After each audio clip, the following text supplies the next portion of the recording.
Hello ladies and germs, welcome to the very first episode of Danny Treefrog Reviews, with your host, me, Danny Treefrog. Now you may be wondering, why the heck are we just seeing your face or your head or whatever? Well, that's because, let's just say my voice actor is not putting a whole lot of effort into this, so, until he gets a little less lazy, you'll mostly just be seeing my face. You won't see my whole body like we portrayed, but you know. Anyway, hopefully you won't enjoy it any less. So, let's cue the intro. Hope you enjoy. Wait, what? Ah, shoot, I changed it to the wrong channel. I dropped the remote. I gotta get it. It's already watching this first episode. Here we go. Okay. Alright, now then.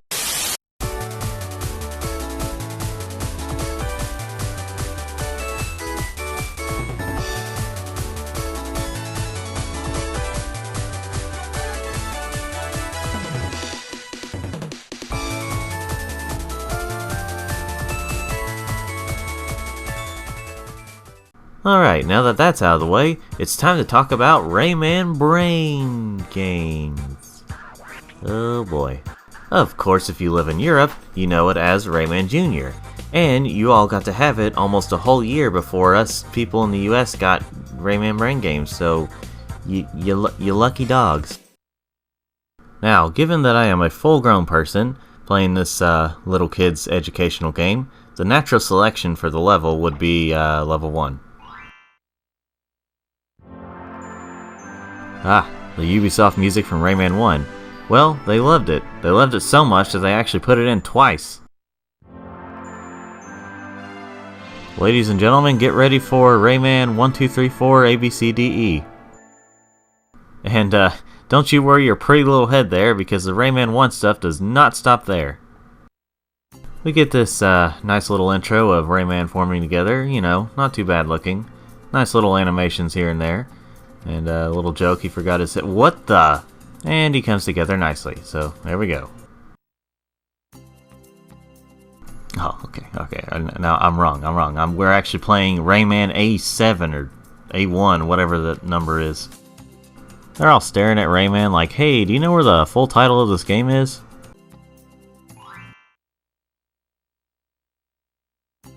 Now, what's interesting here is that, unlike the original Rayman where you can only put your initials, here, you can put a whole name. Well, only one of your names, and if it, you know, only has up to 8 letters. But you get the point. Here we are, Rayman. If you want to get in shape before you face your challenges, go to Matilda's garden to practice.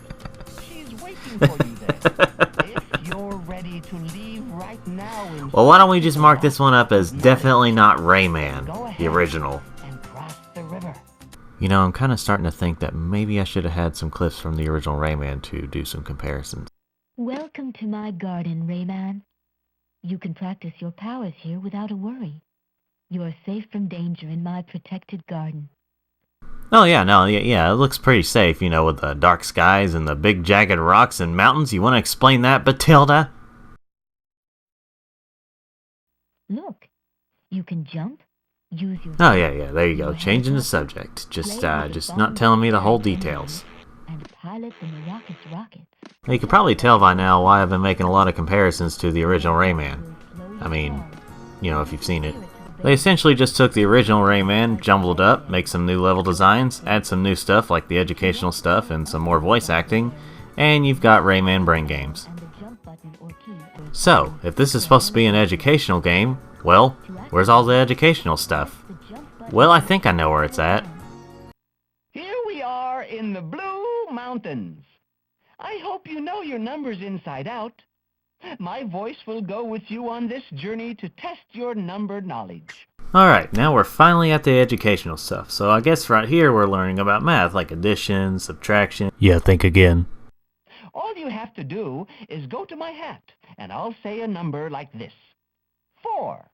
Then you have to find that number somewhere along the path and continue in the same direction. So yeah, you're not learning about math or anything, you're just learning what the numbers are. Not exactly what I was expecting. I mean, I guess it's still educational. Maybe I'm just looking at this the wrong way. I was just expecting to learn some math today.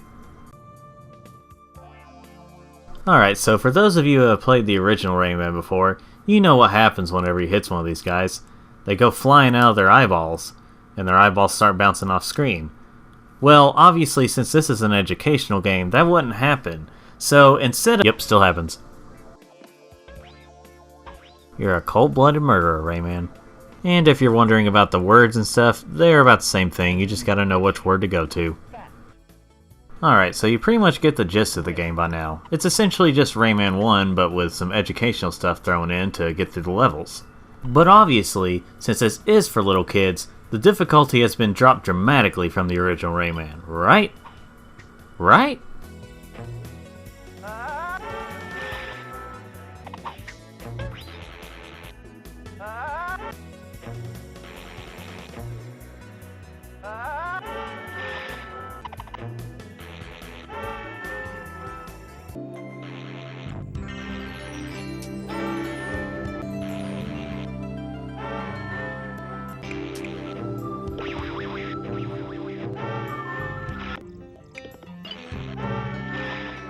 Nope, that's still intact. A lot of freaking cheap deaths.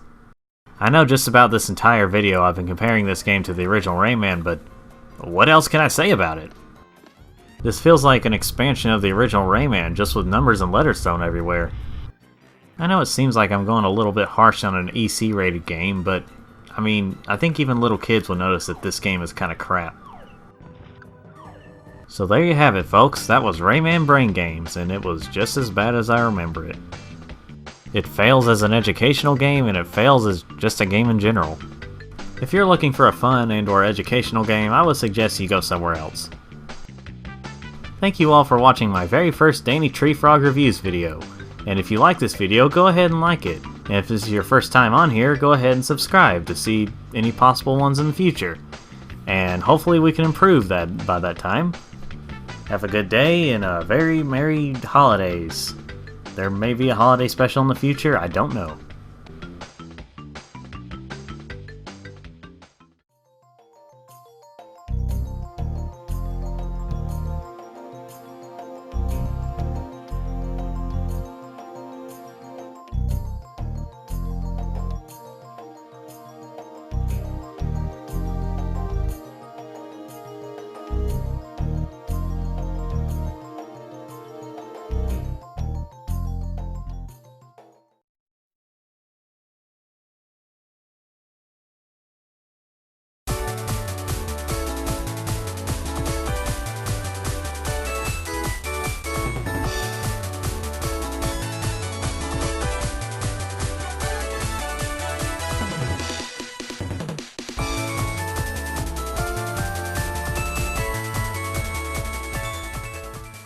Hello everyone, welcome back to Danny Tree Frog Reviews. Wait a minute, is that actually my intro thing for now? Because it kind of sounds like it. What if this is someone's very first video of this show? Whatever.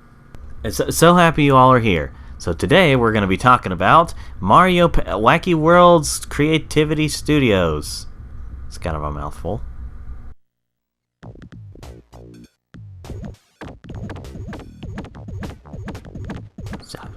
Seems like a pretty good sign right there.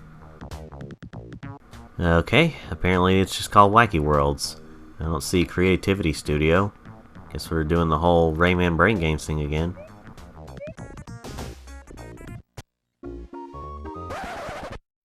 Come on, Sega, really? I'm so tired of seeing classic Sonic. All you're doing is just trying to get money off of nostalgia. Oh wait, this is 94.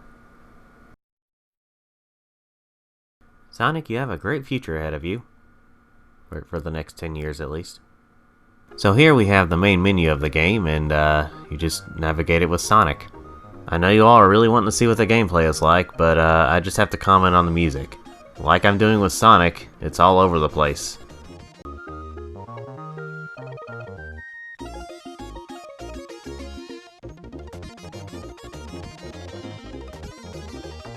Alright, enough of this. Let's go to this Castle Planet thing.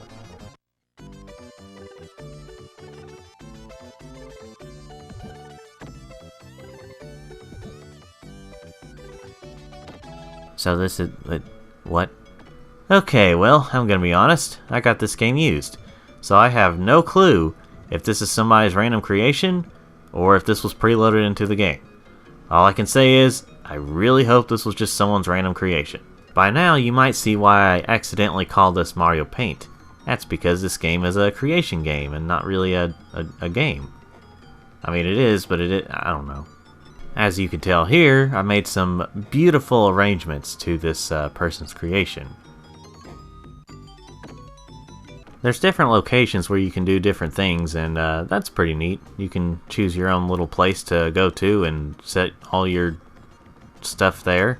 You've got a lot of generic characters you can place here in the jungle, like Tarzan, Mary Jane, Ooga Booga Person, and Tails, the fox.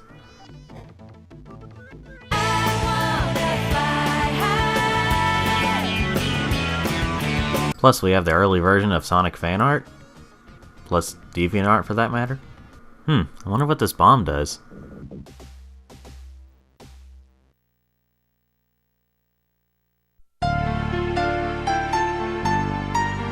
I should probably take the time to also mention that you can make music in this game, like Mario Paint.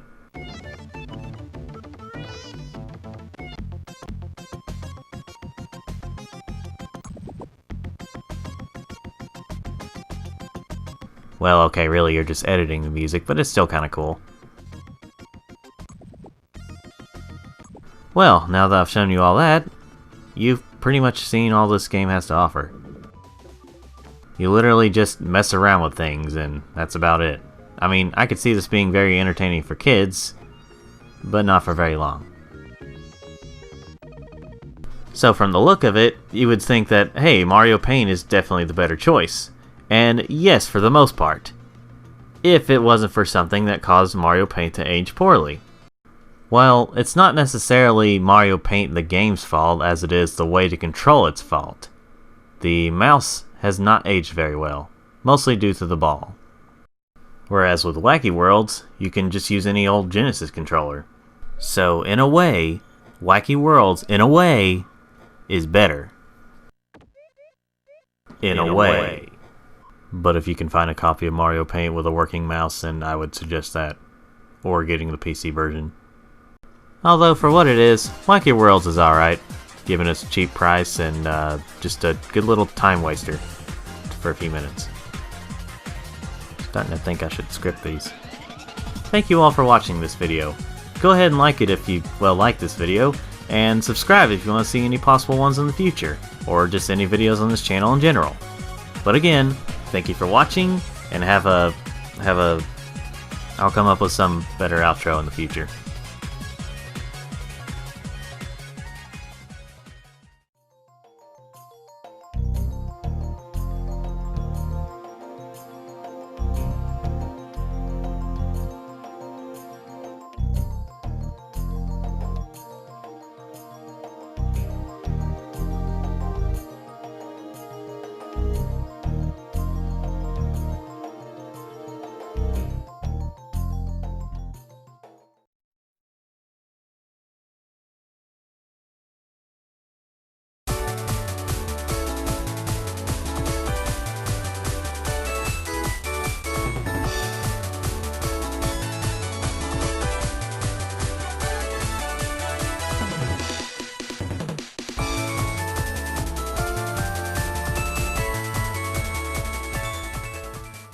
Hello everyone, welcome back to Danny Treefrog Reviews. Now today we're going to be talking about a movie, because I kind of wanted to take a break from video games and stuff, so I just thought, you know, we should take a look at a movie based on a video game. That's right, I'm going to be talking about the Ratchet & Clank movie that was based on the original video game. And sometime I might talk about the video game that was based on the movie that was based on the game. Okay, let's just get through this. Now, before we get started, I should go ahead and say I'm only going to be showing pictures because I kind of want to avoid copyright as much as I can. Now, I can remember actually seeing the Ratchet & Clank movie the night it came out, and there was hardly anyone there. Probably because the movie was plastered with all kinds of bad reviews. But what do I think of the movie? Well, let's just wait until the end to find out, shall we? The plot of the movie is only very similar to the first game through Ratchet meeting Clank, and that's about it. Well, that and the fact that Drek is trying to take pieces of other planets and make a new planet out of it. But the rest of the plot goes like this, and yes, there will be spoilers. Chairman Drek wants to go through his evil plan by having a new world, with the help of the Blarg and Dr. Nefarious. Meanwhile, Ratchet dreams of joining the Galactic Rangers, and when he tries out, he's rejected at first due to his past. Later on, Clank is accidentally made. When he realizes of evil plans, he goes to try to warn the Rangers, while being hunted down by Victor Von Ion. Well, ladies and gentlemen, my brain just woke up and it made me realize that I will not do that well at explaining this whole plot, so I will just say that there are actually a lot of similarities to the first game's plot, but there are a lot of changes as well. So, yeah, I'll just say that. Sorry about wasting your time with explaining the first part of the plot. The plot of the movie is decent enough. I mean, there's some cliches here and there, but it was pretty decent and sort of unique for a movie. There are a lot of moments that are a bit rushed, but this is a PG-rated movie, so kids will be watching it, and their short attention spans don't help that, so... And while I do love the humor in the first game, and the second and third game for that matter, I can agree that it wouldn't have worked as well in movie form, so it's understandable why they changed some of that. But it's not necessarily a bad thing, because there is a lot of funny moments in this movie. So at this point, I'm going to go ahead and give the rest of my pros and cons for this movie, and I'll start out with the cons, just to get that out of the way. One of the biggest ones being Ratchet and Clank's relationship. In the original game, Ratchet and Clank do become friends at the beginning, but Ratchet kind of selfishly does things, and there's eventually some tension between the two, and it feels like they have to work together rather than being friends, but by the end of the game, they end up becoming friends for life. With some character development, obviously. Whereas in the movie, they become friends, stay friends, and are friends for life by the end of the movie, with next to no problems between the two. That's a bit of a problem, especially for a movie, but there is some tension between Ratchet and Captain Quark, but the movie's not called Ratchet and Quark, it's called Ratchet and Clank. Another big issue I have is, well, when I first saw the movie, I thought that Ratchet and Clank didn't really have a whole lot of screen time for their own movie. When I realized after watching it again that they do have enough screen time, it's just that half the time the characters are separated. I'm not saying they should be together in every single scene they're in, I'm just saying that they needed a little more time together than they got. And the last big issue I have is, well, I feel like there's a bit too many characters. The movie kind of feels like it would be more fitting if you call it The Galactic Rangers featuring Ratchet and Clank and Captain Quark. But that would have been too long, so they just call it Ratchet and Clank. Which, obviously, it can be a good thing when you have a big cast of characters, it's just give the main characters a little more spotlight than these other ones. And that's about it with all the negatives. The only other thing I can think of is maybe just not every joke lands as well, and that's about it. Now it's time for the pros of this movie. While I do prefer the character designs of the original games, I actually like the redesigns they did. I also like the fact that they brought back some old, seemingly forgotten characters. It was a nice little touch there. I also like the fact that they decided to go with the organic lifeform version of Dr. Nefarious before he became a robot. I also like some of the new characters they have. They're not my favorite, but I'm glad they're there. And while not every joke landed, there were a lot of funny moments in the movie. So, what did I think of the movie overall? Well, when I first saw it in theaters, I thought it was pretty awesome. And then later on, I slowly started to think it was just okay, and I hadn't watched the movie since I watched it in theaters. But then I watched it again with a friend on Blu-ray, and I thought it was pretty good, just not great. So, overall, I'd say the movie's pretty good. Now, part of that could be because I'm a big fan of the Ratchet and Clank series overall, but my friend who knew next to nothing about the series said that she liked it pretty well. So, I don't know, I guess it just depends on what you think. So thanks for watching my very first movie review, ladies and gentlemen. I apologize that I had to only do pictures, but I want to avoid copyright as much as I can. But also, again, thanks for watching the video, and like it if you want to, subscribe if you want to, and I am still thinking of some outro stuff because I am bad at doing that. So, thanks for watching.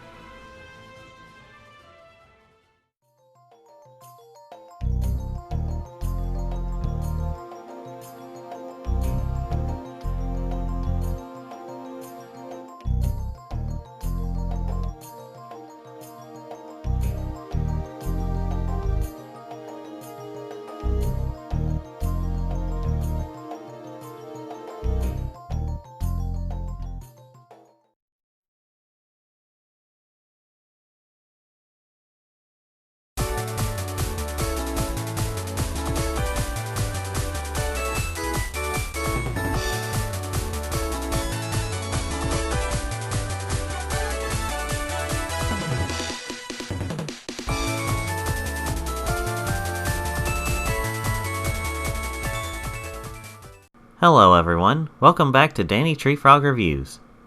Now today we're going to be talking about... What is this now? Wait a minute. Oh no. Scratch that. We don't have a game today. I'm sorry for wasting your time. You know, it's a scheduling nightmare. It's just we get confused and we... No! Okay. Today we're talking about Frogger hop, skip, and jumpin' fun. Are we gonna have some of that? Oh shoot, look at that. We can't play it. We don't have the kids pad, whatever it's called. Balls.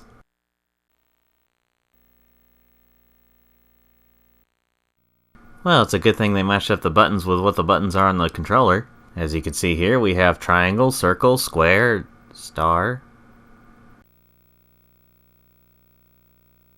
Hi, welcome to jumping school. Time to take off your shoes and have some fun. Yes, kids, do what the old man with the camera says. Alright, let's just get right to it. You don't want to see this for too long. I don't want to play this any more than I have to, so let's just get through these mini games. By the way, this is a minigame compilation for little kids. Froggy fireworks. Yeah? You enjoying that loading screen? Because it's gonna be there a while, so it... Oh, Time never mind. to play Froggy fireworks. You know, your voice seems a little more higher pitched than the last game, Frogger. I sense that they cut off a couple of things. Huh, Willy Frog? Stand on the back arrow to choose a new game. Ready to fire? Okay, here we go. Well, now, wait a minute. You said something about choosing a new game. I'm not ready to do this yet.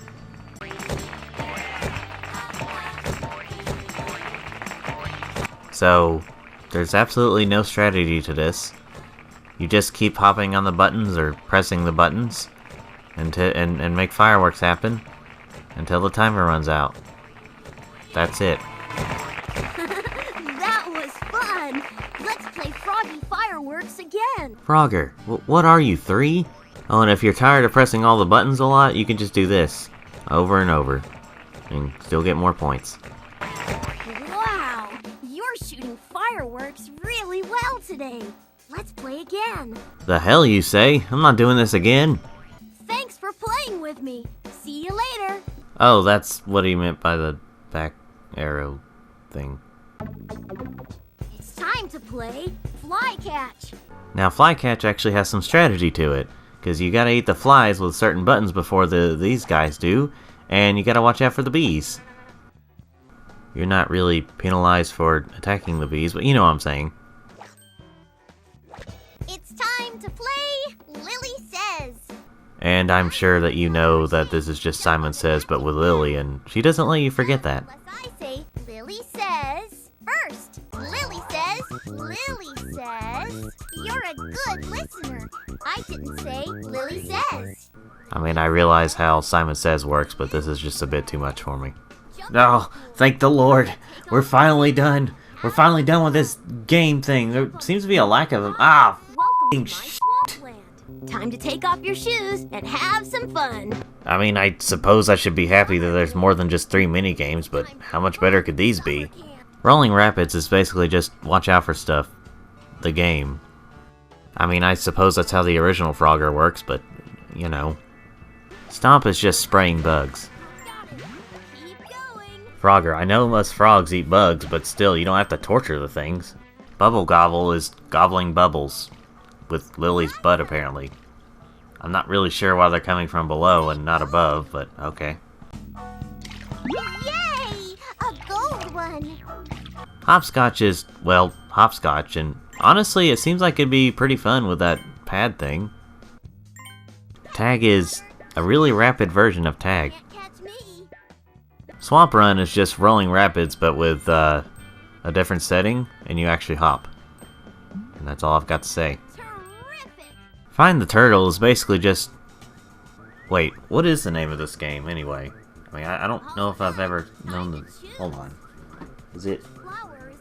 Well... Anyway, you gotta find a turtle whenever Frogger gives this creepy look to him. One Frog Band is a rhythm game that doesn't follow rhythm very well.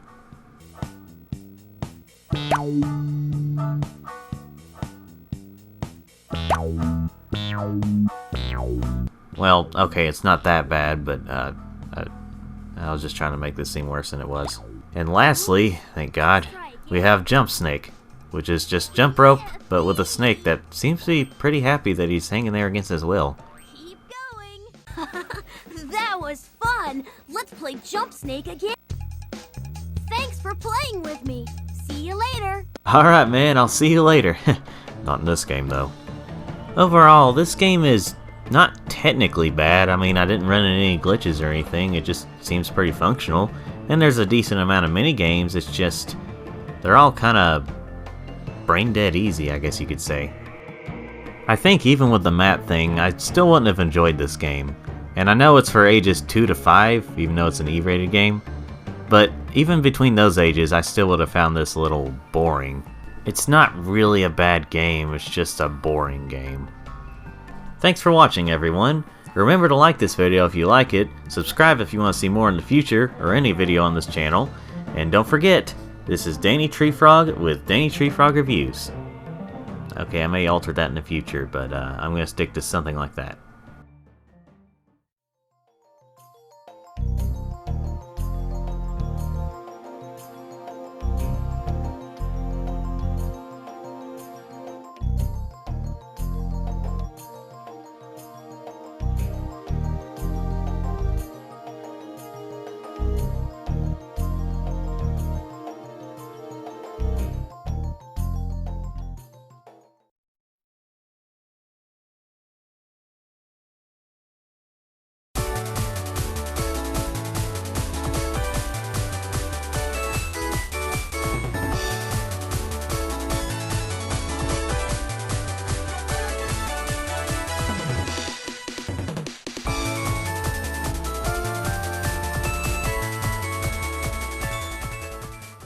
Hello everyone, welcome to Danny Treefrog Reviews.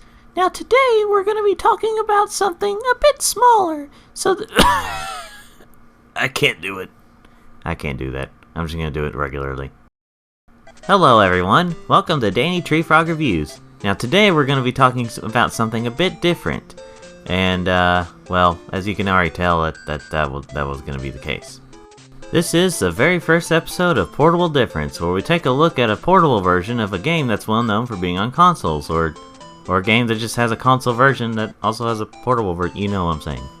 The only rule is, it has to be something significantly different about the portable version, so most of these are probably going to be Game Boy and Game Boy Advance games. Which luckily, that's what I'm talking about today. Because today we're talking about Killer Instinct for Game Boy.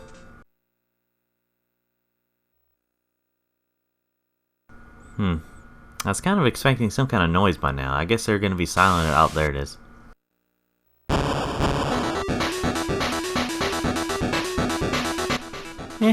Decent version of the theme. Okay, credit where credit is due. The fact that they were trying to replicate the console version was actually not a bad attempt. The execution, however, well, it could have been worse.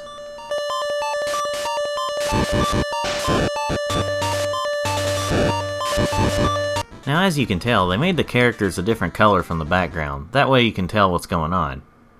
If you're playing this on something that can give it color. If you're playing this on an original Game Boy, well, good luck to you. Now, when it comes to the controls, well, despite being very limited, you can still pull off some pretty cool combos. I'm sorry. For the sound and music, well, for the original Game Boy, they're alright. The overall experience is, well, let me put it this way. Back in the day, if you really wanted to play Killer Instinct on the go, this was the way to do it. But if you just wanted to play it in general, this is not the way to do it. Overall, it's really just a poor man's Killer Instinct.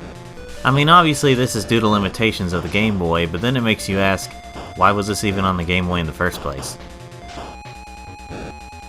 I should probably also mention that they also had to cut a couple of characters due to limitations. So if you're a big fan of either Cindor or Riptor, well, you're not gonna like this one. Even back in the day, this game was critically panned, and it's really not that hard to see why. Now, obviously, since this is a multiplayer game, there's a multiplayer option. Now, you have two options though. You can either use Game Link, where you have to have another Game Boy, or you could use a Super Game Boy on the Super Nintendo, plug up another controller, and play it that way. And then it begs the question, why not just play the Super Nintendo version of the game? One last thing I'd like to point out is the fact that this game is rated KA, which is the equivalence of E, which is really weird for this game. If I were to describe this game in one word, it would be useless. I wouldn't say it's completely useless, considering this is still the only normal way to play Killer Instinct on the go, but there are better options out there for the Game Boy, and there's better options to play this game. Thank you all for watching this video, ladies and gentlemen. Don't forget to like it if you like this video, subscribe if you want to see more, and remember, this is Danny Treefrog with Danny Treefrog Reviews.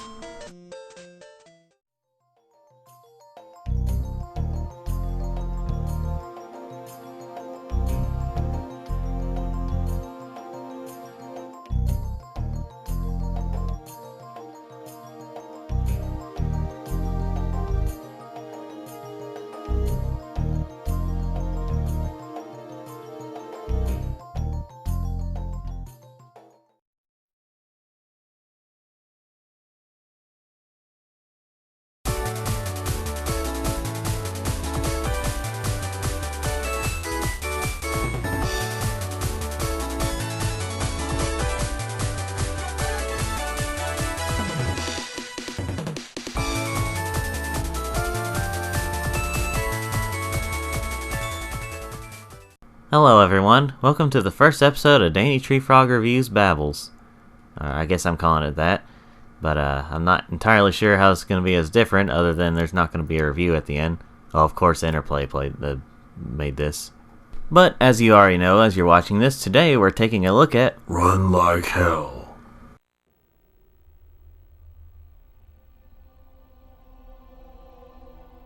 Shakespeare once said that there is nothing either good or bad, but thinking. Shakespeare said a lot of things that people overly quote. Seen it. Can good and evil be confused? Yes. But that doesn't change the fact that evil is always there, waiting. I swear this guy really sounds like Sweet Tooth from Twisted Metal, but I don't think it's him though.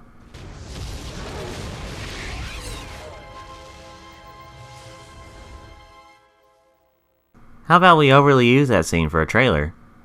Well, this guy seems friendly, although it's not really polite to stare, buddy. It is officially time to run like heck. Oh, here we go again with the Shakespeare stuff.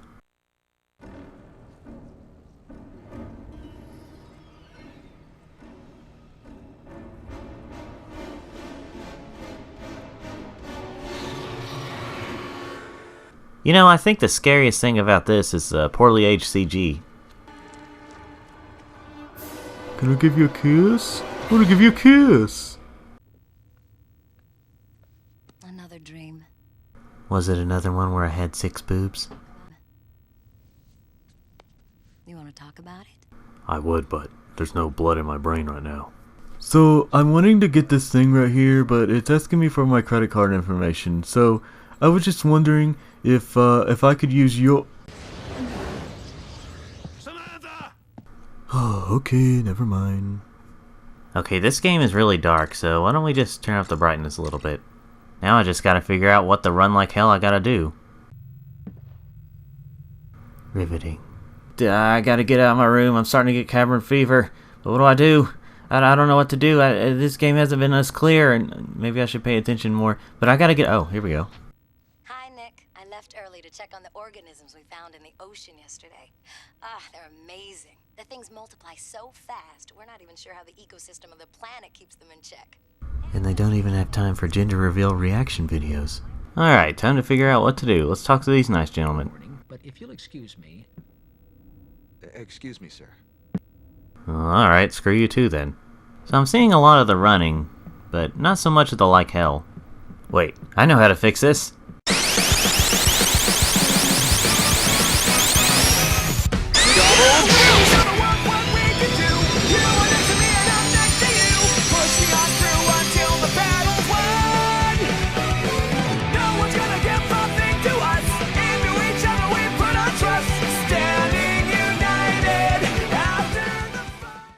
I like how there's a game called Pointless. It kind of describes the thing I just did. Man, when is anything else interesting gonna happen in this hello? Hello, Captain. It's a good thing that you came down when you did. I need to take these elevators offline for a little bit. Still, a game with a name Run Like Hell, you'd think there'd be something a little more interesting going on, like...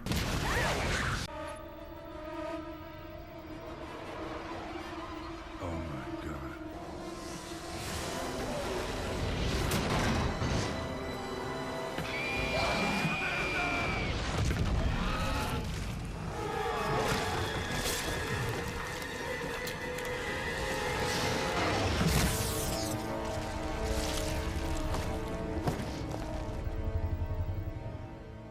Right, something like that. Oh, finally, we're doing some running from, like, hell, I guess. Although this is some kind of questionable gameplay here at the moment. Just kind of pushed him down, what the heck. Okay, see, now here we go. This is what I was expecting. A third-person shooter with some kind of bad camera angles.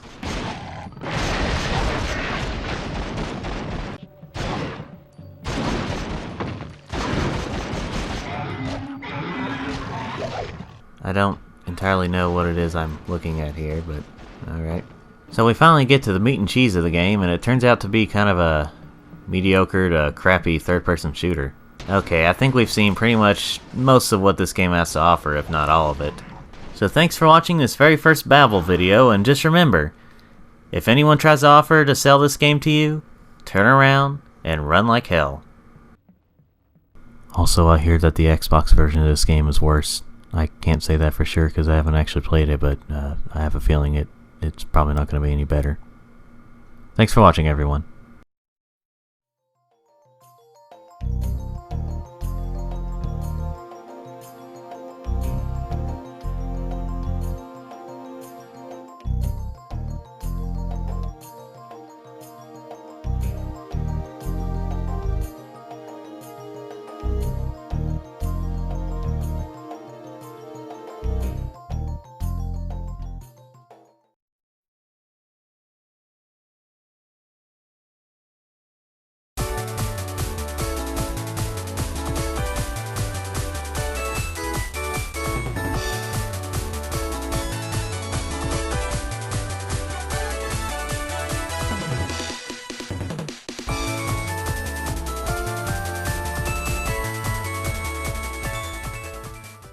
Hello everyone, Danny Treefrog here, and if you're wondering why it's nighttime, well, I've kind of been getting complaints from my neighbors lately that I've been staying up all day and it's kind of disturbing their sleep. It's a red-eyed treefrog thing, so, you know. Hey, shut up out there. Hey, I'm doing this at night, aren't I? Well then do that fact inside your own tree. Up yours, Gerald, you drunken scumbag. Hey, my brother's a cop. Let's just go inside.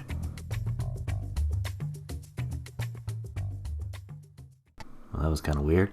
Anyway, sorry about the battle with the neighbor and stuff. But speaking of battles, today we're going to be taking a look at Sonic Battle.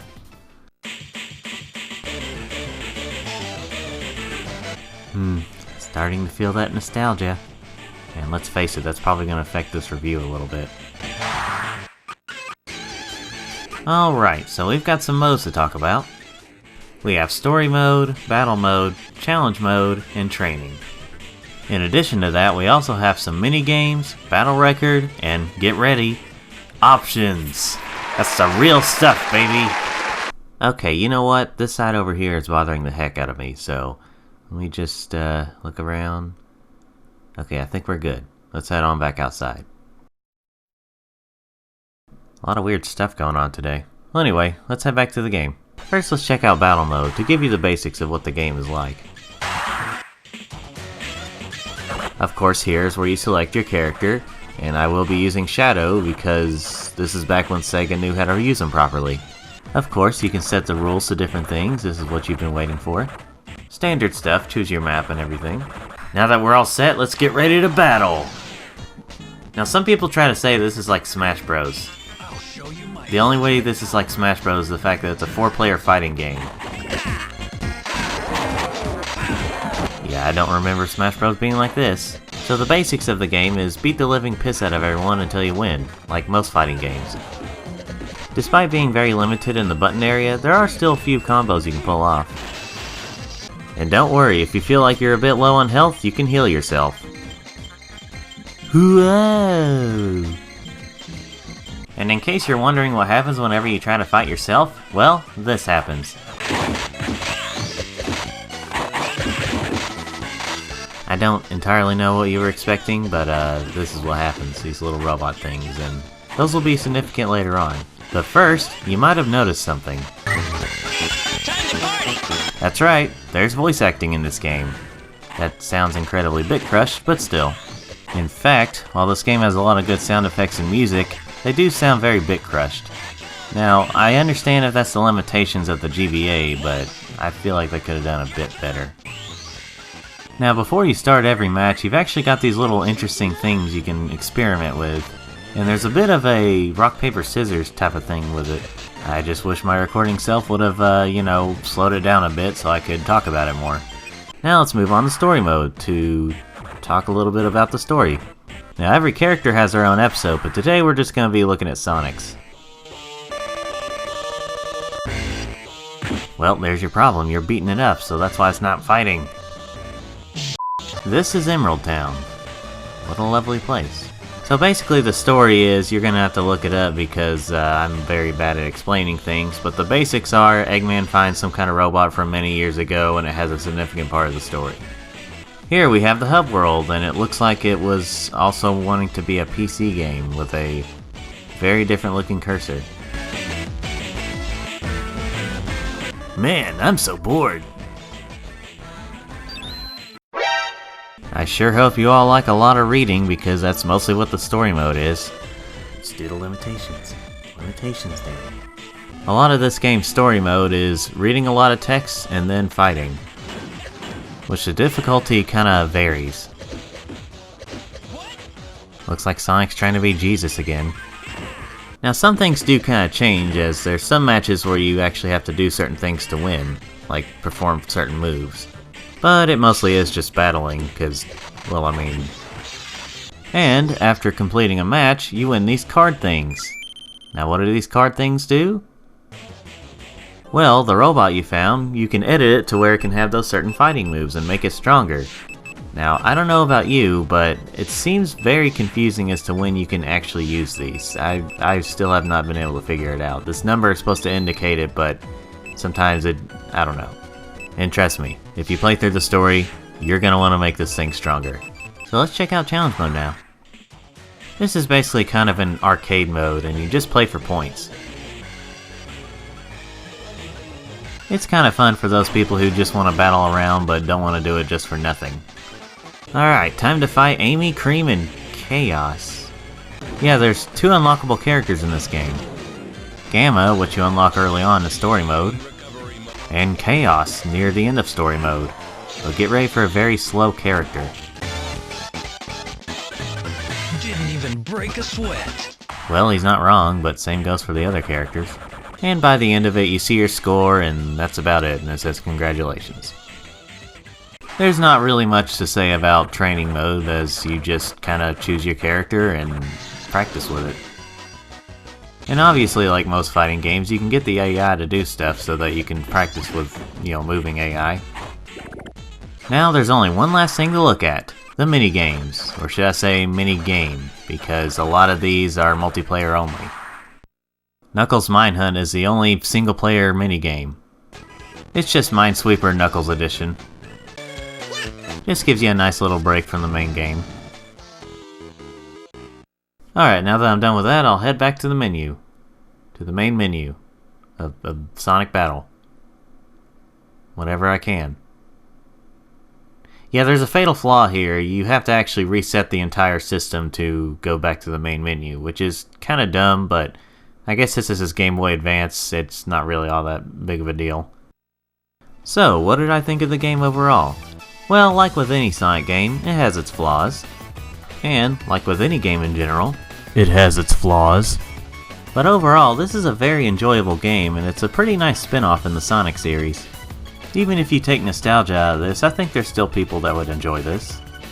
Everything after Sonic and Knuckles sucks. Yeah, this close-minded person, Gerald, only grew up with the Genesis Sonic games. Sonic 2 is the best Sonic ever. Hear what I mean? And these are the people that Sega's mostly listening to at the moment.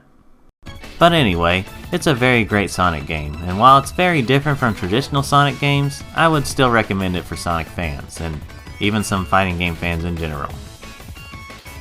Thanks for watching this video, ladies and gentlemen. Remember to like this video if you like it, subscribe if you want to see more, and remember, this is Danny Treefrog with Danny Treefrog Reviews. That's a really crappy old closing. Shut up, line. Gerald.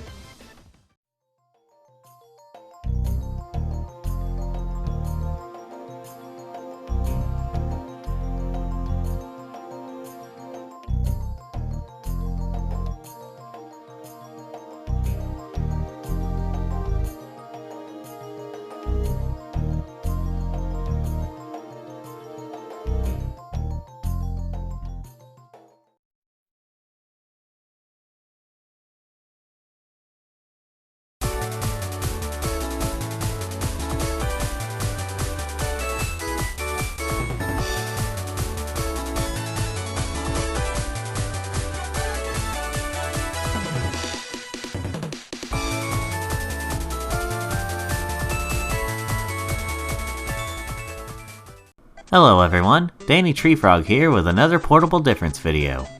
And if this video ends up being short, well that's because there's really not much to say about this version of the game. And the game we're looking at is Frogger He's Back for Game Boy Color.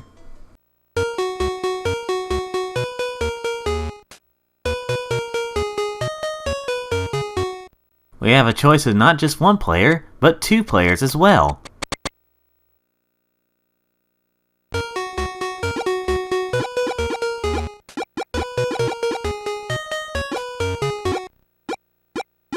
That's it with the music, huh?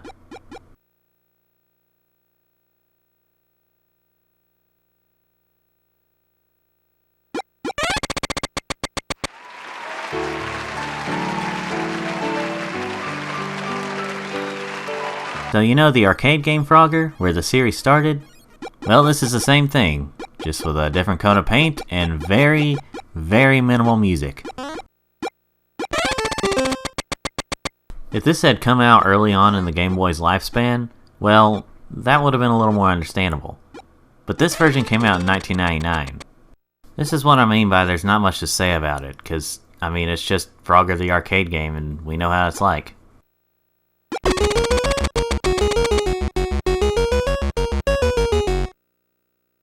It would have been nice if they had at least changed it a little bit, like maybe the environment changes to match up with the PS1 and PC versions, and have the frogs be in different places, or getting them across the different places. But no, this is just the arcade version. I mean, don't get me wrong on all this, ladies and gentlemen. I do like this game. I like the original Frogger arcade game. It's fun to me. And I suppose I can't complain too much, as at the time, this was the only way to play it on the go, as far as I can remember. I just wish there was a little more to it than what we got. I mean, it's harmless enough, and there's no glitches or anything, the gameplay's perfectly fine, it's just very lacking in variety. Thanks for watching this video, ladies and gentlemen. Like it if you like it, subscribe if you want to see more, and remember, this is Danny Treefrog with Danny Treefrog Reviews. Okay, so before I go, I should mention that there's actually an original Game Boy version of this, as in a gray cartridge version. Why a gray cartridge Game Boy game came out in 97 or 98 is beyond me, so that just makes the Game Boy Color version a bit redundant, but also a bit better.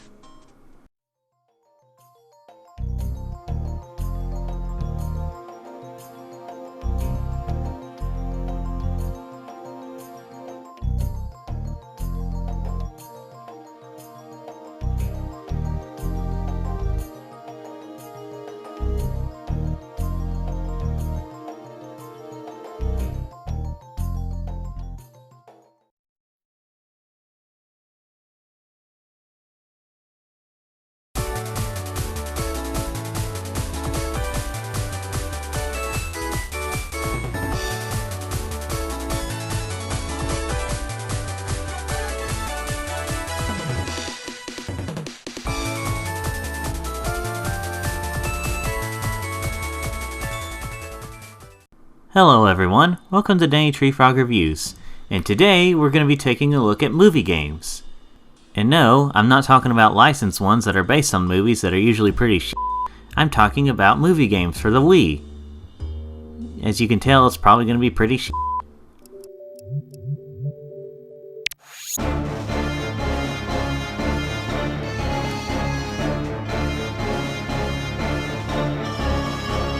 You know, I think with music like that, I think it's trying to hide some kind of song, like it's trying to say, "Don't play this game at all. It really, truly sucks." It truly seems like the game's gonna be worse than my singing. Alright, enough of this joke. Let's just see how the game is.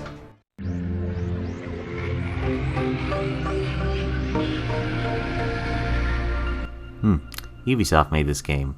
Now it all makes sense. What are you signaling at, you weirdo?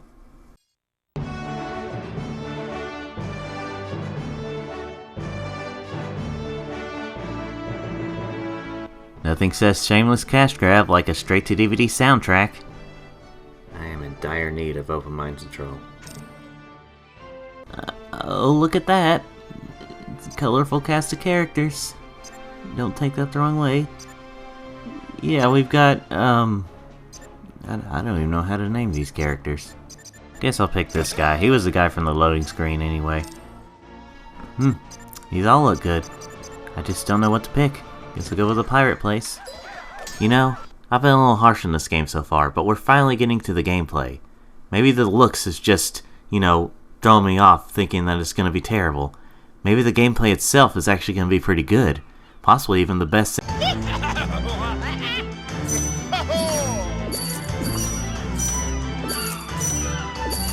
This is one book you can judge by its cover. Yep, your eyes aren't fooling you. This is the game. Well, at least this mini-game, but does it really have to be this brain dead?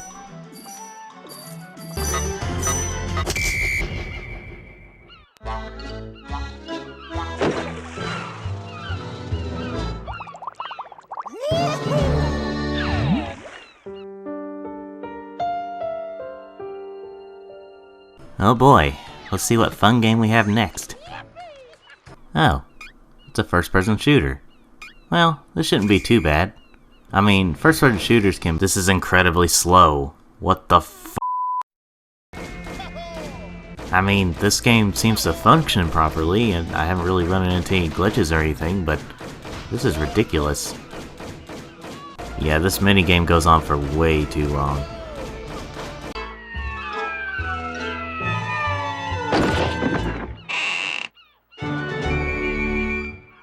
Wasn't that amusing, ladies and gentlemen? Children? Wasn't that just worth playing that for? Whoa! Big octopus. Maybe there's gonna be some kind of boss battle. Hopefully they won't screw this up. And they screwed it up. They just made it a sneak by while the octopus sleeps or something. Alright, let's check out low-budget Indiana Jones. Well, it's kind of interesting. Maybe it'll be... Nah, who am I kidding? This is just an iPhone game on here, with Wii controls. I'm starting to think maybe there's a reason I only paid like a couple of bucks for this game.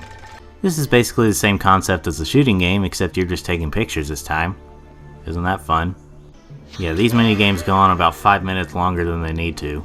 I know it doesn't sound like a lot, and it might even be less than that, but when they're like this, they feel like they go on forever. And then there's like a rhythm game where you only have to like press one button. Most of the games on here are just point and click stuff. This is a prime example of a shovelware cash grab game on the Wii. The only thing that seems to be different is that it functions properly as far as I can tell. But that doesn't really matter when your game is this boring. Anyway, this is about as far as I got before I shut off the game and sold the game and never looked back. So yeah. Overall, I wasted a couple of bucks on this game. I would take a broken fun game over this crap any day.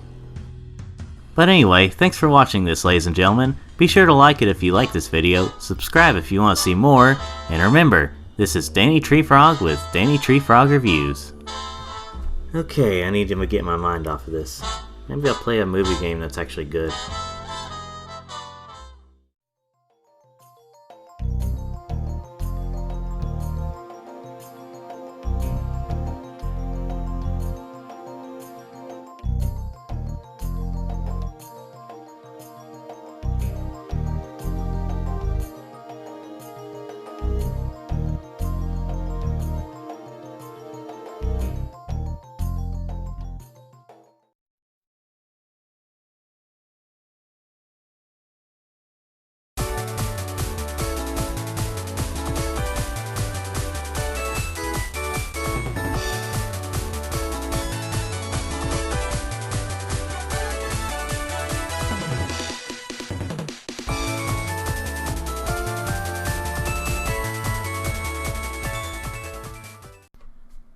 So if I just put this right here, maybe it'll work.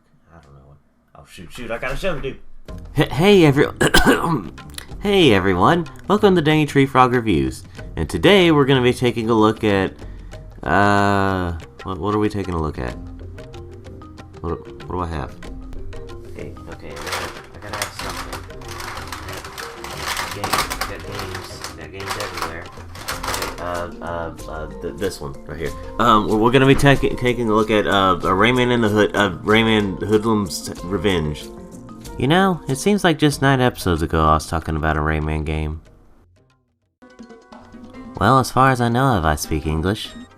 And in case you had this on your mind, yes, this is a sequel to Rayman 3. I just don't know if it's still canon or not. What the heck kind of menu is this? They could have at least colored the bottles differently or something. It's a lazy It's... Basically, the story starts off with Glowbox having a dream of a memory of the time he committed Vor. But Glowbox isn't the only one that remembers, as the Hoodlums remember too, and they capture Glowbox to get their revenge. So now it's Rayman off to the rescue again. Alright, we're finally to the gameplay and... Oh no. Oh no. Isometric view. This hardly ever works. So this game does actually have some pretty funny fourth wall jokes here and there. Going back to the isometric view thing, it's clear they were trying to make a 3D game but within the limits of the Game Boy Advance. And while most isometric platformers don't do all that well, this one does a little bit of a better job. A little bit. It does actually feel like you're playing Raymans 2 and 3 just from a different viewpoint. Enemies are generally easy to face in this game considering you have a lock-on thing. And of course you have the usual free the little creature from the cage thing. You also have this camera to look at your surroundings, which feels really good and something that every isometric game should have. Hey Rayman, I think we are almost at the end of the level. Really? Maybe that's why there's a big exit sign here. Oh Rayman, you freaking smartass. So even when you find the exit of the level, you can't actually exit just yet, you have to unlock a gate before you can go. I think it's this way for just about every level. So, in a way, this is kinda like Sonic 3D Blast, except instead of collecting little creatures, you just have to unlock a gate. Alright, on to the next level.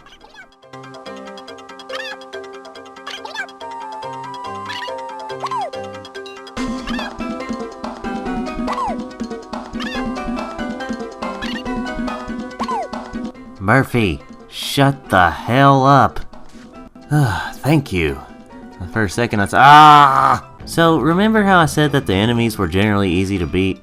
Well, this guy is, super annoying. Feels like it takes forever to kill him because he keeps digging underground. And these guys peer a lot, at least in this level. They just had to ruin it a little bit, didn't they? Luckily, Rayman's a good swimmer, so even if I land in the water, I should be fine. I guess we don't care about canon, do we? It pretty much looks like I'm gonna make it...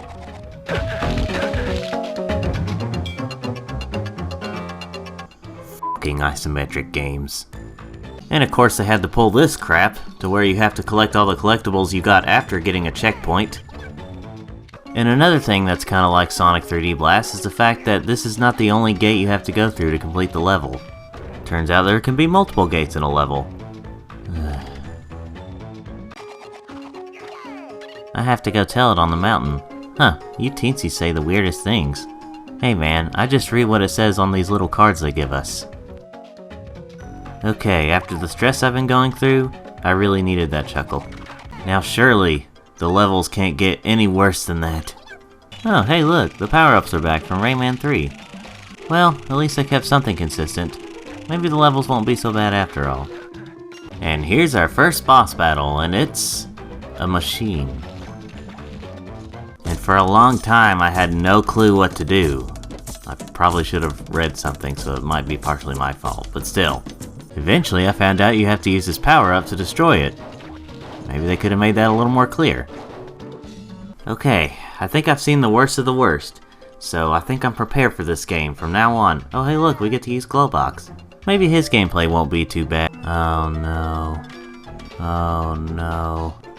It's a stealth game. So in addition to the isometric view, there's also some stealth. What a horrible combination. But luckily you drink this stuff and you can defeat enemies that way and open gates apparently. I try coming up with stuff on the spot, ladies and gentlemen. I'll be honest with you, I quit after doing this level. I just couldn't take it anymore. Which is a shame because about half the stuff in this game is actually pretty decent, but the other half is just... eh. I really wanted to like this game, but the more I played it, the worse it got in some areas. And I really tried to look past the isometric view because it really can feel pretty good in some games. But unfortunately, it was bogged down by a bunch of bad decisions, most notably the stealth and isometric view gameplay. Well, thanks for watching this video, ladies and gentlemen, and just remember that you can like these videos if you like them, subscribe if you want to see more, and remember, this is Danny Tree Frog with Danny Tree Frog Reviews. And also remember, next time things could look different. Could sound different, I don't know. We'll just have to wait and see. See ya next time.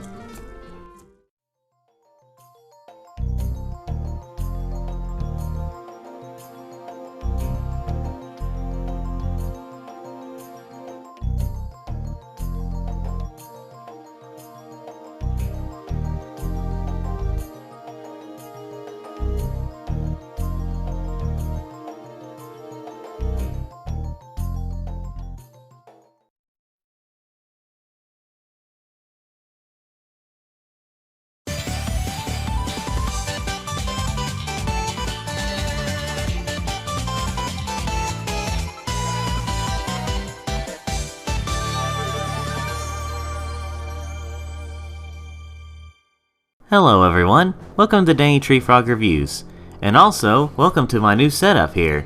I know it doesn't exactly scream great, but I figured I wanted to change things up a little bit, give a little more detail, despite the background having, well, less detail. But anyway, so how many of you remember that little family-friendly series known as Twisted Metal?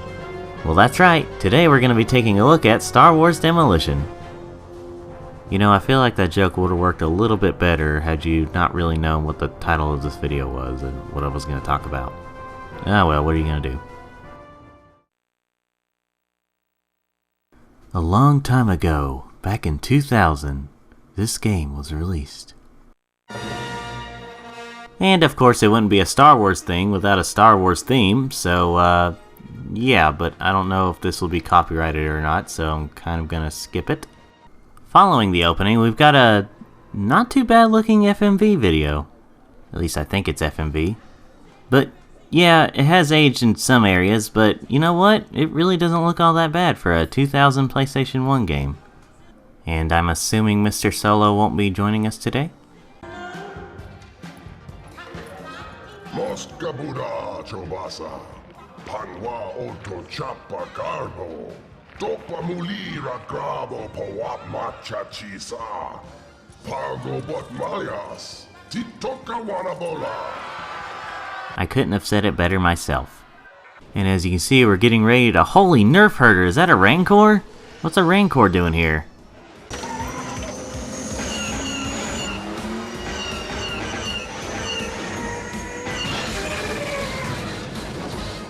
Oh hey, watch out for the camera, watch out for the... Oh, okay, thank goodness, it's just a mediocre transition to the title.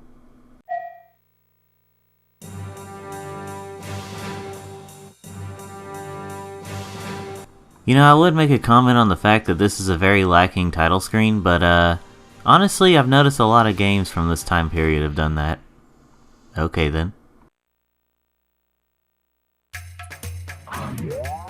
Choose your game. Oh really? I get to choose another game? Okay, well, let's see what we got here. Okay, so I like Gex. Hey, Sly Cooper's pretty good. That's not what I meant, you dumbass. Well, here's something that's kind of interesting. This is one of those games where you actually get to put your full name, or at least one of your names. Wait a minute. I didn't mean to do that. I wanted to put more. Alright, let's see what modes we got for one-player game. Let's start with Battle. Baby, it doesn't matter how you pose, you're in a PS1 game. The Dune Sea. I guess we'll go to the Dune Sea first. You don't have to laugh about it. And who could forget these classic Star Wars characters? They were some of my favorite parts of the movies. You know, probably in the extended universe Disney doesn't give a crap about anymore. I've made some special modifications. Oh yeah? You gonna show us or possibly talk about it? No? Well, aren't you a game system update? Alright, here we go. This is a bit of a slow start. Oh wait, that's just me. Alright, just gotta not screw up and... Huh. Blech. As I was playing this, I didn't really get much of a Twisted Metal feel as much as I did a Vigilante 8 feel. Wonder why that is. I may be severely damaged, but I'm not giving up just... I had a bad feeling about this. Maybe it was your stupid modifications. You ever think of that? Something else I noticed is, the fog isn't really too good in this game. It's not the worst one I've seen on a PS1 game, but they could have done better. And I don't just mean for this level. This level it actually kind of matches. Alright, I've got a good feeling about Boba Fett here. Never mind. I'm starting to think I should probably talk more about the gameplay itself. You know, the most important thing of a video game. Your basic moves are move and shoot, which for a game like this, I guess you could expect that. And like a lot of these games, you can pick up special upgrades like better weapons, shields, stuff like that. You've also got these special rooms you can go to in each level where you can recharge stuff like your health. Now your basic guns in this game is, well, you can't really argue with infinite ammo, but I still feel like they could have been a little bit better. You have to actually rapidly press the button if you want to go quicker rather than being able to hold the button and let your guns do all the talking. I just can't win today, apparently. Well, crap, I lost the tournament. By the way, I was in the tournament. Oh well, it shouldn't be that bad.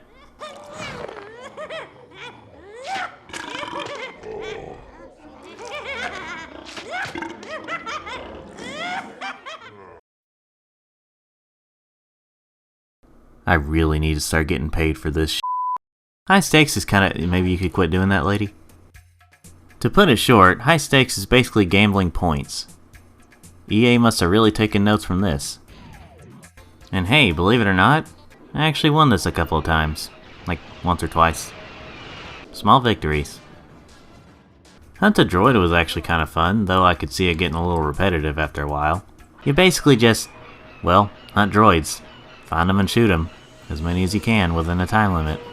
Despite me saying it could get repetitive, I actually really like this mode. Like, you know what, I already said that. I'd say the biggest reason why I like this mode so much was because, well, no one else was shooting at me, so I was winning. Yay. But by far, one of the best things about this game is the music.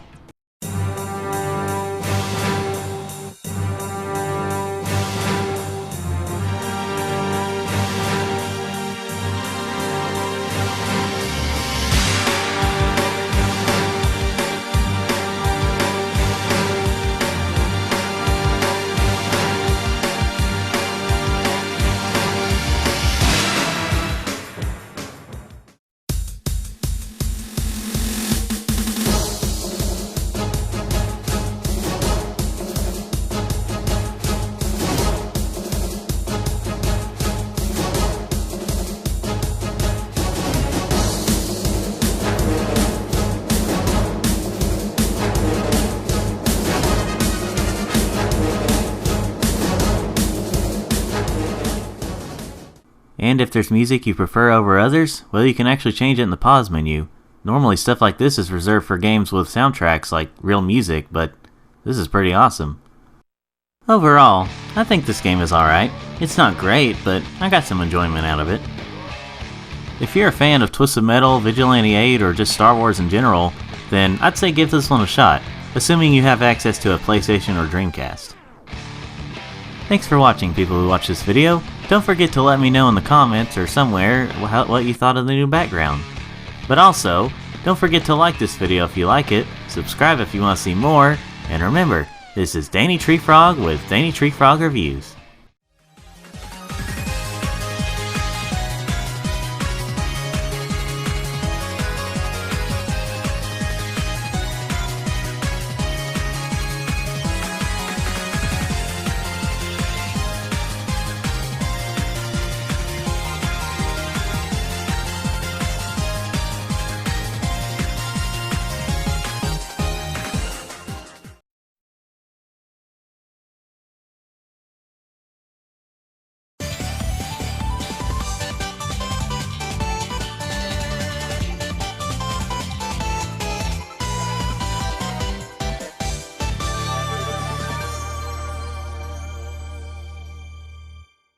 Hello everyone, welcome to Danny Tree Frog Reviews.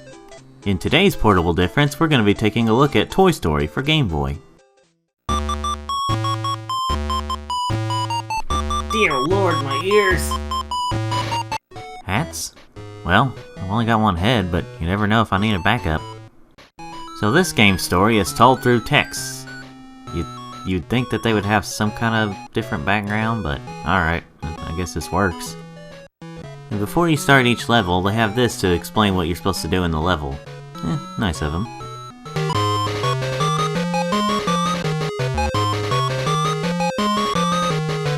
Ew. This version, for the most part, plays a lot like its console counterpart. Just extremely slow. And despite letting you know at the beginning what the objective is, it still isn't very clear what you're supposed to do, so your first time is going to be even slower on top of the slow gameplay. Oh, and I found out about this wonderful thing where if you pause it and then unpause it, the music starts over, so sure hope you like the beginning of the song a lot. Music. It's not song. Speaking of the ear-grating music, there's only like 3 or 4 different tracks, so I hope you love this music. Oh my gosh, this mission was extremely annoying. Basically, it's a timed mission where you have to get the toys into the toy boxes, but only some of them go in, and you have to break blocks for them, but you can't break them until you've broken for some other ones first. You'd have to play it to really understand what I'm saying, but trust me, it is extremely annoying. And I jumped around a lot because somehow that was faster. And let's address the toy elephant in the room, which almost sounded like I was saying toilet. The graphics for this game are quite crap. They tried too much to emulate the console version, and this version suffered for it. Why, Woody? Why would you be in such a bad game? Why? The only thing really positive I can think about this game is the fact that they changed it up a little bit per level. Like one level you're riding Rex and stuff, so a little variety doesn't hurt. But when the game is just really painful to play through, it's just really not worth it. I got to this moment right here where you're inside the claw machine, which I had no clue claw machines looked like this on the inside. But after I kept failing, I just gave up. This game just broke me. I'm pretty sure even if I was a kid, I would have hated this version. Even for mid-90s standards, it feels like they just took at most a week to make this. I would not recommend this to anyone unless you're really wanting to collect everything in the Toy Story franchise. But anyway, thanks for watching, ladies and gentlemen. Like this video if you like it, subscribe if you want to see more, and remember, this is Danny Tree Frog with Danny Tree Frog Reviews.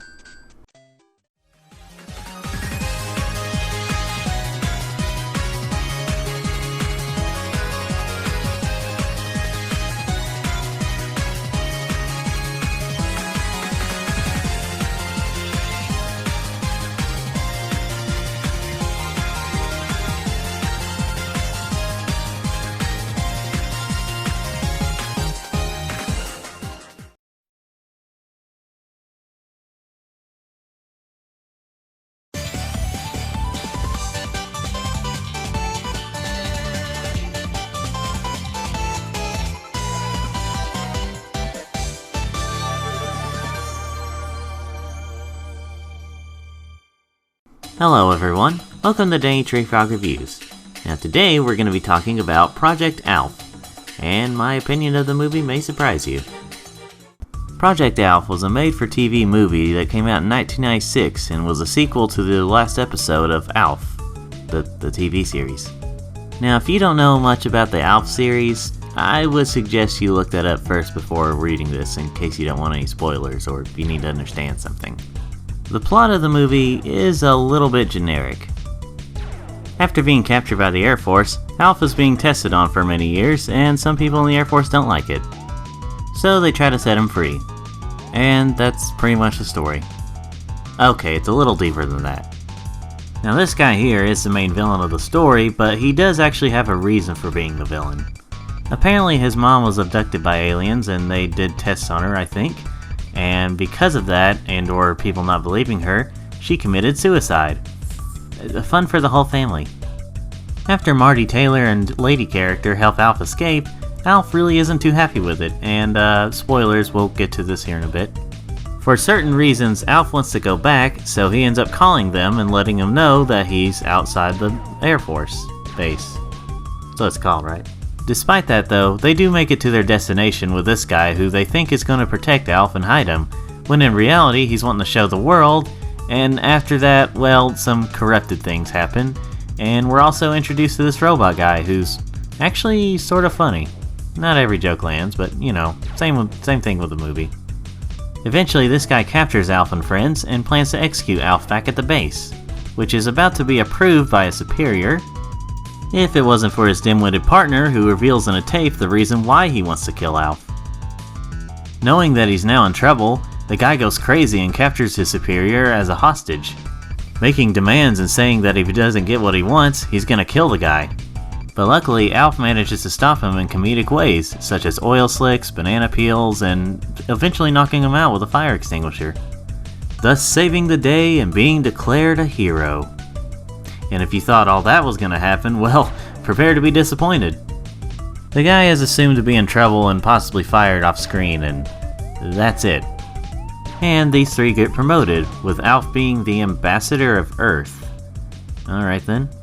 It's a happy ending, but very anticlimactic. But luckily, Alf is able to make it very comedic at the very end. When this movie first came out, it was poorly received due to the fact that the Tanners weren't there from the original series, weak characters, and the fact that it just didn't really feel like a good conclusion to the series. I agree with about 1/3 of that being the lack of Tanners from the original series.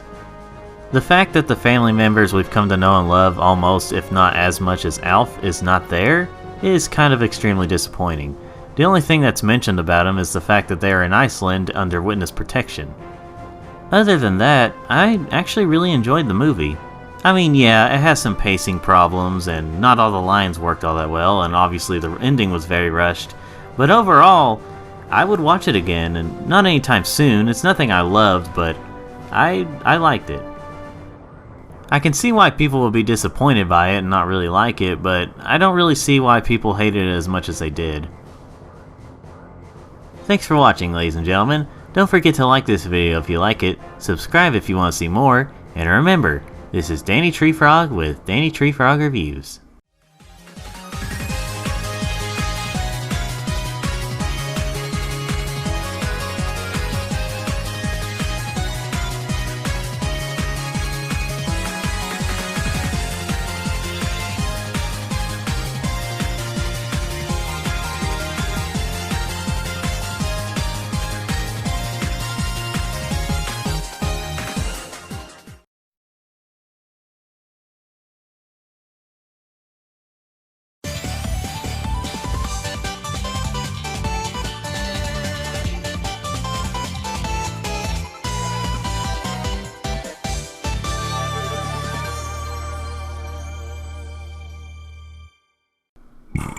Hello everyone, welcome back to Danny Treefrog Reviews Babbles, the thing I'm calling this, and today we're taking a look at this RoboCop game on the Xbox.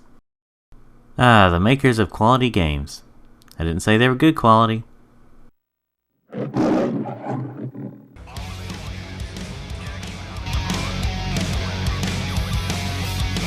Hey guys, look, I'm blowing up this van.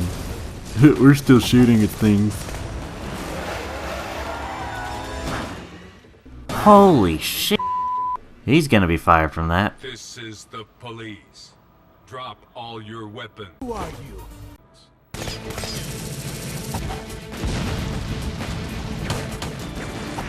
I'm going to stop you all from destroying our fair city. Man, this game looks like it's gonna be awesome.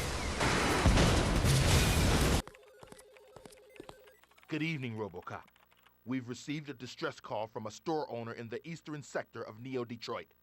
Two rival gangs are battling it out in the street. Get over there as soon as possible and take care of it. Oh yeah, I almost forgot. Be careful out there. Things are getting hot. Alright, so that wasn't really all that great looking, but hey, we're still getting to the gameplay. And what is the gameplay like? Ammunition.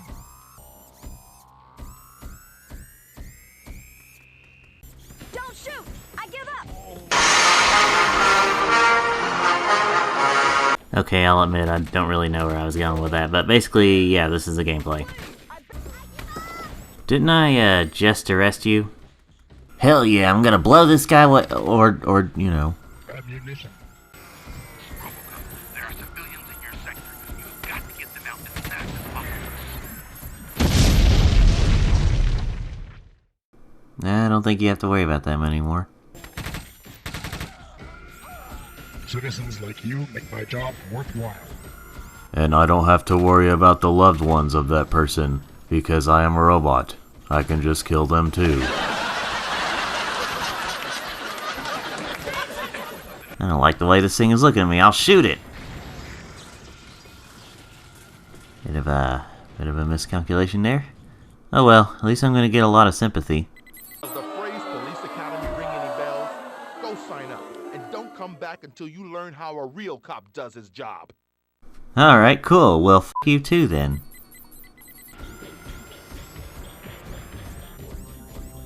You know, when I watch this game, the word snail's pace comes to mind. Of course, there's a sewer level here. Every freaking game has to have a sewer level. Oh well, alright, let's just try to get through this. First I'm gonna blow up these barrels, and then well, at least I don't have to start the level. No! It's gonna be a maze level, isn't it? It's gonna be a maze. Wait, what?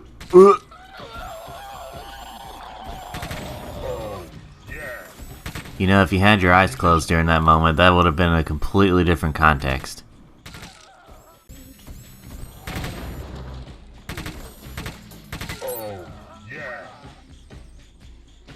Wait, I'm finally done with that level?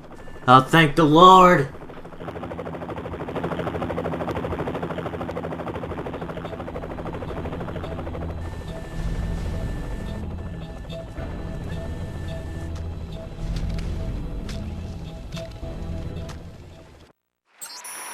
What a cinematic masterpiece. Alright, Mega Man, get your buster out, or arm cannon, whatever you're calling it.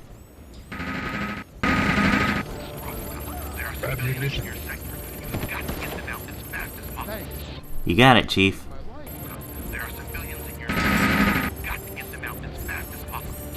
Okay, well, I heard you the first time, so, let me... Excuse me? Yeah, I heard you. Are we done here, Chief? I got the information I needed. You reminded me, like, 2 times. So, yeah.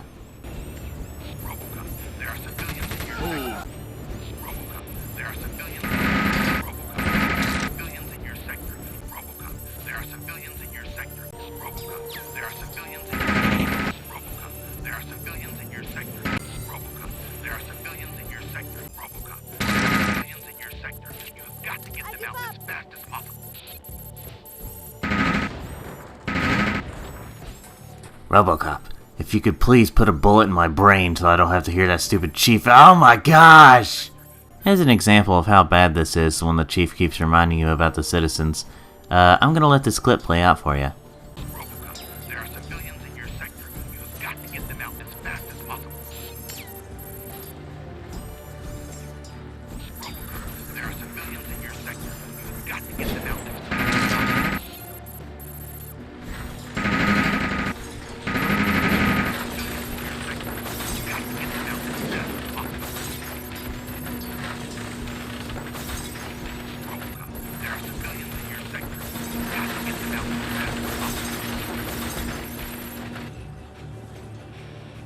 I understand there's those games that have repeated dialogue, but this is inexcusable. Yeah, this game absolutely sucks. It's just really bad. A lot of bad gameplay elements, and a lot of repeated dialogue. Just overall not a good game. Go sign up, and don't come back until you learn how a...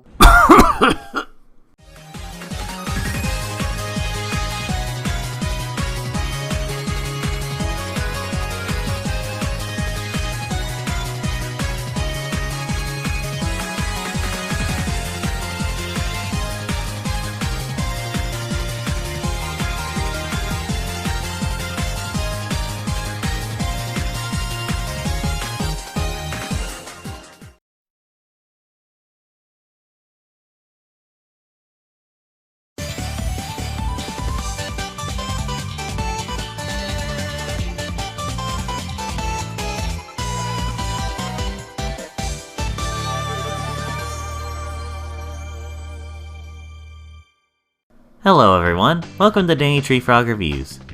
You know, I really rather enjoyed Crash Team Racing Nitro Fueled. It's a fantastic remake of an already fantastic game, and while neither of these games are flawless, I still like them a lot better than Mario Kart and, well, anything Sega puts out of Sonic in terms of racing games. Obviously, I'm not saying these games are bad, I'm just saying I like Crash Team Racing the most. And all this got me thinking. There were a lot of mascot kart racers back in the PlayStation and N64 days. Probably way too many to count. But we will be discussing one of them today, as we will be discussing a kart racer from one of my most favorite franchises, that being Looney Tunes Racing. Yep, no joke there about anything else, that's straight up.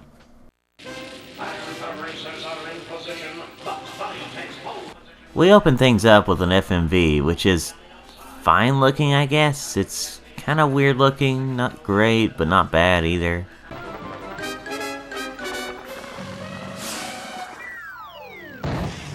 Oh, come on, that could have done a lot better there. But this is just a 2000 PS1 game based on a licensed property. I mean, what can you expect?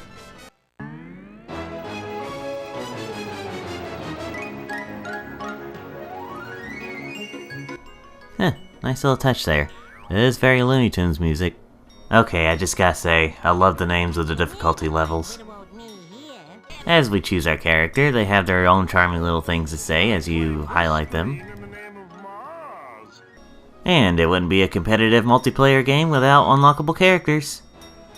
Okay, there's a lot of competitive multiplayer games without unlockable characters, but you get my point. What a ridiculous name.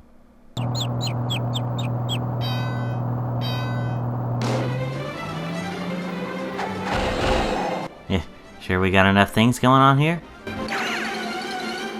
You know, the controls actually feel simple enough. It's nothing too complicated, but it's got some depth to it. Depth. I can never say that word right. Something that differs from most other kart racers is the usage of items. Instead of just being randomized and depending on where you're at, you actually gather up these coins with certain numbers on them. Each time you get one, you can actually save up and get a better item.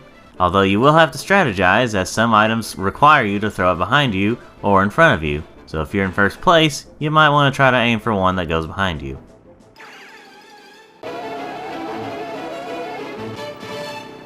Yeah! Frick yeah! What now, guys? What? Oh wait, this is a kid's game.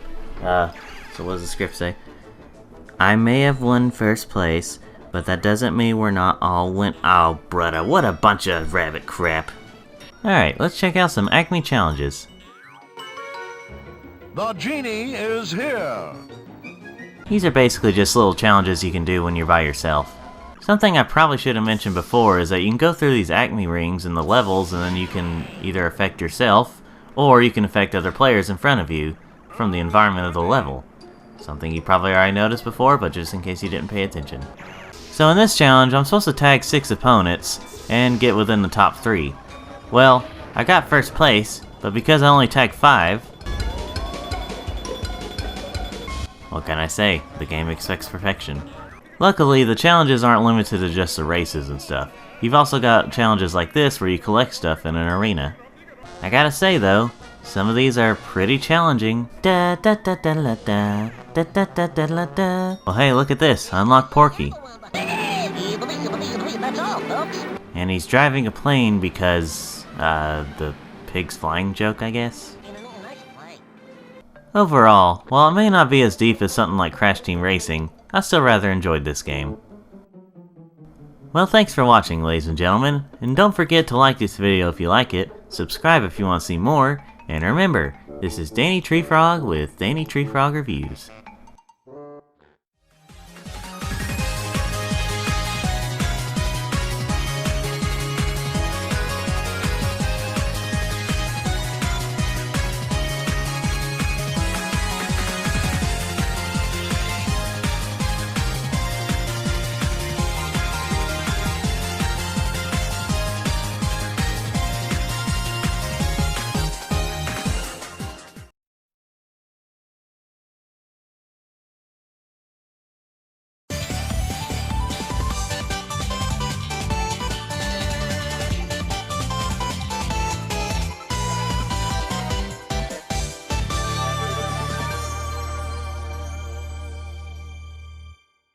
Hello everyone, welcome to Danny Tree Frog Reviews. For today's Portable Difference, we're going to be taking a look at Oddworld Munch's Odyssey for Game Boy Advance. There's a GBA version of Munch's Odyssey? Why yes, there is, XL Paradigm Gamer, who's totally here and not just used sound from one of your live streams. GBA Halo confirmed. Well, I mean, yeah, that's what video games are. Oddworld Munch's Odyssey is how they probably want you to pronounce it. As you can tell, the menu looks very similar to the Xbox version, though obviously they couldn't have the characters move or they couldn't do that. So I tried testing the speaking thing like you can in the console version, but for some reason it doesn't want to work here. I'm not really sure why. Like, why have the option if it's not even going to work? I don't really get it. Hiya, my name is Abe. Is that pretty close to his voice? The cutscenes are told through text. I mean, what do you expect? This is a GBA. What do you want, full-blown cutscenes? This is probably going to be like a side-scroller or something. Oh, no. Obviously, they wanted to get it as close as they could to the console version, so they went with a top-down perspective. While this is not exactly my favorite type of perspective for a GBA game, it could have been worse. Okay, I see. Now your sound effects work. Sometimes you'll go into these pre-rendered rooms, it's kinda weird. If Abe was fully 3D and the scene was a little more detailed, then you could probably convince me that this is a PS1 game. The controls seem to work fine from what I played of it. I mean, everything seems to work properly, except for that test screen. And it pretty much feels like an Oddworld game, just from a top-down perspective. The sounds and music are obviously bit crushed, but they don't sound too bad for GBA standards. Alright, so we've pretty much seen what Abe's gameplay is like. How's Munch's? Well, it seems to be going swimmingly. I mean, this guy's a bit slow on land, but, you know, in the water he seems to be alright. Probably because he's meant to be in the water. Gotta be honest though, after playing through his gameplay, I kinda got bored with this. And then I eventually died. And then I had to start the whole freaking level over again, and that's really what turned me off. Even though I only got to the second level, I pretty much knew I wasn't gonna like this game. I don't really take this review score as a review of the entire game, but rather the basics of the game, which is very important for the game, but you get the idea. I'm not exactly sure why it took me until video 16 to explain this, but here we are. Well, thanks for watching, ladies and gentlemen that watched this video.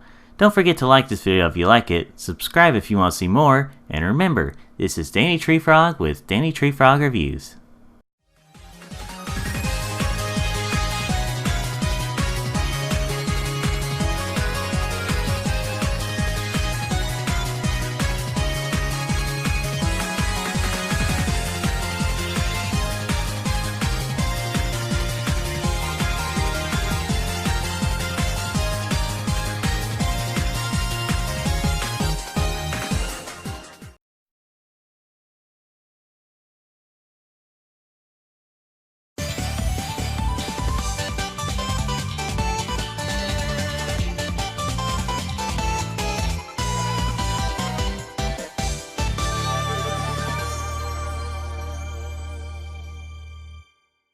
Hello everyone, welcome to Danny Tree Frog Reviews. So since you're watching this video, chances are you know about the Wipeout series. And no, I'm not talking about the series from ABC. I'm talking about the series that's probably known for being PlayStation's alternative to F-Zero.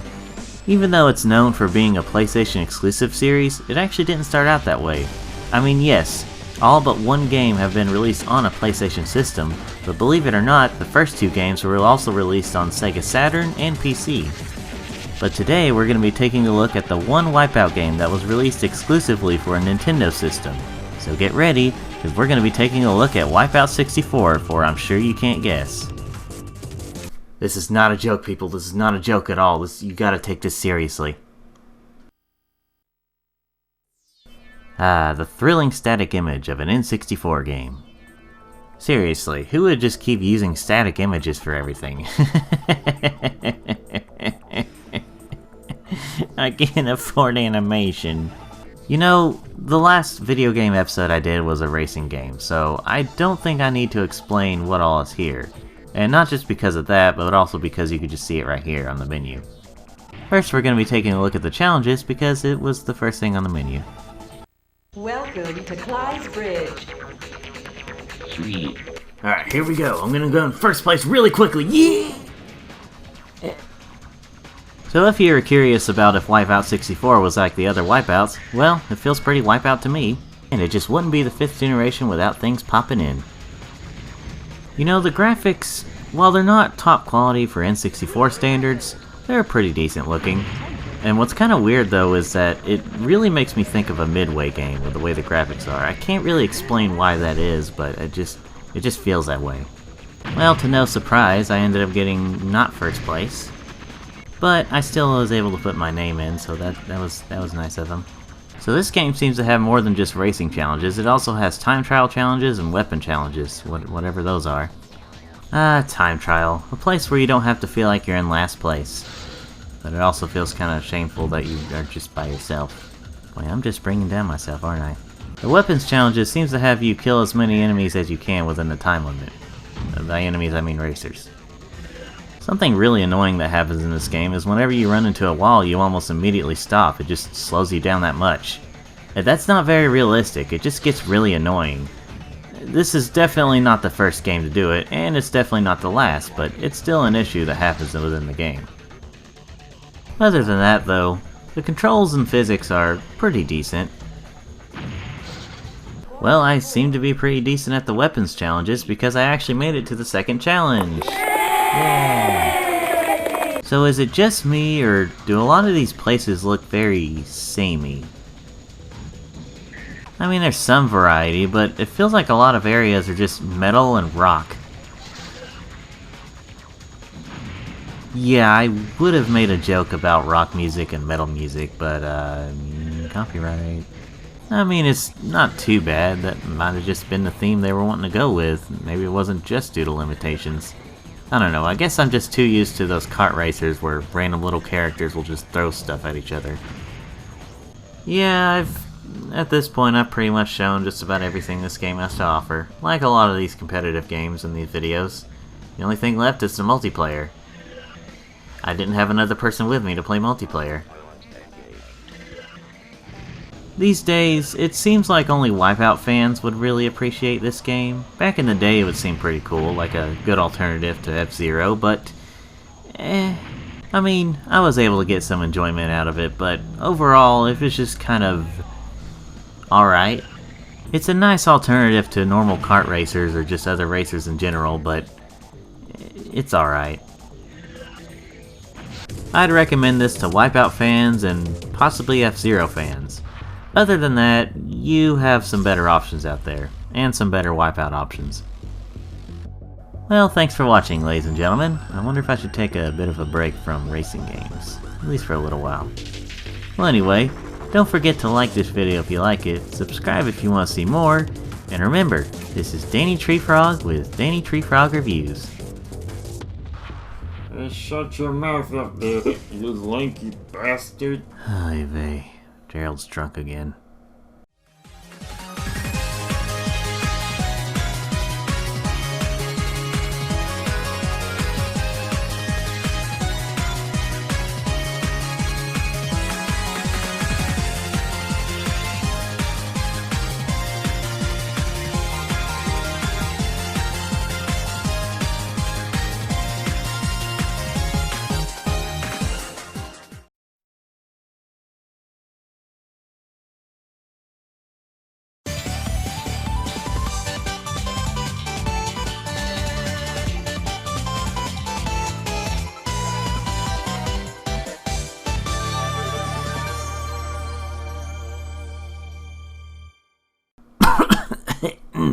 Hey everyone, welcome back to the Babbles of Danny Treefrog Reviews, where we're gonna be looking at Neopets, the Darkest Fairy, I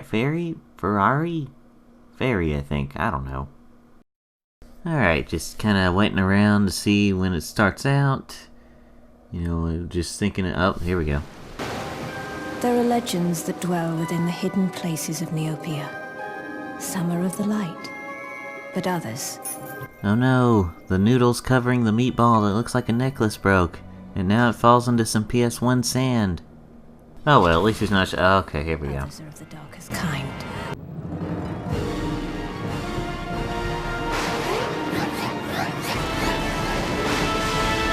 You know, if these cutscenes look very PS1 to me, how is the gameplay gonna look like? Or what's the gameplay graphics gonna be like? Alright, here we go. Here's the gameplay. We got the health bar, we got the, I guess, magic bar, and as soon as it loads, we'll get to play the game. Never mind. They tease me. They tease me. I quit.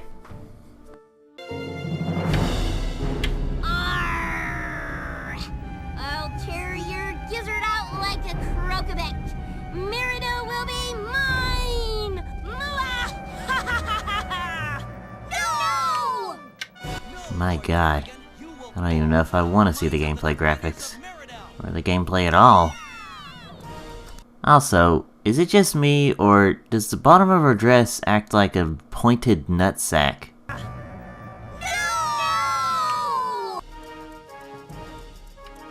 How did they teleport like that? Why? Why are her eye colors so close to the color of her fur? It looks really weird. My gosh, I'm nitpicking. Let's get on to the gameplay. Oh, I don't want to brag, but... My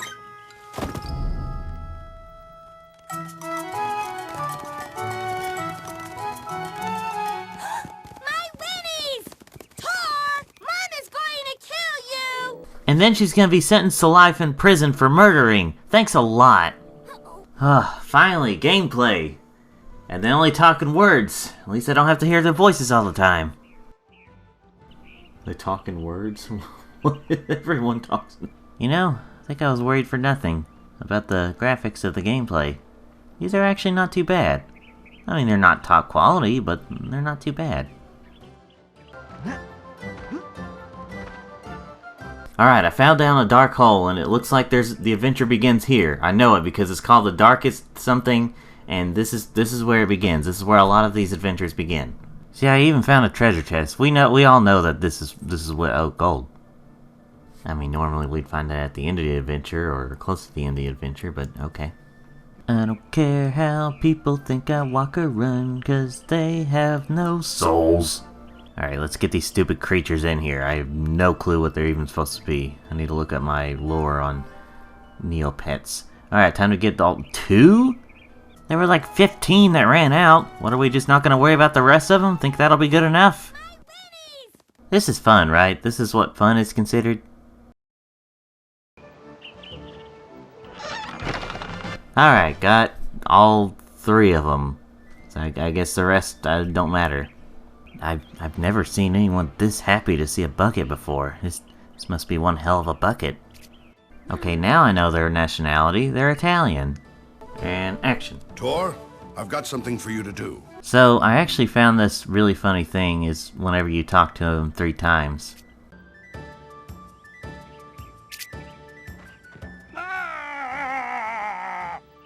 Heh, pissing people off, that's always a good thing, right? Alright, the sword I'm supposed to find. It sounds like it's gonna be amazing. What? This is it? A wooden dagger?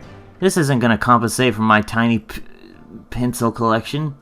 Oh my gosh, finally, some action! Through gameplay graphics this time. You got an interesting fetish there, Sid. Oh no, Tor took up with the wrong crowd! Or maybe enemies don't attack until you're done with dialogue, which makes no sense. I'm gonna freaking kill you, Sid! I'm gonna kill you for some reason! Yeah, I'm gonna murder... his health wasn't all the way down. It was not all the way down. Don't tell me we're done. Okay, we're not done. Because he says you think it's over, so that means they're all gonna attack at once, and I'm gonna be able to destroy them, like right now. Or at least knock them out. You've gotta be kidding me. My whistle. I need my whistle! Thank you. No, I really mean it, thank you. It's about time someone showed those bandits a thing or two. Let's see, you deserve a little something for your effort. No, that's not really necessary. You don't have to give me the thing you're about to give me. I really don't want it! Now, wait a minute now. Gold's supposed to come out of you, it's not supposed to come out of me. It's always the enemies! Unless you're Sonic and it's rings. I gotta say, things do kind of pick up after a little bit. Giant spy door. 2 out of 10. But really though, after a very boring start, things really do start to pick up a bit. I'm kind of excited to see what else this game has to offer. As we go on to this adventure, here we go! Anytime now. It's just gotta load. Anytime. It froze, didn't it? Yeah, definitely looked like it froze. Well, or maybe it's taking a lot to load. It froze. It froze. It froze!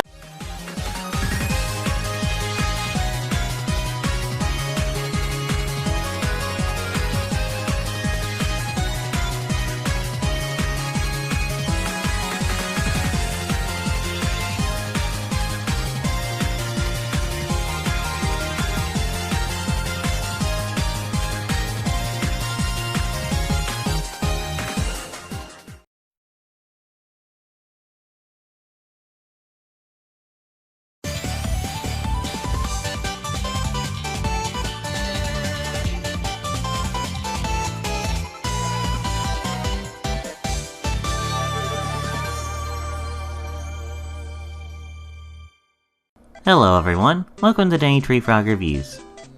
For today's portable difference, we're going to be taking a look at Mortal Kombat for Game Boy, because that was actually a thing.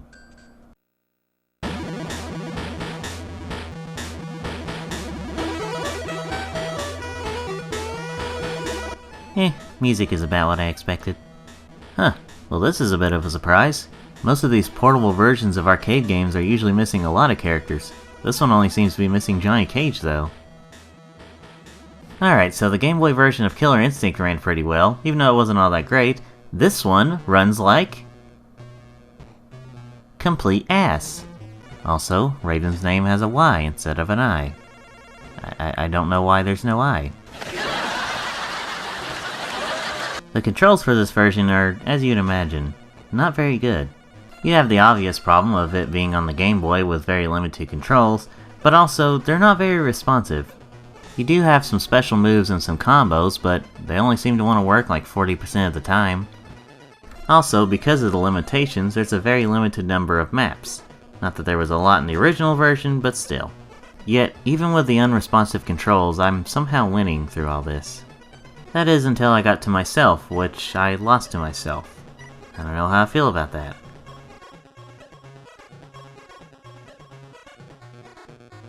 Well, I really thought the game was messed up there. It sure took its sweet time to tell me it was over. At least you get some continues. And I would have shown off some fatalities, but I wasn't able to pull one off. Not that I really care.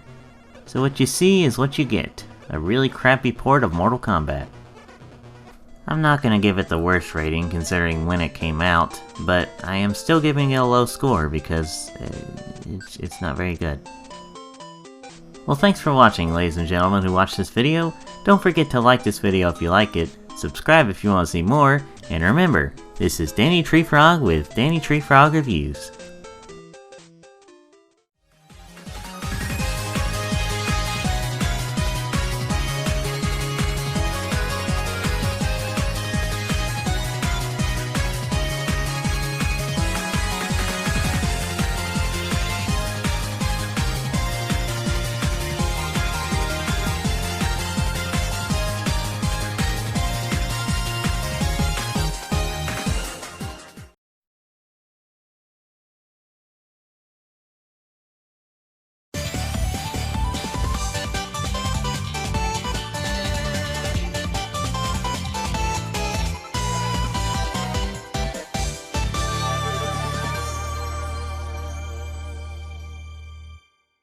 Hello everyone, welcome to Danny Tree Frog Reviews. You know, I wanted to talk about this game on my first episode. For some reason I didn't do that. But now that it's like episode 10 of my video game series, along with being video 20, I think that's a special enough occasion. Well, it's technically video 21, but I don't count the trailer.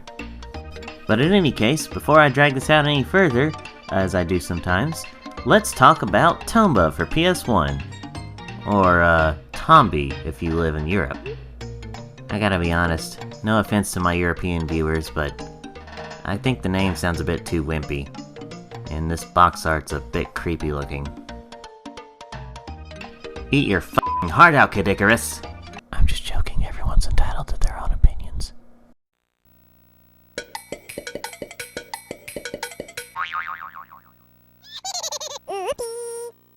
And to think, this is a company that made 2 great games. They also only made 2 games. We'd start things off with a really awesome looking opening, before we get to the title screen.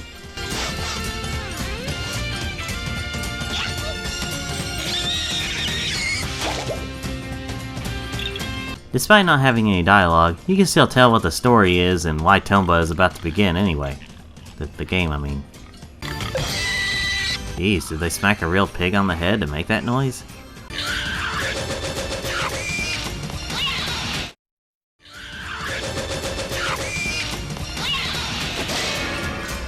Well, the pig took advantage of Tomba being knocked out and takes his bracelet. Tomba realizes his bracelet's gone. Now a very mad Tomba goes off and hunts for the pigs, as he's very excited about it. Here we are, the title screen of Tomba. Or, excuse me, I gotta say it more like, it's the title screen for Tomba! Exclamation points, you know. Now let's just take a moment to admire this loading screen. Just a bunch of pigs snorting at us. And now we're off to the gameplay, another cutscene. Well, you know, it still looks nice, so I'm not mad. Finally, some gameplay. Words! We're basically just being told our first objective, and we get little tutorials here and there. Alright, I'm gonna jump on this pig. And throw it at this other pig. Because it's so satisfying to do in this game. You can also attack with this jack right here as I hit this tree and... Alright then. This is a great place to start as it just gives you a lot to do and shows a lot of, hey, do I know him? You can also swing around on various 3D objects that stick out because Jungle Boy here. After climbing up this tree, this was when you first run into Charles the Monkey, who you'll be seeing a lot in this game. So there's this plant that kind of looks like a butt. You know, it'd be really stupid if it like farted or something if you touched it. That would be... the plant farts. So there's kind of a little bit of a lot going on, and since I usually talk about more simpler games, I will try to simplify this the best I can, without being too let's face it, I'm gonna be unprofessional. Obviously, you can tell that there's elements of 2D platforming, or side-scrolling platforming, I guess you could say. But if I would describe the gameplay overall, I would say it's more of like a Legend of Zelda meets Metroid type of thing. Obviously, it still has some unique elements, it's just that's how I would describe it overall. So as you can imagine, there's a lot of going back and forth, in other words, backtracking. But it's okay, the game's built around it. And also like those games, you also find these various power-ups, such as new pants and new weapons. And just in case you were wondering if there's a lot of variety in the environments, like different locations and stuff, well, this game has you covered. If you happen to have a thing for creepy looking flowers that laugh or cry depending on what mushrooms you eat, well, this game definitely has you covered there. How about this windy area where sometimes you'll run into these things that can either eat you or spit you out? Gosh, the Vor community's gonna love this! Or how about a village of just straight up mice? Just a bunch of mice. And yes, there are these moments where you just go around talking to people in an isometric view. In certain areas, you come across these old men that give you keys to certain chests. And when I say old men, I mean really old men. For example, this guy is 1,000 years old. Have you ever wanted to meet a long-distance living ancestor? Well, how about a freaking 10,000-year-old man? I should probably go ahead and mention the controls, as I probably should have mentioned this a long time ago. They're pretty good for the most part, though a bit floaty, which can be a bit of a problem for some precise platforming. Pretty much the main goal of the game is to find some evil pig bags to capture all 7 of the evil pigs, go in their evil door, and then do an evil fight. What do you know, a good guy that would throw pigs in a bag like that? Doing this will turn the place that the evil pig had a curse over back to normal, as well as having a happy music change.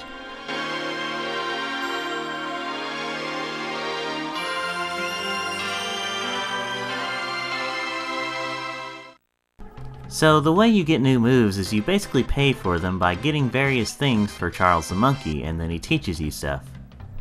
I'm very descriptive on these things. These things? Maybe I could get words out right sometime. So it turns out these tree-looking things are actually rocks. I totally got that from the design. Play the game to find out what I mean. Well, strap yourself in or leave the car now because we're about to get into some spoiler territory. Meet the 1,000,000-year-old man. I have no clue how he's still functioning. Hell, I don't know how the 100-year-old man is still functioning. Anyway, after capturing all the evil pigs, it turns out there's actually an 8th evil pig, the real one. Oh boy, oh no, spooky skelly skeletons. Well, holy hecking fertile, pigs are flying. So Tomba goes to find some friends to help him open the door back up.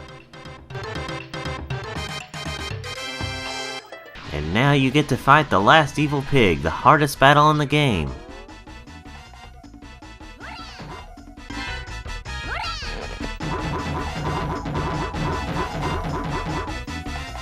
Depending on your definition of what hard is.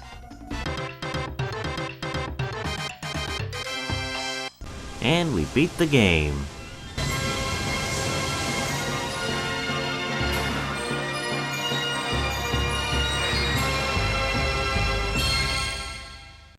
Roll credits. You know, honestly, there's really not a whole lot wrong with this game. Except for one major issue for completionists. If you don't do certain missions at certain times, you can accidentally skip over them, which means you can't go back to them, which means you would have to start over the game if you did want to be a completionist. That can be pretty annoying. But other than that, along with some other kind of annoying missions, this is a pretty great game. It's definitely not perfect, but this is a really great game overall, and I would say it's a pretty great collection, especially for those who want to play pretty lengthy games. It's pretty. Thank you for watching, ladies and gentlemen. Thank you for watching my 20th video. Sheesh, I'm treating this like it's my 20th year or something. But anyway, don't forget to like this video if you like it, subscribe if you want to see more, and remember, this is Danny Tree Frog with Danny Tree Frog Reviews.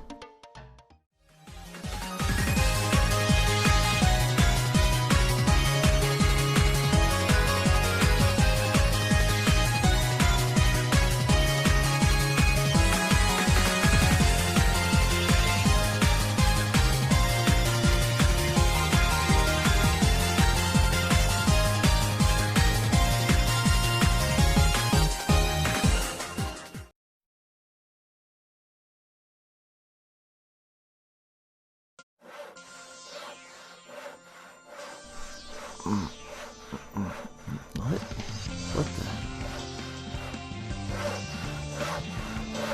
Hey, drunkie! I hear him so much that I hear him even when he's not here. Up here, jackass! What are you doing?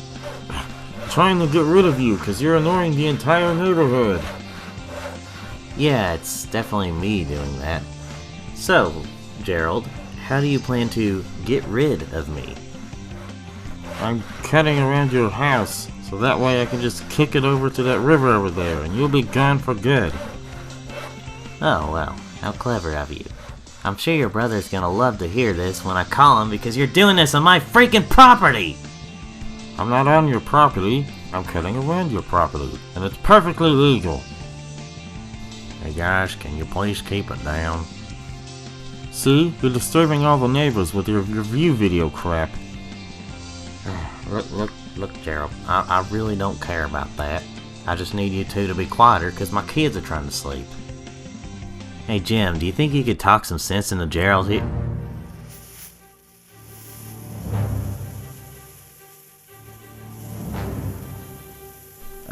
Gerald? You can stop now. Gerald? What are you... Gerald, are you insane? And there we go! Gerald, you idiot!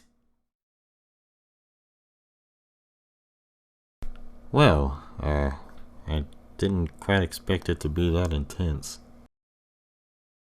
I'm calling your brother.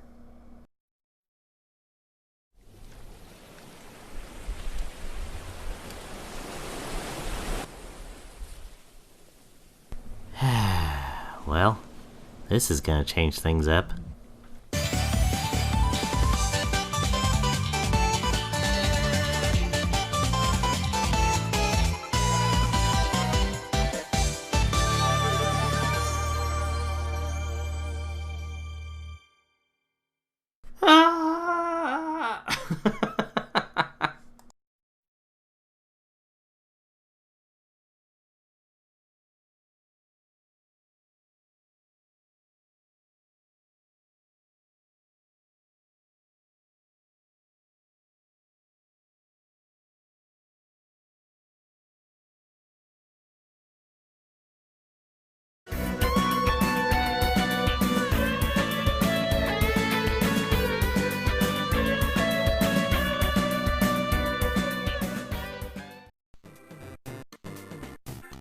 So when we reached out to Gerald's brother, Melton Swift, he had this to say: "Please don't put out too much information about my brother on the news."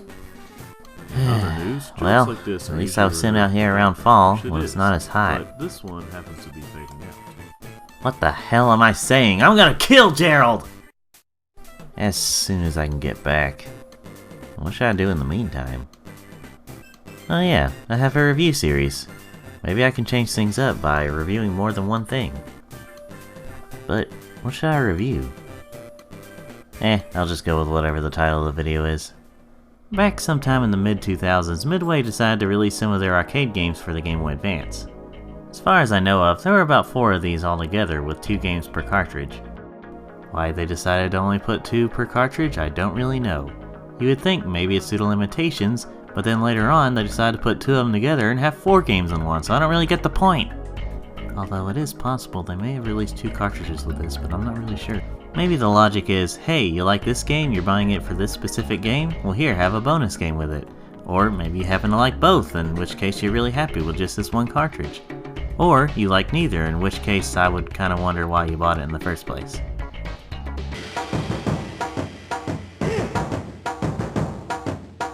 Pretty intense music, and actually pretty unfitting for the games we're starting out with. It's Gauntlet and Rampart. Neither of these have that kind of music. First up, Gauntlet, because it was the top one, so we'll just start there. Welcome, Valkyrie. Tiger, 100 points. The voice work's not too bad for this game, on the Game Boy Advance. I've never actually played this game in the arcades before. In fact, I've never really played any of these games in the arcade before. But I have played these on the collections on consoles, like, you know, Midway Arcade Treasures or something.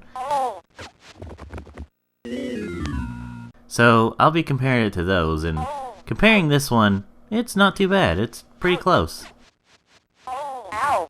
It's a decent little game for on the go. Next up, we have Rampart. Did you guys see that explosion? So I'm not exactly the biggest fan of tower defense or strategy games, but if you do like those types of games, this one might be a decent on-the-go game. This sounds fine, the controls are generally good, and I haven't noticed any bugs.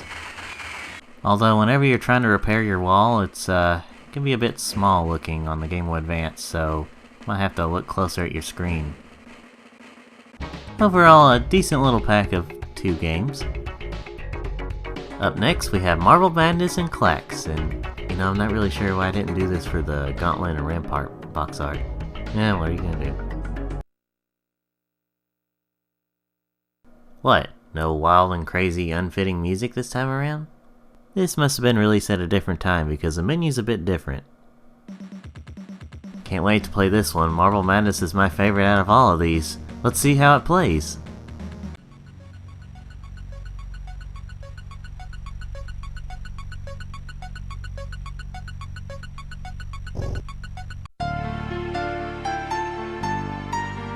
Okay, so visually you may not be able to see why I'm daytime dramaing, but let's just say that the controls are kind of messed up. Going side to side, you're Sonic, but whenever you're going up and down, you're in Sonic Labyrinth. This kind of ruined the experience for me, which is sad because everything else looks pretty good and the sound's decent enough. Of course, my favorite game out of all this is the one that's kind of butchered.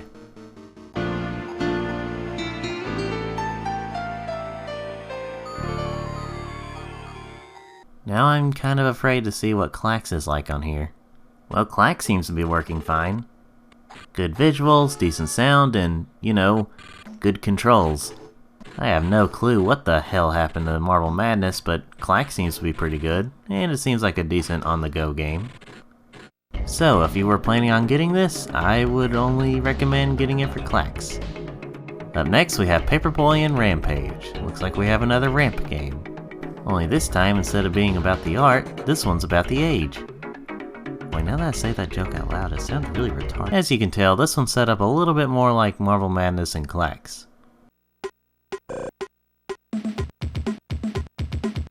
If you see me sucking at the game, that's normal, so it seems like the game is working pretty well. I've never really been a big fan of Paperboy, I just couldn't get into it, but if you like it, well, this seems like a pretty decent on-the-go experience. They did a decent job at this game. Way to go. Now let's check out Rampage.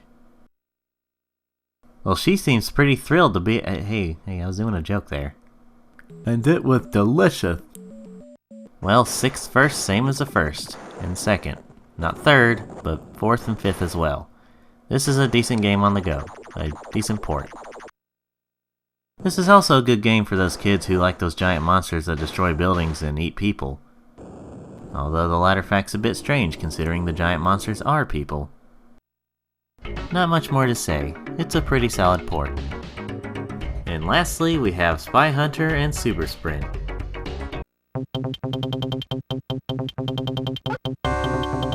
Well, I guess we're back to having a unique music for the menu. And a unique menu.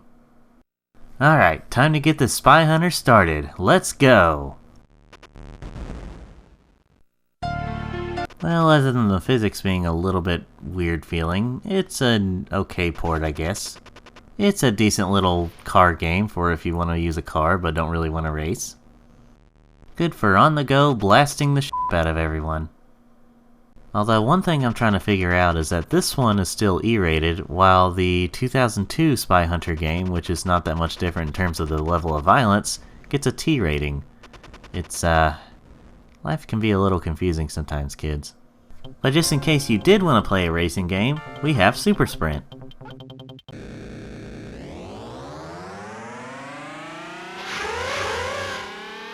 You could do better than this. I'm not saying the game itself is bad, in the arcade or on console, but here on the already tiny Game Boy Advance screen, it's gonna be a little hard to see these already tiny cars.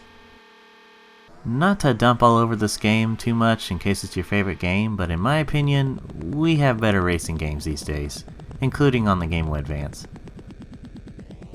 I mean, for the most part it works fine enough, but there's better games out there. Well, for the time, and hopefully at the right price, these were decent little packs, but you can do a little bit better these days. Well, ladies and gentlemen, if you're able to see this video, then that means I must get signal out here, and I'm able to upload my videos. Also, if you see this video, please send help! Get me and my property back to dry land! I'm going insane here! But until then, don't forget to like this video if you like it, subscribe if you want to see more, and remember, this is Danny Tree Frog with Danny Tree Frog Reviews.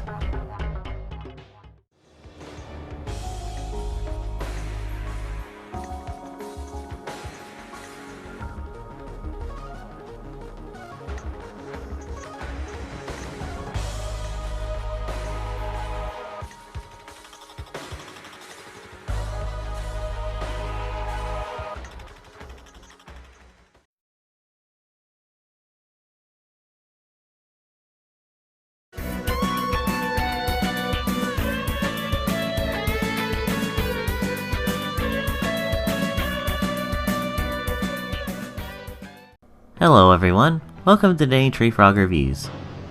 For today's kinda different portable difference, we're going to be taking a look at the Gex games for Game Boy.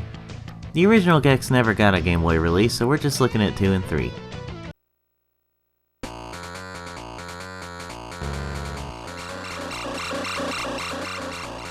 Beautiful sound work so far.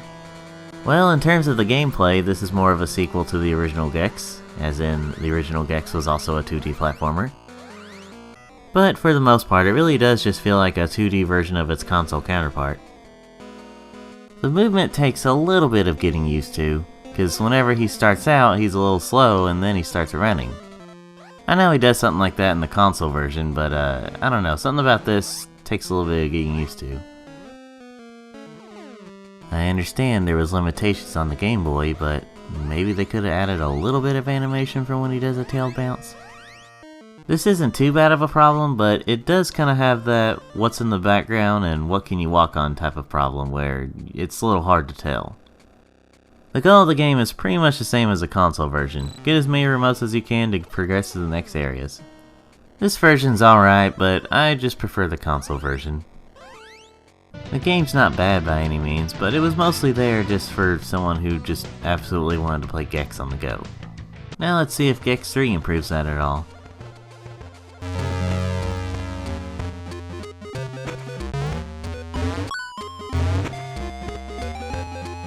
Yeah, there's some improvements.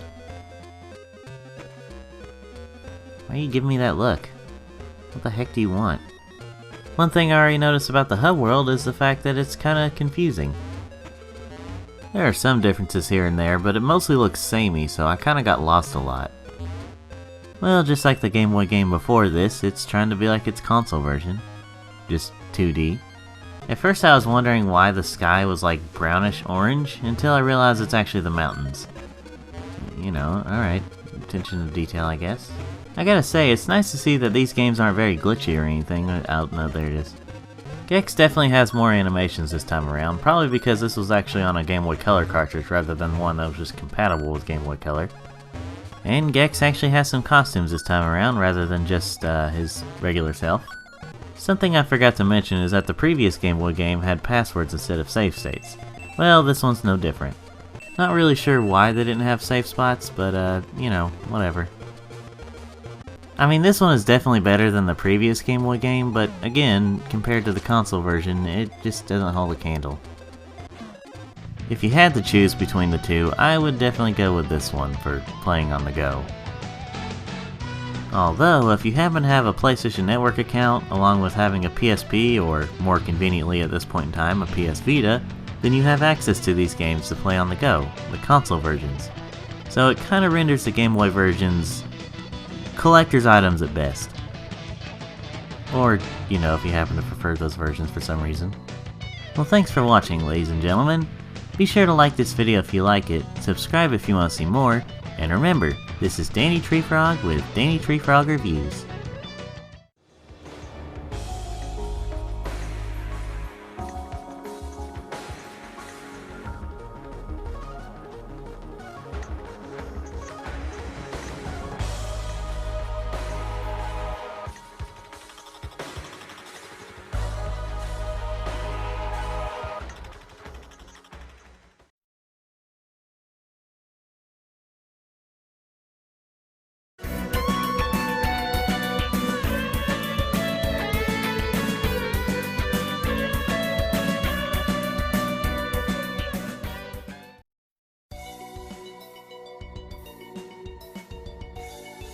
I'm so sick of seeing this stupid freaking ocean. For the love of God, someone please get me back to dry land! Technically, you're already on dry land. You're just... Bite me, Charles.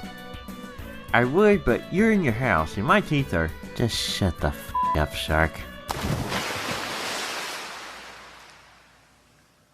Wait, is that... Pep? What's going on, mate? Pep, you crazy winged pecker, what are you doing out here? Came to look for you. I know you were sent out here over a month ago, so I brought my food truck. Oh man, it's good to hear that kind of bad Australian accent again. So, you came all this way out here for me? Well, that, and to warn you about the frog-looking robot headed this way. The frog robot what now?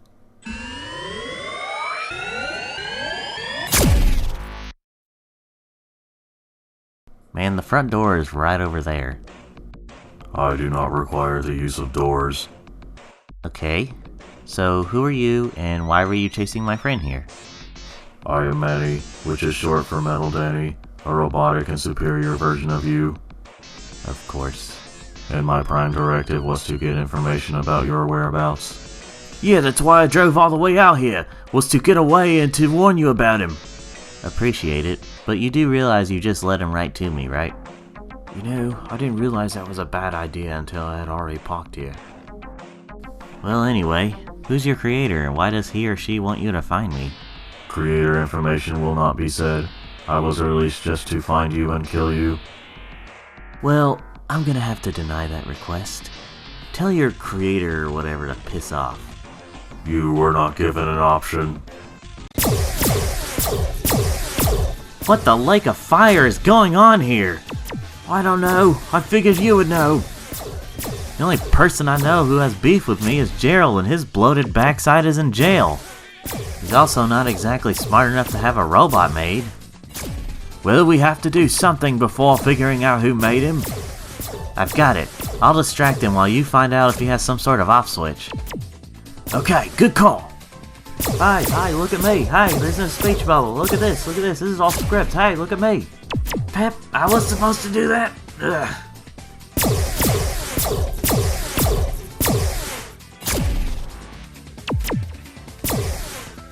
My, that's bad design.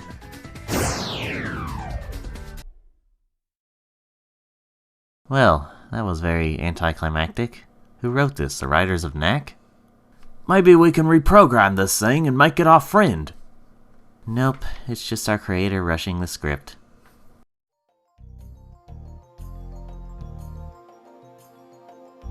That should do it.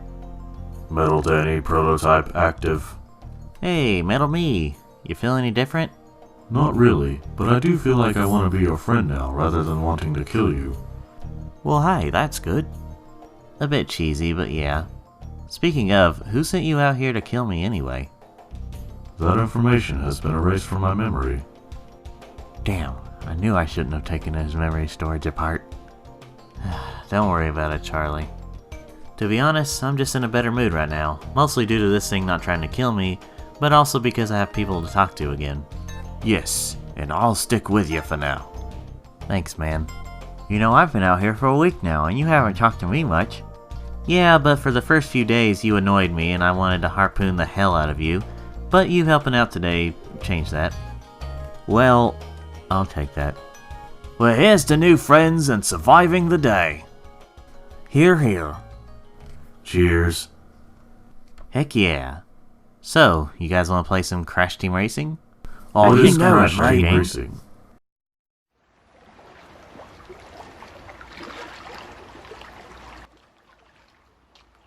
The bird and many have led me right to him.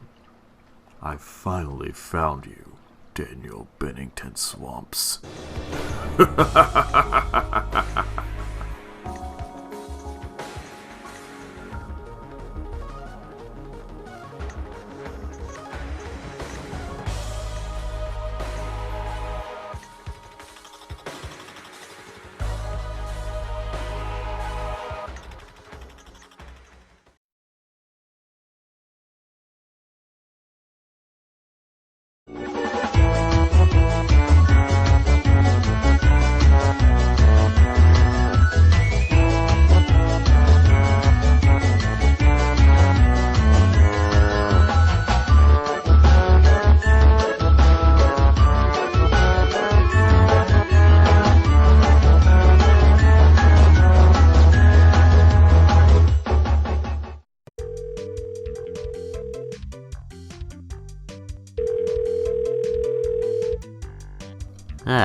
Of course when there's signal, they don't answer.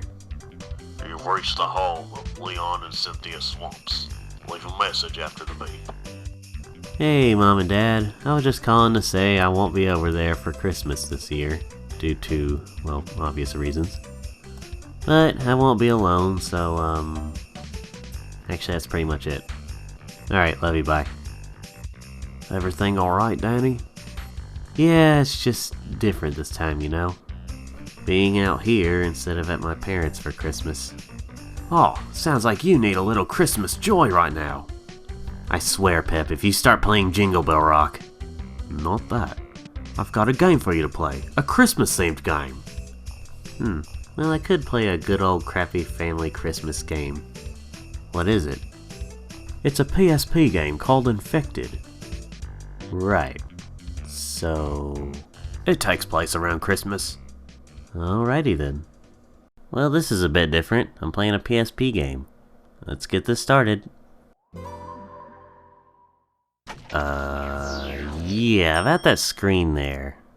Yeah, I'm kind of doing this in a more legal way, and that's why it looked like that. So, luckily I got it fixed, though. I'm just talking as it's going. And with that, fellow citizens and friends of New York, let me say that this is going to be a great Christmas. Wish I could say the same about these graphics.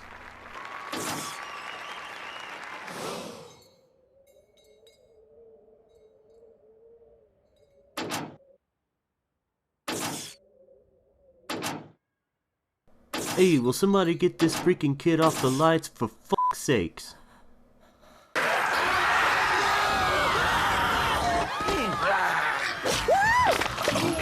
Jeez, buddy, you really put the hole back in asshole. Okay, you get the idea. Zombies attack, it's very unfortunate. Let's move on. Infected hand. So you can give the character a first name, but no matter what you call it, the last name's always going to be Stevens. You also get to choose where your character is from with a lot of detail to it.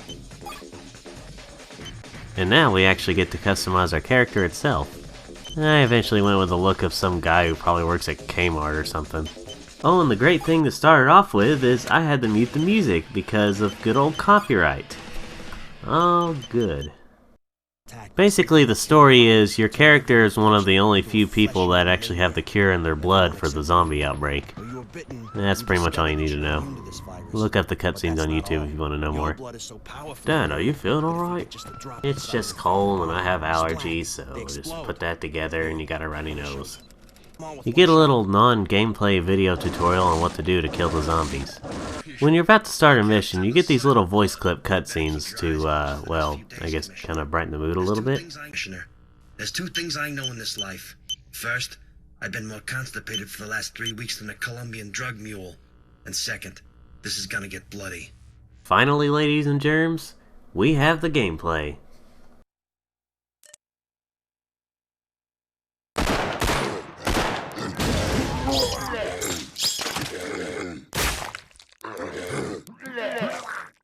A true work of art. Now, of course, the reason it doesn't sound as good right now is due to the fact that I had to turn off the music. Yes, normally there's some rockin' music going on, but it's rockin' copyrighted music, so obviously... you know, ladies and gentlemen, I really can't tell what it is, but for some reason, something just seems a bit uncomfortable to me about this. It's kind of a combination between the camera and the way the character has to look. I mean, there is a reason why the character is holding their arms out like that, and that's because they're holding a gun in one hand and the syringe gun in the other one. But just the combination of that and the camera, I don't know, it just doesn't look right to me. Going into this, I thought that the controls were going to be a bit more complicated, but luckily they're not. They're actually surprisingly fast to learn. So pretty much what you do in the game is you use your regular gun to shoot the zombies until they turn red, then you use your syringe gun to, I guess, finish them off. I can't remember exactly how it goes, but that's what I was doing. So I get that this takes place in New York around Christmas time, but I gotta say, a lot of the environments look very samey. The way I would describe any specific levels are, well, different parts of the city, and maybe some more snow piled up, like this level. Whenever you complete some missions, you get a little more money, and then you can use that to buy some upgrades or weapons. Now, ladies and gentlemen, prepare to hear a very f***ed up scene. Very important to tell you. No matter what, never... Okay, everyone, spread out. Firstly, we'd like to thank you. This is a great honor. Who are you people? Get out of here. We have a field trip from the Julia White School. This has been scheduled for 6 months. We're in the middle of a national crisis here. We've been breached. He's infected. Please stop. Timmy? Timmy? Timmy! Timmy! Timmy! He's dead! You bastard! Our school of people with severe mental retardation. He was only trying to ask you a question. Really? Boy, is my face red. Folks. This is the war room. On your right is our emergency phone to the White House. Do you know who lives in the White House? The hell did I just listen to? Also, yes, that was partially to pad out the time. I mean, I enjoy dark humor here and there are some pretty funny scenes in this game, but sometimes it kind of feels like they're trying to be edgy for the sake of being edgy. Well, finally, here's a level that looks at least a little bit different. And I do also like that you can still fully customize your characters between missions. But the game as a whole, I have to say, it feels a bit too repetitive. At the end of the day, like 99% of the game is just you shooting zombies and maybe occasionally saving people. I get that technically every single video game is repetitive in some way, but when you really get into the game, it doesn't really feel that way. When you don't get into the game, it can feel like this. Repetitive. I just didn't even continue after that mission. I mean, as far as I know of, the next few missions could have been amazing, but I just didn't care to go on. I think I want to change up this review system a little bit. Instead of just giving a number, I'm going to give this game a D+, which is passing, but I wouldn't recommend it. Well, that was interesting, Pep. I hear some band members from Slipknot were in the game. Yeah. Didn't really care to see where. Danny, there's an incoming call from your parents. Oh shoot, put them on! Assuming you can do that. Hey there, son. Merry Christmas. Hey, Dad. Back at ya. Where's Mom? Oh, she's out doing some last-minute shopping. You know how she is. Yeah. Hey, listen, Dad. I'm sorry I can't make it out to the house this Christmas. I had planned to. It's alright, Dan. Things happen. Whether it's a snowstorm, or your house is in the middle of the ocean, or you have to deal with a deadly computer virus like your brother's doing. It's all good. I hope the card I sent was okay. Your mother loved it, son. Look, I have to go. Stay safe, Daniel. You too, Dad. That seemed a bit sappy. Well, it's a Christmas special, so it's pretty much required for the most part. That was just the best we could do. Right. Well, hey, I'm glad you still get to talk to your dad. You have troubles with your dad, Pep? Well, his dad actually... Guys, the video is almost out of time. Oh yeah, it's all good because we're all together. Merry Christmas, Happy New Year, and all that jazz. Thanks for being here, friends, and Happy Holidays. Last line of the year for me. Thanks for watching, everyone. Like, subscribe, and remember, this is Danny Tree Frog and friends wishing you a Merry Christmas. Also, this is Danny Tree Frog Reviews.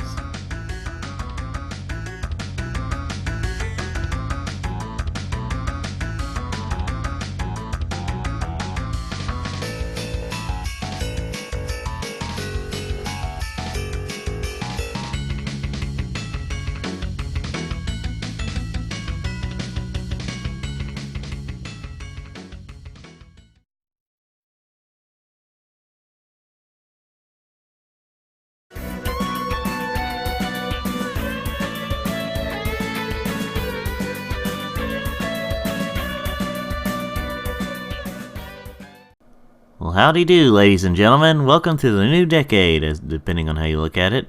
And we're going to start things off by babbling about Banjo-Kazooie, Grunty's Revenge.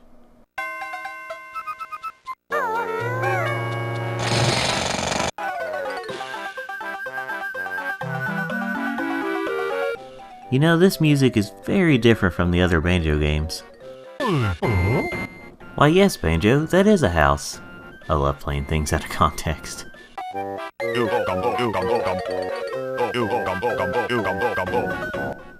kinda thought that's what you were already doing. What were you doing back there, Mumbo?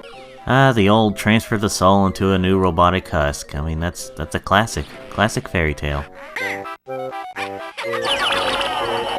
Oh no, Grunty's taking Kazooie. She looked really concerned about it. I sure hope you guys love reading, because there's quite a bit of it here. I mean, I guess if a game is going to have a story on the Game Boy Advance, you gotta have subtitles, but still. Alright, now attack, Banjo. I said attack, Banjo. Banjo, do something, Banjo! Oh, okay, yeah. You gotta learn that move. You gotta learn how to attack. You gotta learn how to attack. What is this, the original Rayman? Yes, the almighty freaking puzzle piece-headed guy. Oh, just going for a swim. You know, swimming in this game is kind of interesting. It's not really good or bad, it's just kind of weird. Alright, guess it's time for a mini-boss. It shouldn't take too long, but I do have to be prepared for any kind of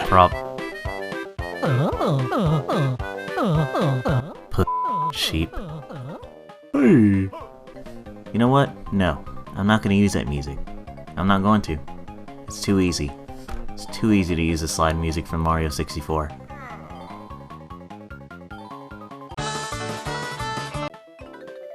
One of the only moments where you get to see Banjo's bare backside. Mumbo installed his own Simon Says machine. I really didn't need to see this, guys. Wow, we're already fighting Gruntilda? That was quick. And just as quickly as this fight started, it's already over. Alright, we rescued Kazooie, and now all that's left is like 95% of the game. To be honest, this game is only good for those who really want Banjo-Kazooie on the go. And until the original games become portable, this is your best option. I'm not saying it's bad, guys. I'm just saying it's just not as good as the others. Except Pilot. Whoa!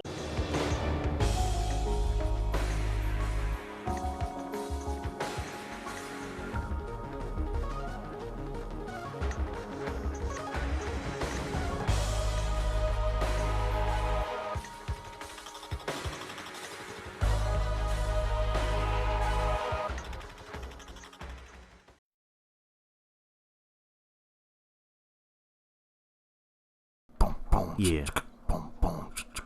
Yo. It's time for Danny Tree Frog.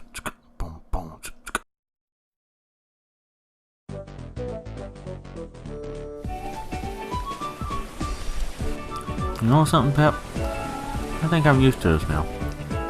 Used to what? Being out here in the middle of the ocean. It took me a few months, but I think I'm finally seeing the positives of being out here. Well, that's good, I guess. What are the positives exactly? Well, things like being away from the crowd, like the bad crowds, I mean. You know, people complaining over stupid reasons. Plus, no bills to pay. Somehow I still get electricity and other necessary things that I'd normally have to pay bills for. Out here, I'm my own man. Well, with friends around now, but still. You know, I can agree with you a little bit. It's also kind of funny that you say that right as we're approaching land. Yeah. Wait, what? Land! Sweet, glorious, beautiful land! Unfortunately, Dan, we're too far away from it. And the waves will push us away from it at this rate. Like hell that'll happen!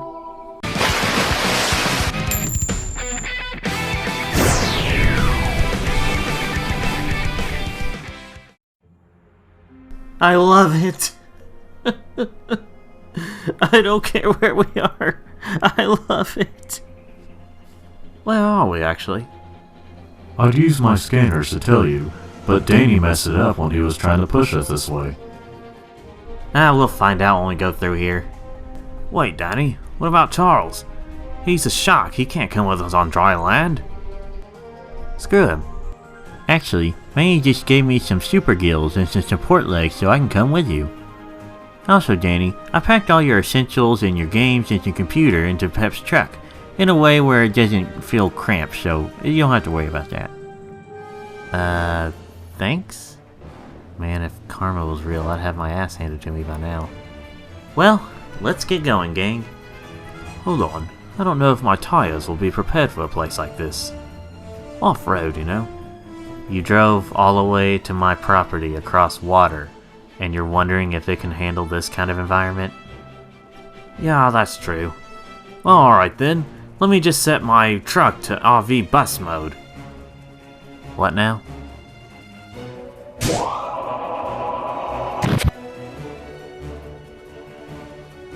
Cool.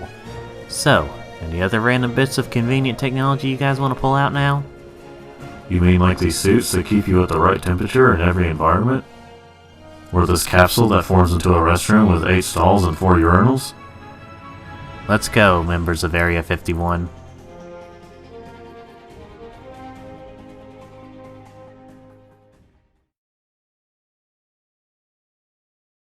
He's left it to die. The house that was once mine is no longer inhabitable. Well, maybe there's a way to clean it up. It's beyond that. Assist, I need you to do something. How can I meet you? Release the hinge bots. Have them locate Danny and his friends. Okay, but they're 90% done. Shouldn't we let them be 100% first? And what if they get turned, like Metal Danny? This is the time to release them, and Manny was a prototype, so his defenses were lower. The hinge bots are ready enough to go. Okay. Their intelligence levels aren't fully installed, but you're the boss. Good. Now I've got some business to take care of. Like killing Danny? Other business to help me with that. Oh, okay.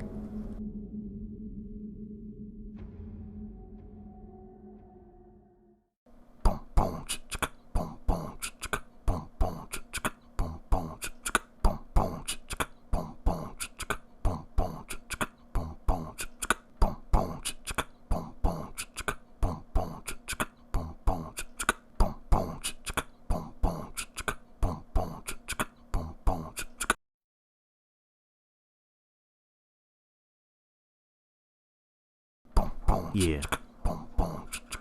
Yo. It's time for Danny Tree Frog Reviews.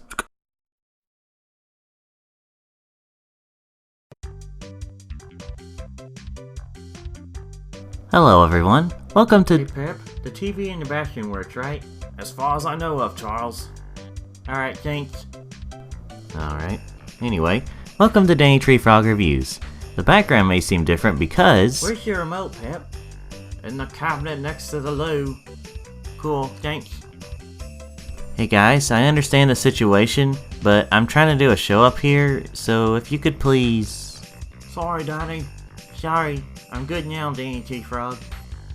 Good to hear. So back to you, ladies and gentlemen. A couple of years ago, my voice actor talked about Arctic Thunder on Xbox.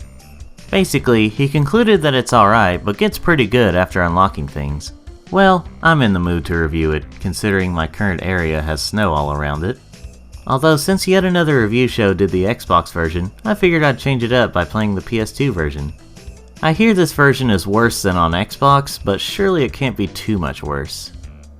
Without further delay, let's get... just being sure... Okay, started.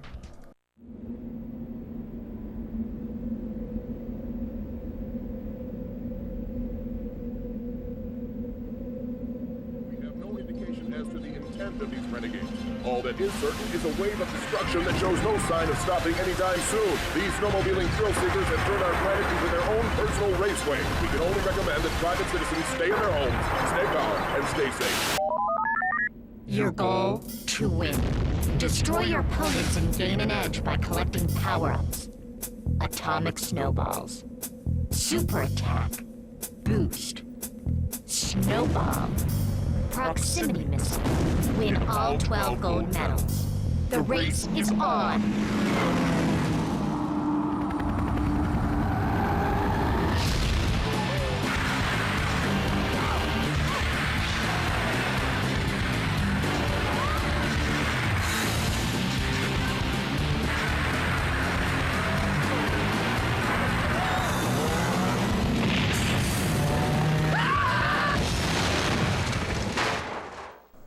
Okay, so I was gonna skip that, but I realized that it really describes the game pretty well, or shows off what the game has to offer, for the most part.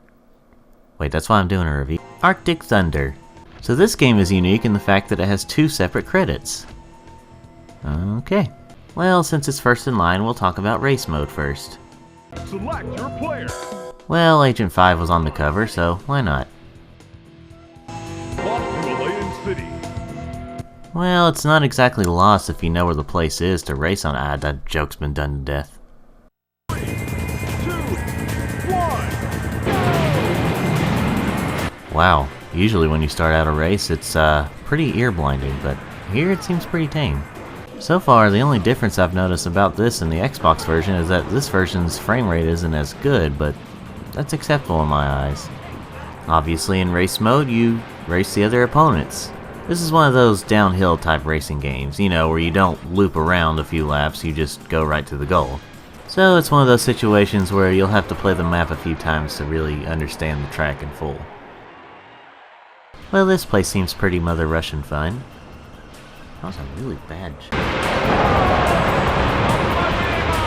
So I didn't really understand what he just said, but it probably sounded painful. So if you don't have any weapons on you, you can actually kick or punch off the other opponents, and they can do the same to you. So it adds a little bit of try and dodge them. Boy, I do love me some snowmobiling on not at all snow. Oh, you really think that invisibility is going to help me win the race? Oh wait, I did win the race. There's not too many power-ups, but the ones that are there, they do an alright job. They get the job done for the most part. Okay, there's a snowman. What about it? Actually, whenever you do hit enough snowmen, it actually unlocks... Hey Pep, where's the toilet paper I can use? Charles, I'm trying to drive! Well, I'll be stuck here for a while if I don't get my special toilet paper for ocean creatures. Well, get creative with the ones in there. That'll take a... For f***'s sakes, guys, the previous Arctic Thunder video had lame toilet humor already. So Pep, pull the vehicle over, let Manny use his restroom capsule, and let Charles use it, and then let me finish my dodgam review. And I'll release some calming dust into the air. Thank you, Manny.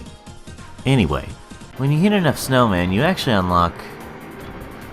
actually, I don't remember. The controls feel pretty decent. Sometimes they're a bit sensitive, but they get the job done for the most part. When you pick up one of the... Oh my gosh. Forget what I said earlier about the frame rate being acceptable. This is horrific! This almost feels like one of those PSP ports that didn't do too well with the frame rate. Points mode is basically just like racing mode, except, well, you get points. And as many points as you get is how much credit you'll end up having, and if you get enough credit, you can unlock things. Training mode is as it sounds. You train. There's no other AI around, the power-ups are still here, you just can't hit anybody. And the frame rate actually stabilizes here. It's just too bad that it took taking out all the opponents to do that. Arcade mode is basically just racing mode without getting medals. I mean, it's basically just the arcade game, you go for a top score. Now, I would end things here if it wasn't for the fact that I was actually able to get a little more footage than I was last time. First thing I want to talk about that I wasn't able to before is Battle Mode, which is exclusive to multiplayer. Everyone was kind of busy at the time, so I just plugged in another controller and I pathetically played by myself. This is basically just Battle Mode, like a lot of other racers that have modes like this. Of course, what I mean is, it's like Twisted Metal if Twisted Metal was just an extra mode in another game. And if Twisted Metal was, you know, kinda suck. The other things I want to talk about are the unlockable characters, which there's actually a lot of. First up, there's Coco Z. Not really too much to say about her. She shares a name with a bandicoot and adds an anime twist to it. Next up, we have Shadow. He's just a ninja in black. I mean, he takes on more of a Mortal Kombat thing rather than a hedgehog who says damn a lot. And then we have Smokey Jones. A cop who's, not exactly keeping the peace, rather just adding to the fire. Or snow. Indigo. A woman who's wearing, indigo. It's Sergeant Thud. Kinda sounds like a comedy movie, but, you know, character plays alright. Brittany Blaze. A close-minded British lady who only seems to know how to say girl power.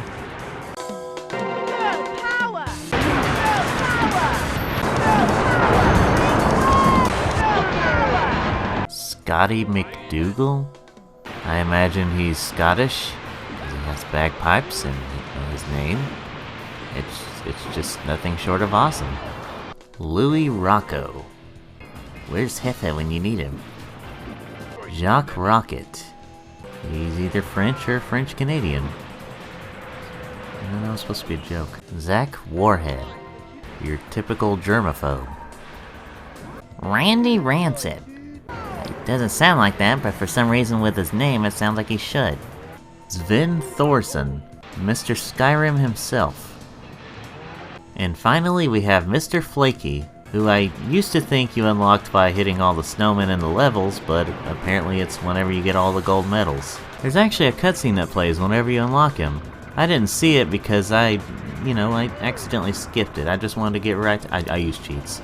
I use cheats to unlock all these characters and maps and stuff. It's just too much of a grind to unlock them all, and I wasn't going to spend too much time on the PS2 version. My feelings for this game have changed a little bit. It is a bit too grindy to unlock all the characters, but it's still a fun game overall. However, while I'm not too big on saying how bad frame rate is, as I can handle it a little more than other people apparently, this one does get pretty bad. Would I still recommend this game? Yes, just not on the PS2, unless you absolutely want to play it and that's the only way you can. Well, I hope you enjoyed the review. Thanks for watching. Hit the like button if you like this video, subscribe if you want to see more, and remember, this is Danny Treefrog with Danny Treefrog Reviews. Sorry about earlier, Pip. It's okay, Charles. Friends fight time to time. I'm sorry to you, too. Friendship can't be crushed over toilet paper. I'll try to remember to get some if we run to a store with any. I'll help you out. You're a good friend, Pep. Guys, I'm glad we're getting along, and I send some apologies myself, but let me finish the video, please. Sorry, Danny. Lord. Let's just go to the end screen.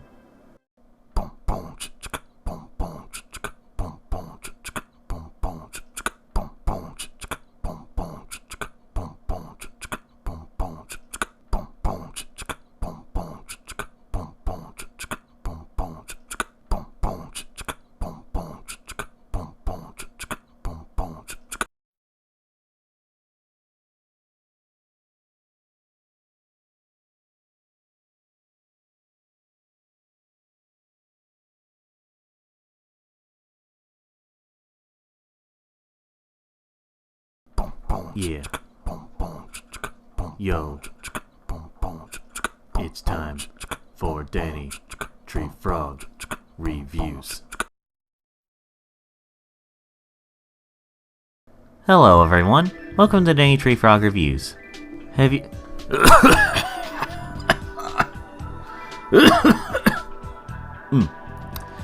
Okay, that was weird. Huh, got my deeper voice back. Alright then. Do you like Bomberman? Do you like Wario? Do you ever wish there was a Bomberman game that had Wario as a playable character where he took most of the title? Well, your potential wish was granted back in 1994, or 1995 in PAL regions, with the release of Wario Blast featuring Bomberman. Apparently this game is Bomberman GB in Japan and doesn't have Wario in it, as far as I know of. So when Bomberman GB 2 came outside of Japan, it was just called Bomberman GB. Region stuff does weird things to games. And by the way, my voice still get lighter in tone in certain areas, and some areas it probably won't be, it'll probably deeper. It's hard to predict it. Anyway, let's get to the game and possibly have a blast. Having a stroke, Danny? No, I was just... What now?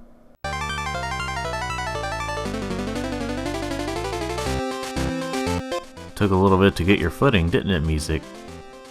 Hold on a minute there. You're giving me too many choices here. Yeah. This is Bomberman, alright. Or should I say Wario Blast featuring Bomberman.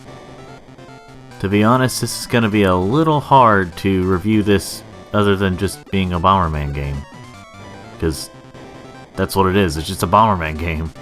Well, okay, it's a bit different in the fact that it's one of those Bomberman games where you face off against other opponents rather than just enemies. Other than that, it's just the usual gameplay, except Wario is also a playable character. It's just a reskinned Bomberman. Of course, you got your power-ups, such as getting more bombs and longer distance of the bomb explosion, things like that. Apparently Wario was facing off against Black Bomberman? I don't really know this franchise too well, but that is his name. The controls are decent enough. I mean, it just kind of feels like a Pac-Man, except you're not constantly moving. I mean, it would be kind of difficult to screw up on controls with a game like this. And of course, the more levels you go through, the harder it gets. Now, of course, you might be asking yourself, well, is there a difference between the Bomberman gameplay and the Wario gameplay? Jeez, that's really brutal. Anyway, to answer the question, that is a no. There is no difference. The only thing is, Bomberman is facing off against Wario. I mean, there could be something, I just don't notice, but as far as I can tell, it's just a palette swap. There is a 2-player mode in this game, but I didn't have another Game Boy, let alone another copy of this game. I mean, it could have been one of those pass it around type of deals, but I didn't check. Alright, well, while making this episode, I decided to look it up, and this game only has a single-player mode. Apparently I forgot. Now I feel like a dummy. So, my overall thoughts are, this game is fine. It's just Bomberman with Wario as a playable character as well. This game is good. Not great, just good. I kinda wish it had a little more content, but I understand at the time that this was, you know, a Game Boy game at the time. Well, that was a shorter review. I mean, I guess. I don't know for sure. This was recorded before the actual review part. Anyway, thank you for watching this video. Hit the like button if you like this video, subscribe if you want to see more, and remember, this is Danny Treefrog with Danny Treefrog Reviews. You know, I think I let my voice get a little too deep back there. I don't know. Let me know in the comments what you all think, ladies and gentlemen. Do you think I should just continue to do this? Or should I just stick with this? Just let me know.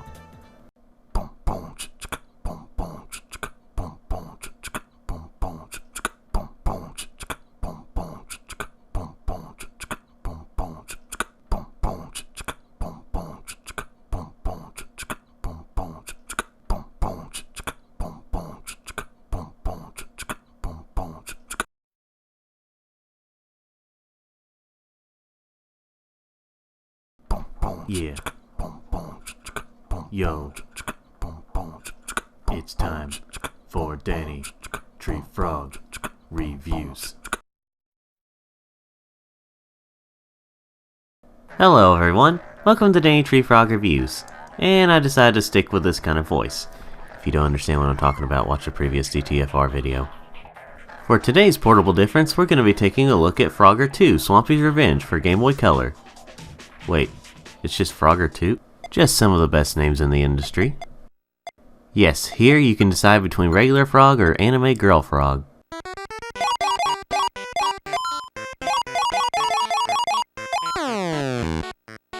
Well, this is different, isn't it? So while the original Game Boy Frogger game was just a clone of the original Frogger arcade game with a different art style, this one is very different. It's very different from its console counterpart, and it really shows off what the original Game Boy Frogger game could have done, but they just didn't. Another thing that's unique about this game is that you can swap between Frogger and Lily at any time. They both play the same, but it's just, you know, it's kinda cool. Jeez, what the hell are they working on to need that many bulldozers and trucks? By now you might be saying, Danny, shut up about the other stuff. What's the goal of the game? Well, you might have noticed I've been collecting these little diamond things. Those aren't required, you just have to reach the end of the level. Jeez, Frogger, you seem pretty happy to get a game over. Actually, now that I think about it, I don't remember for sure if you have to get the gems or not to reach the end of the level. Gosh, I need to remember this stuff before I do reviews. So yeah, there's no baby frog rescuing in this game. So at this point you might be wondering who this old fart is. Well, apparently this is Thaddeus. He's just kind of a guide throughout the game. Don't get too attached to him though, because this is the only game you see him in the series as far as I know of. He was a good man. So yeah, this is just a fun little Frogger game with some twists and turns to it. Actually, this was kind of the start of the newer era of Frogger, where it was about getting to the end of the level rather than saving baby frogs, or any other frogs. My only real complaint about this game, which could kill it for some, is the fact that there's only like 1 or 2 tracks in the entire game. So this level music you hear, I hope you love it, because you'll be hearing it through all the levels. And I would have complained about the fact that Swampy's nowhere in the game, considering it's called Swampy's Revenge, but then I remembered the Game Boy version is just called Frogger 2, with no subtitle to it. So, yeah, this is just a sequel to the original Game Boy Frogger. Sort of. So before I end things, I just want to point out that this picture of Lily is just Frogger turned around, colored pink, and added hair and eyelashes. So Frogger 2 on Game Boy, not as good as the console version, but still an enjoyable ride. Well, thanks for watching everyone. Hit the like button if you like this video, subscribe if you want to see more, and remember, this is Danny Tree Frog with Danny Tree Frog Reviews.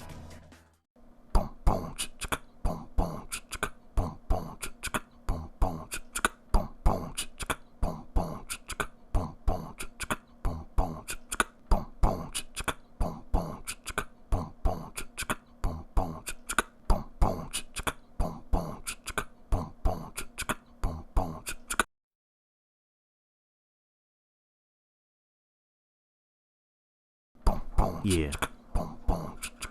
Yo. It's time for Danny Tree Frog Reviews.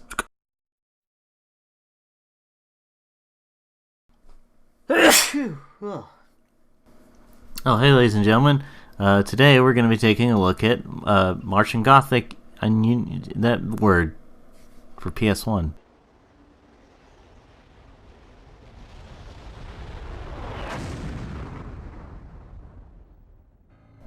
Thanks for watching, everyone. I could be bounded in a nutshell, and count myself a king of infinite space, were it not that I have bad dreams. Look, if your bad dreams are getting to you that bad, then you might want to go for therapy or something. Ah, the classic PS1 pre-rendered graphics. Which, honest to God, don't look that bad, but then again, this is 2001.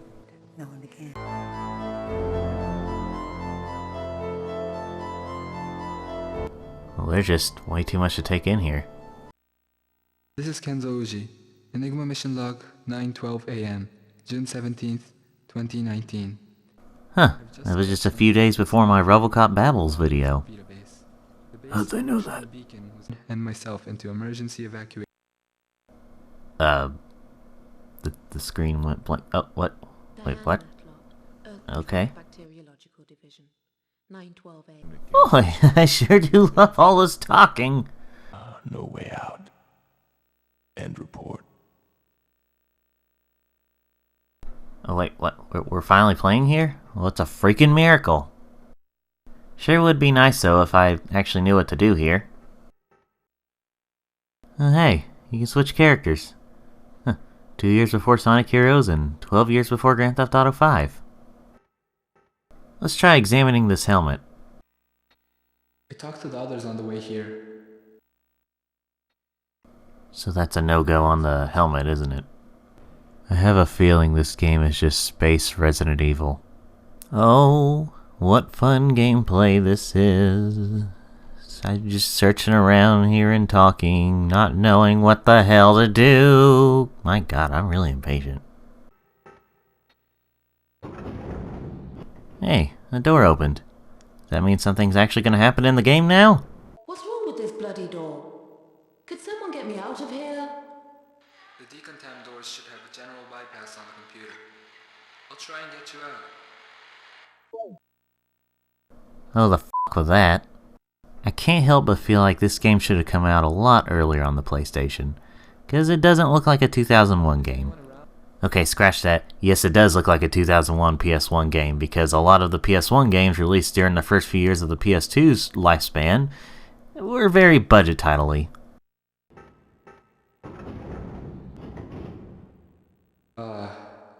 If anyone here was alive, would they have left a corpse lying in a corridor? Okay, so you actually run into something that's a bit frightening, and your first reaction is to make a joke. A dark joke. What is wrong with you? That is hilarious. Well, people must have died because they forgot about spring cleaning. Well, I guess he's dead.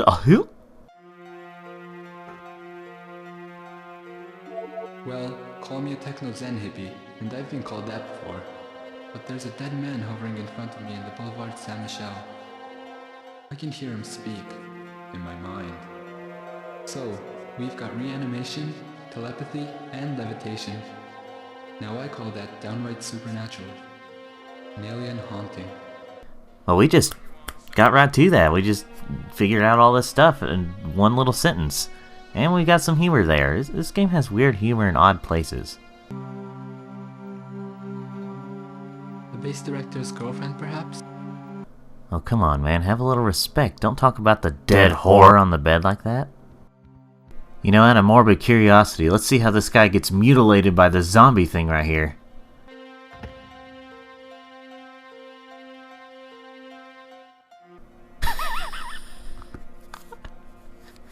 I mean, I guess it would hurt to fall to the ground like that, but it seems like a bully in the playground. Alright, I'm getting absolutely bored with this game. It might get action-packed and amazing afterwards, but it's taken too long to get there. Apparently this game was originally going to be a point-and-click adventure game. That would have made a whole lot more sense, but I don't know if it would have made it any better. Oh wait, here's some action. We got some action going on. He's in trouble. He's in trouble, look at this. Going in for the kiss. Oh yeah, here we go. Yeah, we gotta figure out some kind of strategy to get this person off. Never mind.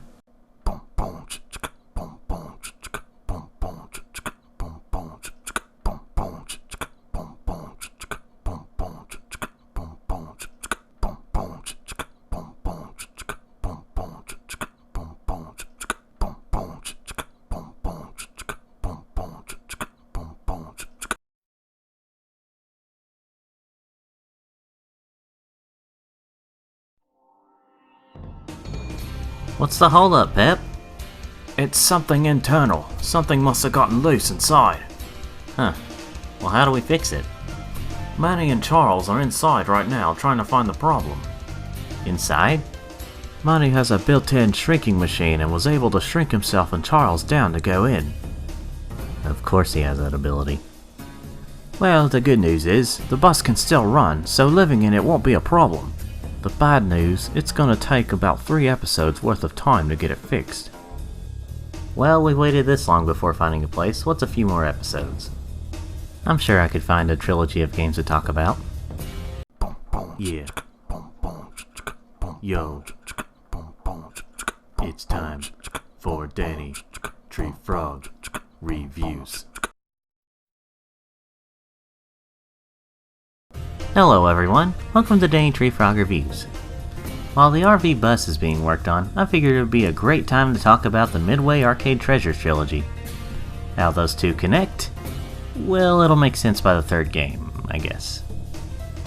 During the early to mid-2000s, Midway released a few game collection games, but probably their most popular or at least most successful ones were the Arcade Treasures games. There are technically 4 of these games with Arcade Treasures in the title, but for now we'll be looking at the ones released for PS2, Xbox, and GameCube. So, let's get started with the first one, simply titled Midway Arcade Treasures, or Midway Arcade Treasures 1, depending on which release you bought. They're both the same thing with... okay, you get the idea. Well, this is kind of interesting looking. I mean, I guess it makes sense if they're going for treasures and, you know, pyramid filled with treasures, and stuff like that.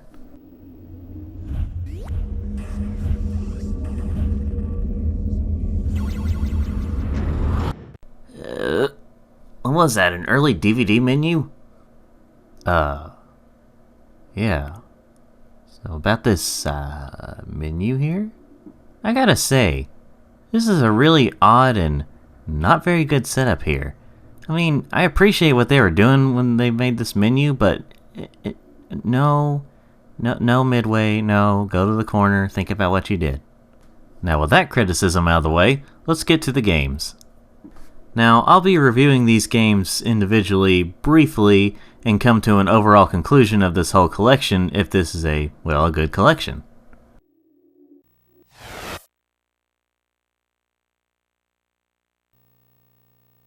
What a beautiful image they put there for their officially released game.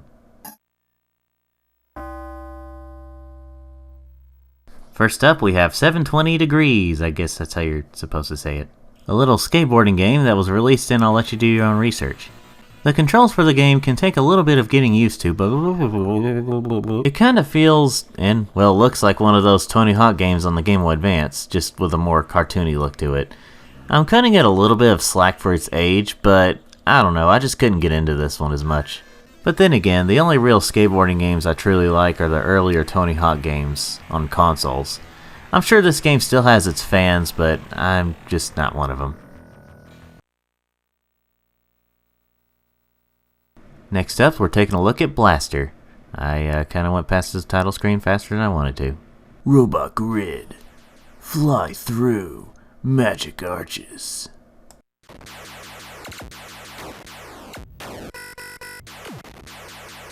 Dude, could you imagine being high playing this? I mean, this isn't really what I'd say... I really don't know how to describe this game. I mean, it's a first-person shooter, space shooter, whatever you want to call it. And it looks like it's either 3D or pseudo 3D back in the early 80s, so it looks pretty cool for the time. I just don't know if anyone would really be all that comfortable playing it now. Especially those who have problems with seizures.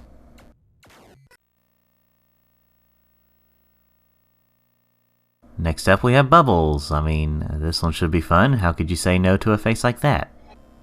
You know what? This game isn't too bad. It's slightly confusing in some areas, but it's a little enjoyable. It's one of those games where you consume little things to get bigger, and the bigger you get, you can consume bigger things, and it's easier to get the smaller things, and you know how it is. It's overall enjoyable.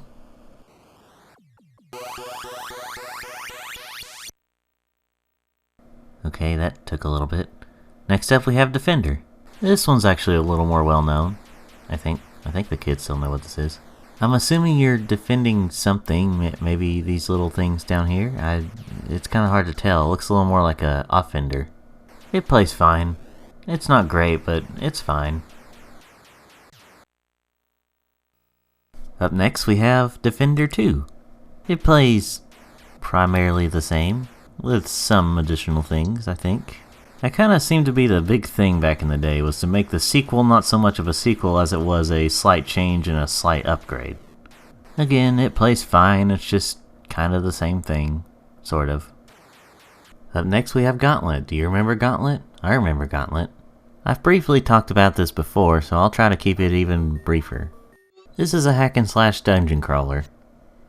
That's about all I can briefly say about it. It's an okay game, it just gets a little ridiculous on how you have to control it. I mean, yeah, this was 1985, but still. Just an okay game. Next we have Joust. Williams. This is basically a fast-paced version of Balloon Fight. Only a lot more confusing.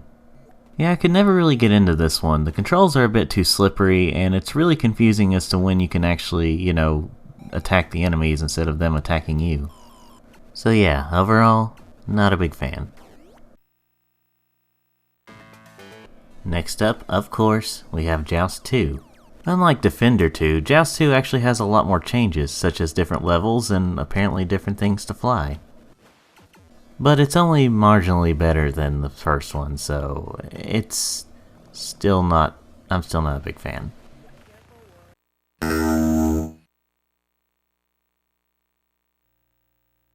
Up next we have Handlax, known as Clax. It's another one I've talked about before, and I rather like this one. It can be an enjoyable time. It's one of those games that's vaguely like Tetris, but not really. So if you like puzzle games with really weird sound effects, then you might like this one. Up next we have Marble Madness, one of my favorites. And thankfully, unlike the last time I talked about this, it doesn't control like ass. I mean, it is something where you have to get used to the controls, but it can be really fun when you do. I may be a little biased here, but this is definitely one that I would consider getting for this collection for, Paperboy. I'm gonna stop talking about the fact that I've talked about some of these games before.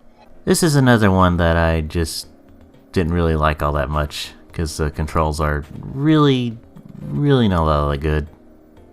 I mean, don't get me wrong, the setting is really interesting. A paperboy in this really weird town, but if it wasn't for the controls, I might like this a little more. Rampage, based on the film from 22 years later. It's not my favorite in this collection, but it is an enjoyable one.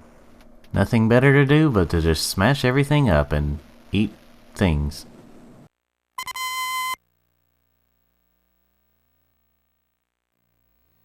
Rampage Art. Just a little strategy game, I guess you could call it, or tactics game, maybe a mix of the two. I'm not really into these types of games, so of course I'm gonna say I don't like it as much, but I'd say if you're a fan of this type of stuff, then you might enjoy this. And I would suggest playing this on console because on the Game Boy Advance it's a bit too small. And I reference that because I played this before. Oh,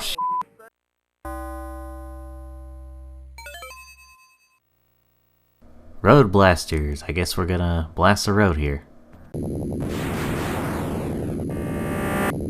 I mean, you can go at any time now if I can figure out how to control this thing. There we go. It's kind of like a more advanced version of one of those pole position games.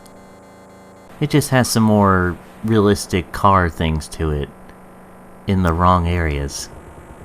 Seems like you run out of fuel way too fast. I mean, I don't know. This isn't very good.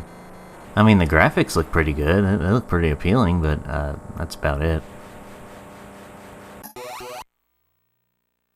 Robotron, the movie from Disney. It's a shoot-'em-up game in which you shoot up robots and save humans. The game. Other than some variety in looks, there's not really much to this game. It's just a fun little time waster. Satan's Hollow. I skipped over the title screen too fast. It's like a lot of other generic space shooters except you're not in space. I mean, it's fine, it's just been done to death. Sinister. This is a sinister... I can't make up a joke. It's a space shooter, but it's a little more interesting because it actually kind of feels like you're out in space. I mean, I imagine. The controls are slightly slippery, but you can get used to them. It's a fine experience.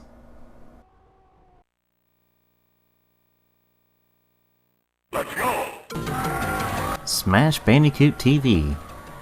It's a bloody, violent shoot-'em-up game that pretty much represents midway outside of Mortal Kombat. Kill people and earn cash, your typical deep dark web stuff. Up next is Splat. I sure wish I could explain what's going on here, but I don't even think I know what's going on here. I think you're supposed to cause things not to go splat, or cause things to go splat, maybe hit the opponent, but I don't know. I don't know this game. Spy Hunter. Hunting spies. Not really, I don't know. Hunt down and make cars crash until your car crashes at the end, and motorcycles apparently. It's a decent little game. Not too great or anything, but it's a good time waster.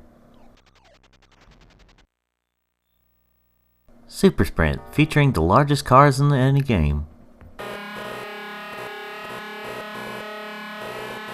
Okay, I think you get what I mean by that bad joke, but I think that joke would have worked a little bit better with Micro Machines. This is another game I'd recommend not playing on the Game Boy Advance considering how small the cars already are. It's fine, there's just better racers out there. Root Beer Tapper, only here it's filed under Tapper. Well, this is alright, but I don't see Wreck-It Ralph anywhere. Now this is a fun little challenging game. This really shows off the living hell of being the only employee at a store at the moment. This is definitely one I'd have higher up on the list. Totally tubular, it's tubing. And it's not all that great. I mean, I like the looks of it, but it's not all that great. It just doesn't feel right to me, and I couldn't get used to the controls, as you can see.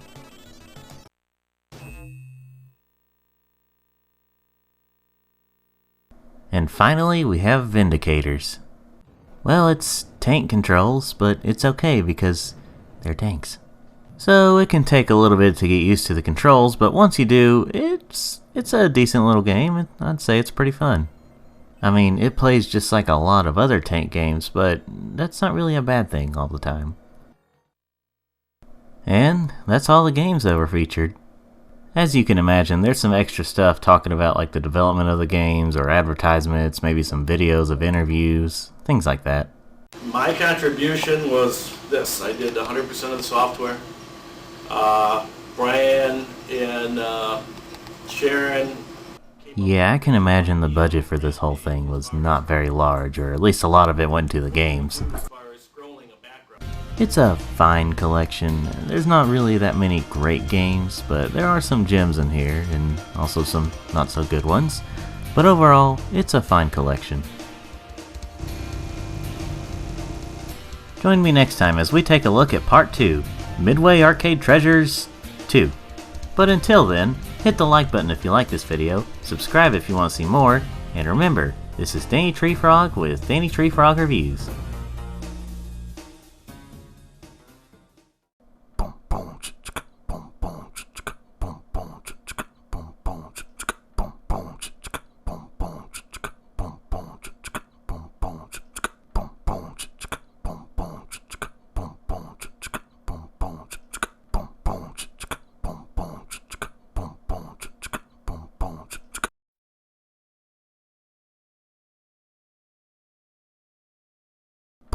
Yeah.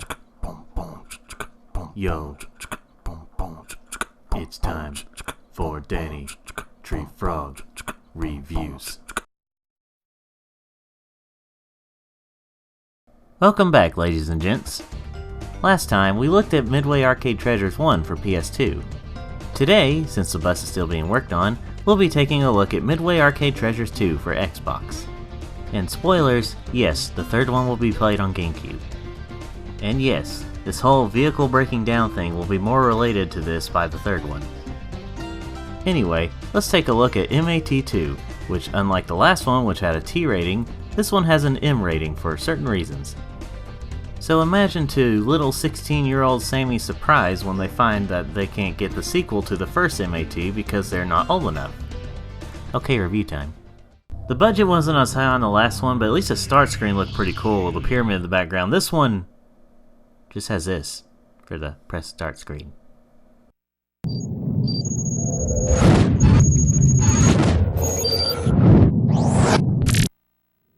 Well, that transition to the main menu definitely looked better. I also like this menu a lot better too. While it doesn't look as cool in concept, it definitely works better because you know more about what you're about to play. Sometime I should probably show clips of what I'm talking about. There also seems to be more settings to the games. Oh wait, did I not turn? Alright, I think you get it. Let's get into the games. And this definitely looks better than the previous one. First up, we have APB, which I keep wanting to say ABP because it rolls off the tongue better, but it's not called that. It's going to be hard for me to really officially review this, even if it's just briefly, because I only got through some of the training level. I never really played through a lot of the game. But from what I've seen outside the training levels, and outside my own playthrough, it looks pretty decent. So I'm going to give this one a pass. A passing grade, I mean. Arch rivals. White guy versus black guy. Something seems wrong about that. So I don't really know much about the teams, so I just decided to go with some random team. I mean, it's your typical basketball game from back in the day. It plays alright, it just kind of plays the same as a lot of these other basketball games. I guess you could say I'm not really a big fan of it, but then again, that's because I'm not a sports nerd, I'm a video game nerd. Championship Sprint. I guess Super wasn't enough. This looks the same. This looks the same as Super Sprint. I mean, there are some new tracks, but it's primarily the same game. Why would they have this on two different collections? Kinda seems a little like a waste. Cyberballs 2072. Boy, that is 52 years from now? I think I did my math right. This is pretty much just American football with robots. And like American football, I have no clue what's going on. I mean, if you're a fan of these old football games, then you might enjoy this one, but for me personally, I'm not a big fan. I'm more so into the simpler sports, like baseball, bowling, or chicken.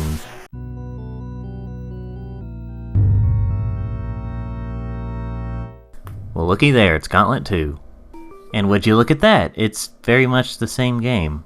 Once again. I mean, it's fine. The graphics are a little better, I think. There might be some new enemies, maybe some new locations, but overall it just kind of feels like the same thing as last time.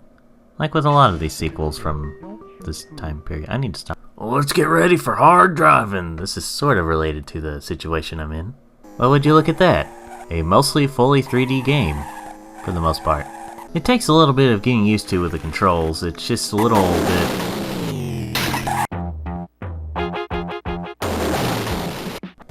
You think that was a bit excessive? Yeah, this seems like one of those cases where it didn't translate as well from the arcade to the controller. So, I don't think it's all that good. At least playing it like this.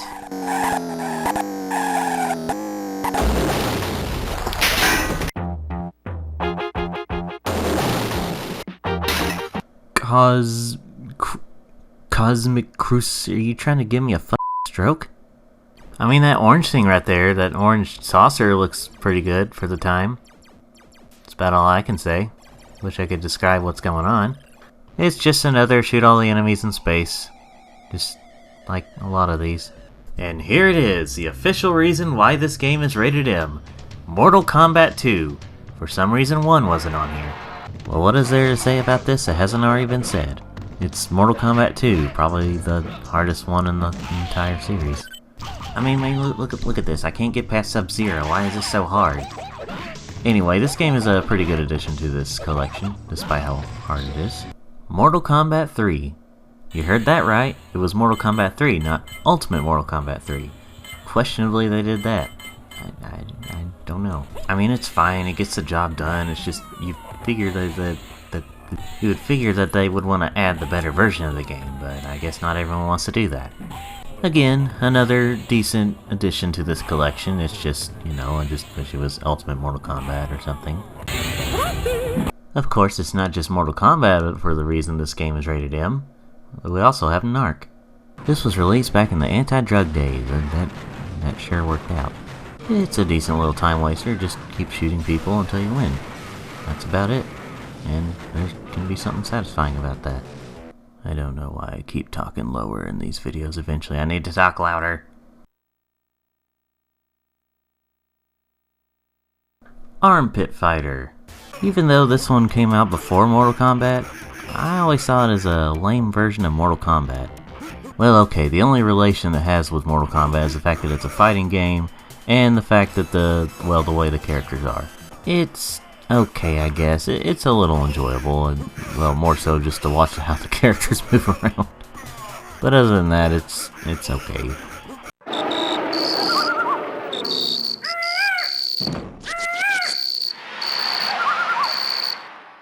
That was surprisingly chill for what we're about to play. Oh shoot, I forgot. Primal Rage is the name of it, if you couldn't tell. Essentially, if Rampage decided to take the Mortal Kombat route. And like Mortal Kombat, it can be pretty darn hard.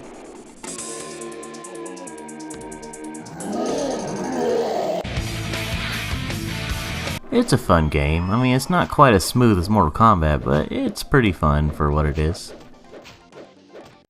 Rampage World Tour. It has that definitely, at the time, PC graphics. This was most certainly a late 90s game. In terms of the gameplay, it's mostly the same, except you got a scrolling screen now. It's fun though. It's reckless fun. Spy Hunter 2. Not only is it a sequel, but it also has 2 players. I mean, I didn't really have anyone else to play with, but you get the idea. So I wasn't really that big of a fan of the first Spy Hunter, but I could see people who did like it probably wouldn't like this one as much. I mean, with multiplayer it could be amazing, but by yourself, you're just not given enough screen, I guess. The game is Timber. They take way too long to actually get through the, to show the title.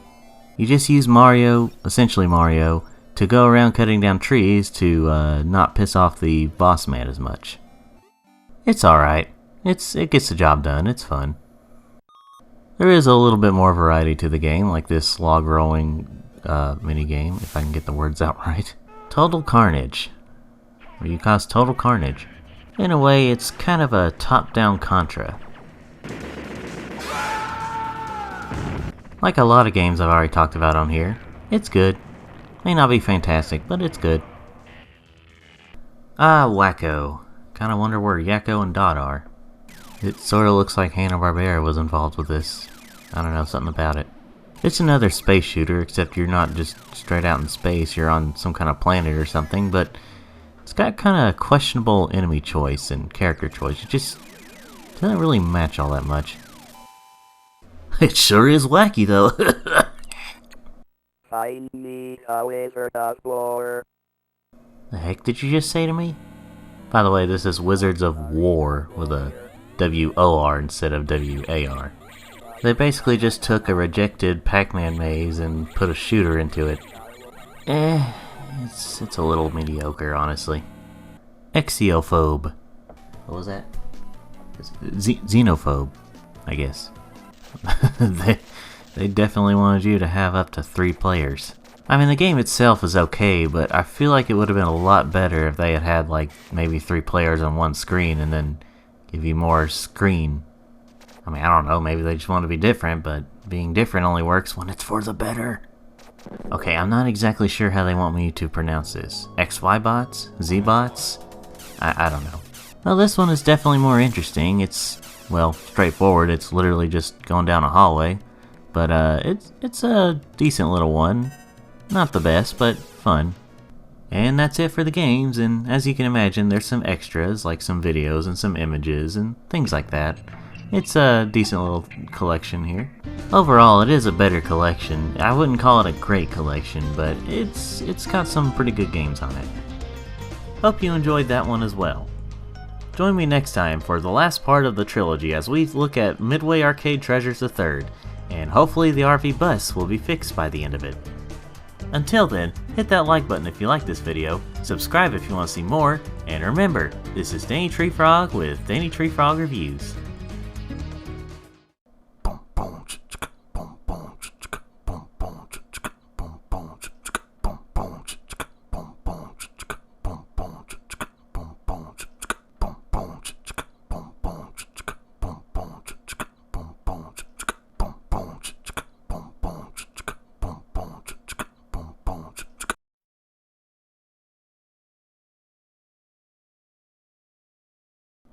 Yeah. Yo. It's time for Danny Tree Frog Reviews. Welcome back, people of Earth, I'm assuming.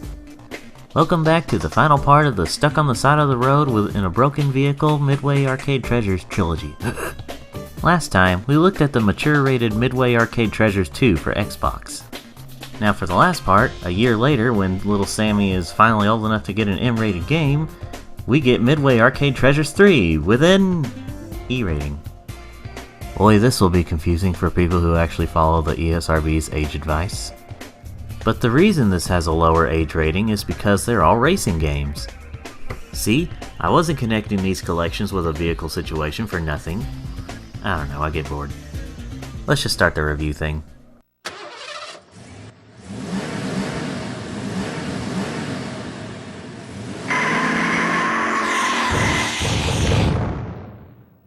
Well, that one had a bit of a low-budget look to it, but it definitely sounded appealing, I guess. So this menu, I like it better than the first one, but not quite as much as the second one.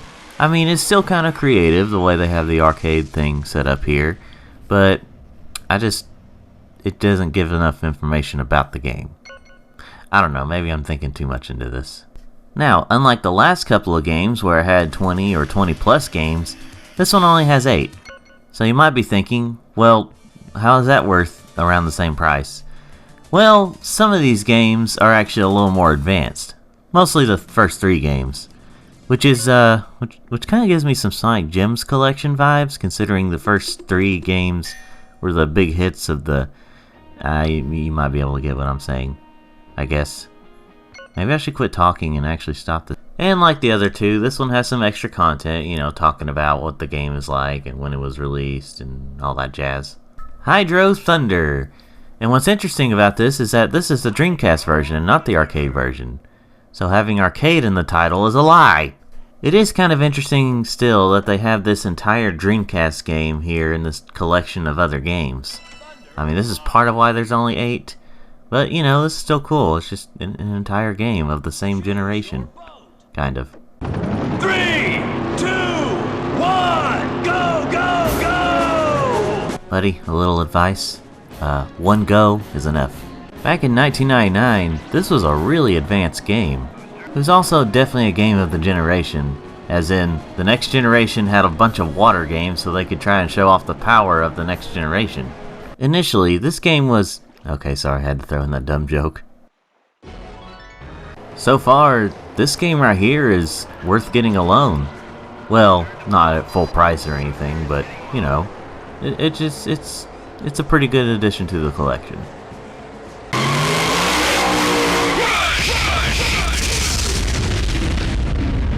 San Francisco Rush 2049. They really roll off the tongue as well, but okay.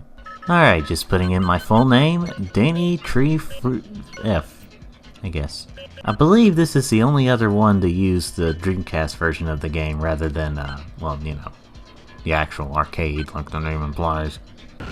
And here we go! Here we go. Steering wheel. Here we go. Okay. This is another pretty good one. If you like racing games, this is actually pretty fun, especially arcade racing games. As a standalone game, maybe if you had it on Dreamcast, which is what the version is, obviously. But as part of the collection, I think it's pretty good. You get your money's worth, well, as part of it anyway. It can probably go without saying, but just in case, yes, this does go up to 4 players, so, you know, obviously just about all these racing games have 4 player, or up to 4 player. It's a racing game. If there was no multiplayer, that'd be stupid. Now, before I stop talking about this game, I should mention that there's actually a pretty fun stunt mode. It's got a lot of fun. If you've ever played Crash Tag Team Racing, the stunt course thing on there, then this might be fun to you. Or if you know of it. What am I saying again? Oh yeah, this is fun. Off-Road Thunder and Well, you know, I wish they were frogs so I could be attracted to them. It's a little on the slippery side, but otherwise it's not too bad. I swear, so many of these arcade racing games have these big jumps. They are cool though, that's probably why they're there. I mean, some of these racing games are starting to feel a little bit samey, but considering they're all in the same package, and the fact that they do have enough variety for each of them, honestly, I don't mind. It's basically, if you get bored with one, but still kind of want to play some racing games, then you can just move on to another. These are some pretty fun games so far. If you like racing, of course.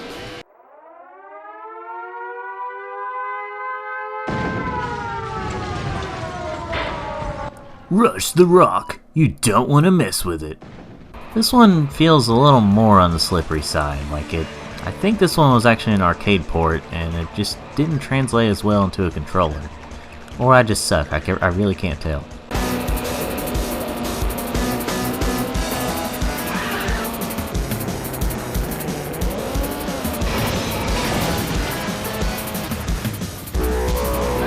What the hell did I just watch and let pad out the time? I didn't really like this one as much, but I still got a little bit of enjoyment out of it. Now we're starting to get a little more interesting territory with games like this, Stun Runner. Okay, the fact that this came out in 1989 is really impressive. I mean, yeah, this was an arcade machine, and the fact that they could pull it off on that wasn't as impressive as they did on a console, but still. Anyway, the game is alright. It's kind of like Spy Hunter, except you're going in 360 degrees and you've got 3D graphics. And it's futuristic looking, and actually there's a lot of differences, but you get what I'm saying.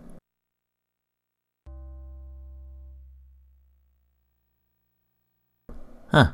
Looks like another 1989 3D game.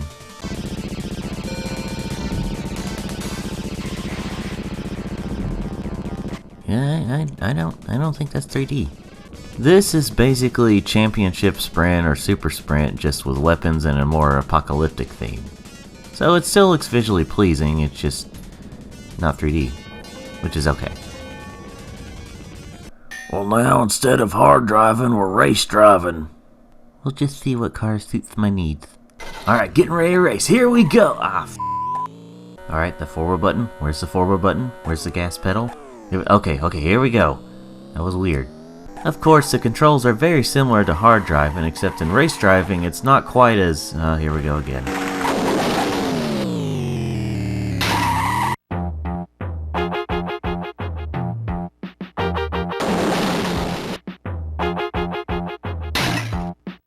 What are these cars freaking sensitive? Anyway, it's very identical to hard driving, except race driving may control a little better, but it's a little harder to tell. Super off-road, not thunder. Wow, this isn't good. It's super sprint and championship sprint on dirt and mud, and it's just really clunky. It's just not very good. Not entirely sure why they separated these two, but this is super off-road track, some kind of like add-on track thing. It's a little weird. Anyway, it's essentially the same thing, not very good. And the last game is extra content. Ooh, Ed, Edd n Eddy.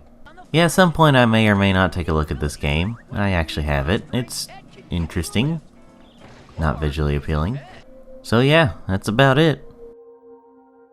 Overall, this is a pretty solid collection. Sure, the last couple of games, or last 1.5 games, were a couple of stinkers, but overall, I would highly recommend this one. Well, that was a fun ride, wasn't it, kids? Well, more likely teens or adults watching this, but I hope you enjoyed this trilogy. It was a bit different, but it's not like I haven't looked at a collection of games before all this. Well, anyway, thanks for watching. Hit the like button if you like this video, subscribe if you want to see more, and remember, this is Danny Treefrog with Danny Treefrog Reviews. Hey Danny, I think Charles and Manny have fixed the problem. Oh, thank God. Now we can... Alright guys, we just need to wait a few more hours and then we'll be good to go. Now we can wait around as I come up with another episode idea. Oh yeah, the 4th map for PSP.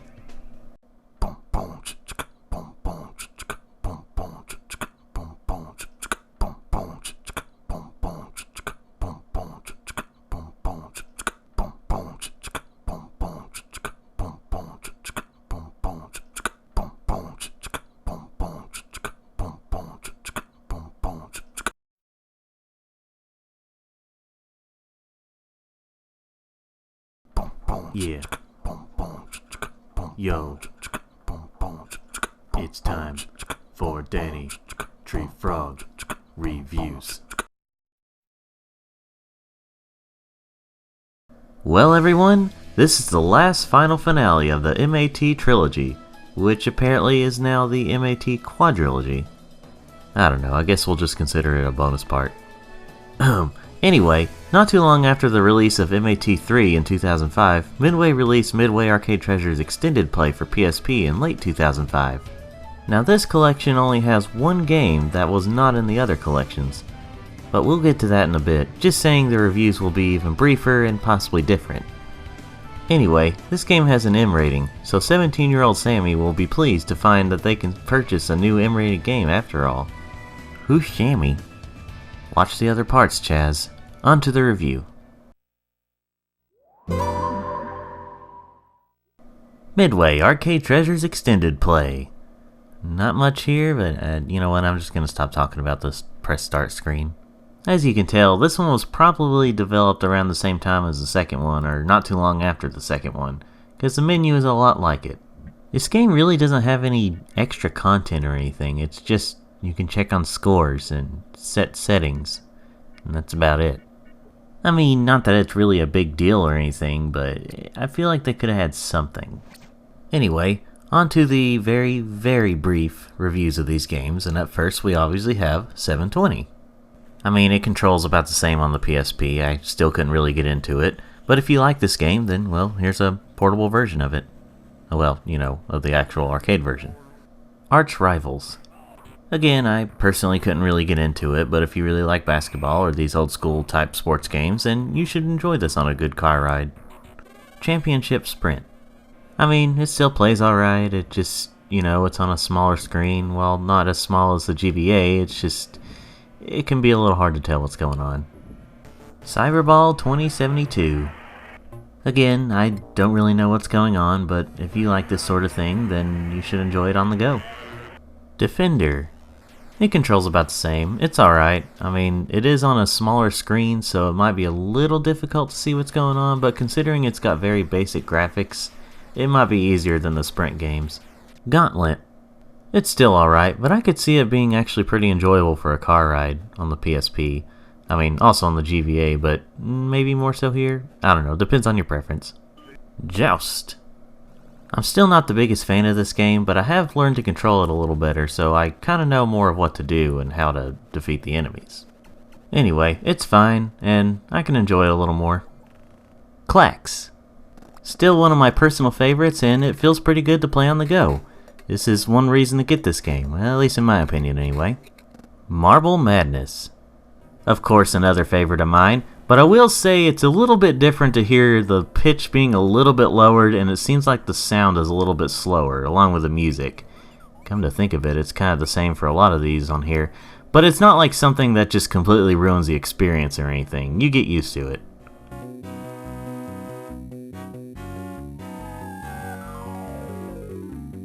And here's where I slow down the briefing of the reviews a little bit. For Mortal Kombat, the only one that was not on any of the other collections. It's finally a proper way to play the original arcade Mortal Kombat on the go. And yes, this does still have multiplayer, so if someone else has a PSP along with this game, then yes, you can play multiplayer on the go. Kill each other and you get it. Mortal Kombat 2. Another great fighting game to play on the go. Despite the arcade version being hard as hell, it's still pretty fun. Mortal Kombat 3. Still not Ultimate Mortal Kombat, but okay. Still plays decently well like the other two, and it's really nice to have all three of these on the go. You notice it? Okay, you get it. Paperboy. I mean, I'm sure it still plays like the arcade game, but it's just kind of still a shitty game. Rampage. Another fine game in the collection, and it still plays pretty well. You still get to eat people and destroy buildings. Rampart. Again, couldn't really get into it personally, but it plays pretty well for what it is. Sinistar, whatever I said. It plays fine, but it looks a little tiny. Your ship looks a little tiny on the small screen, so it can be a little bit hard to see, but at least your white ship kind of contrasts with a black background. Spy Hunter. It's still a decent little game to play on the go. It's not my favorite, but it controls well enough, so people who do like it will enjoy playing it on the go, on the PSP. Tubin, oh boy. Of course, I understand why the screen is like this, but I just really don't like the game. Wizard of War. It plays fine. Still sounds really weird, but it plays fine. Xenophobe. There's still the problem with the forced 3-player split screen, but it's alright. And to end things off, we have XYBots. I still don't know how they want us to pronounce it. It's still an interesting little game, and I'd see it being decent on the go. It plays alright. Overall, it's a decent collection. Not the best, but it's pretty good. It's not the greatest set of games, there are definitely some better choices, but there are definitely some treasures in here as well. Well, I hope you enjoyed this 4-part thing. Manny, is the bus ready now? Affirmative. Good, finally. So like I say, ladies and gents, hit the like button if you like this video, subscribe if you want to see more, and remember, this is Danny Tree Frog with Danny Tree Frog Reviews. Alright blokes, here we go. Wait, I might need to check the... Everything's fine, Pep, get going, please.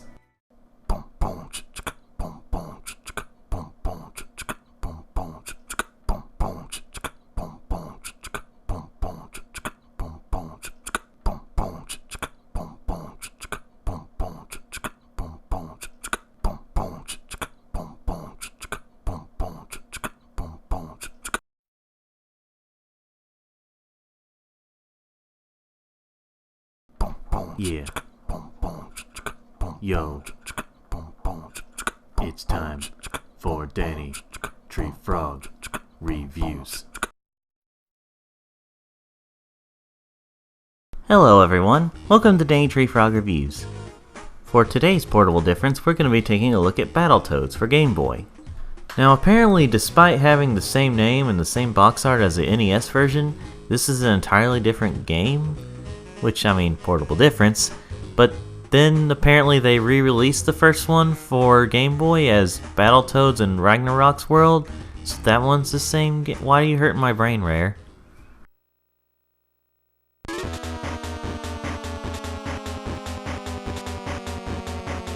Well, the music sure sounds like it's dying.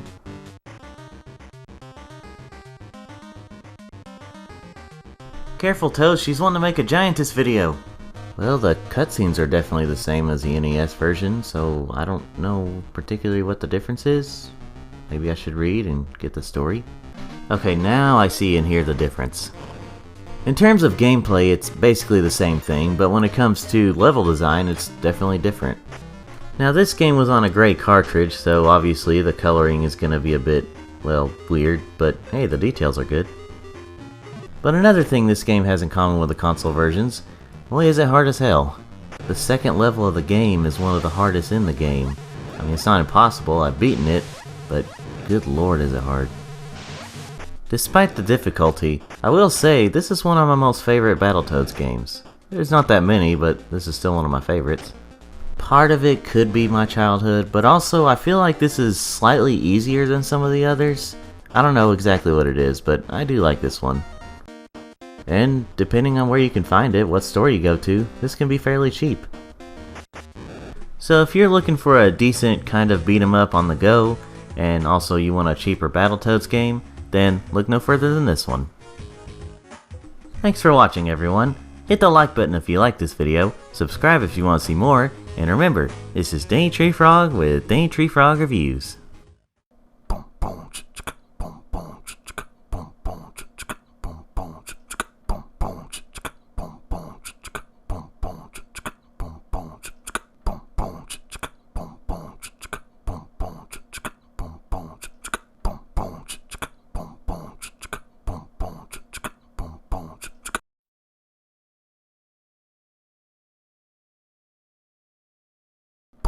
Yeah. Yo. It's time for Danny Tree Frog Reviews. Hello everyone, welcome to Danny Tree Frog Reviews. You know those games that you had no clue existed until nearly 20 years later when you randomly see a picture of it? Well, that was my case with Tiny Tank, a game released by the company who would a few years later bring us the RoboCop game. Surely we're in good hands.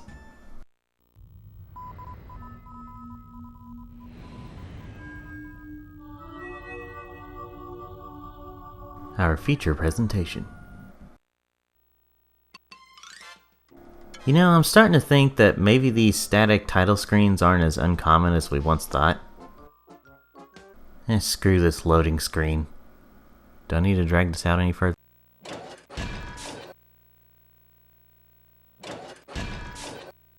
Main menu's a bit unnecessary the way it is, but it has its charm.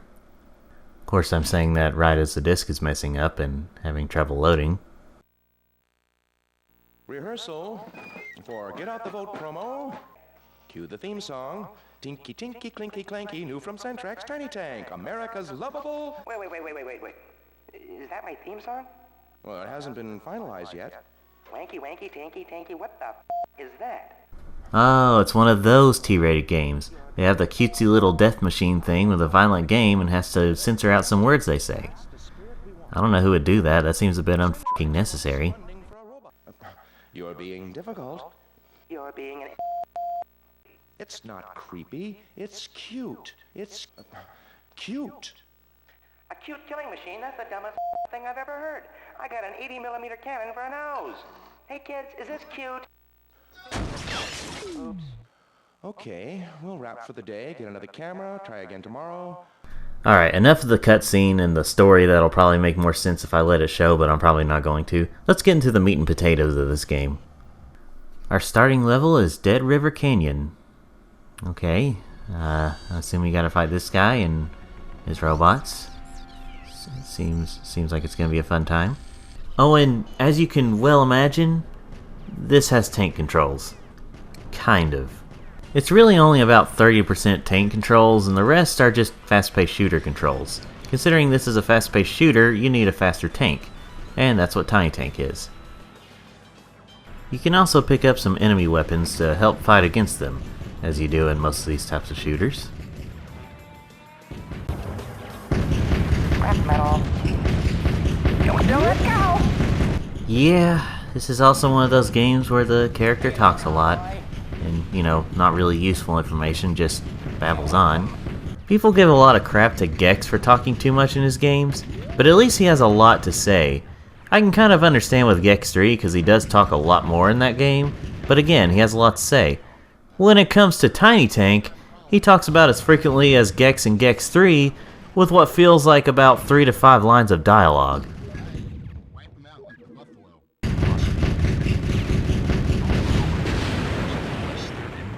Okay.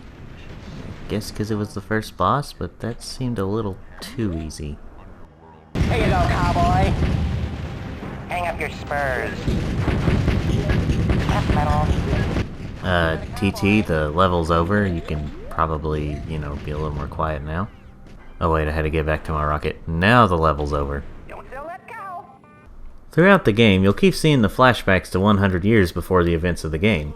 Now, I never beat it, so I don't really know how it ends, but I can see it going one of two ways. Either one, this will eventually lead up to what happens in the events of the game in the future, or two, this is just for comic relief. I do hope it's the former. In terms of the difficulty, at least from what I played, it was fine. It felt a little fair, because it just got gradually harder with each level, and it felt natural. It didn't spike up in difficulty like made the next level extremely hard, then the next level is a little easier, and then the next level is hard again, you know, that kind of stuff. It felt fair. In terms of level design, it's okay. I mean, this place was a little mazy, so it got a little confusing for me. There is a map, but I don't know, it didn't always work for me. Now, in terms of the gameplay, does it get repetitive? Well, let me explain. To me, there are 3 types of repetitive games. There's the fun kind, where you don't even notice it being repetitive because you're having too much fun with it.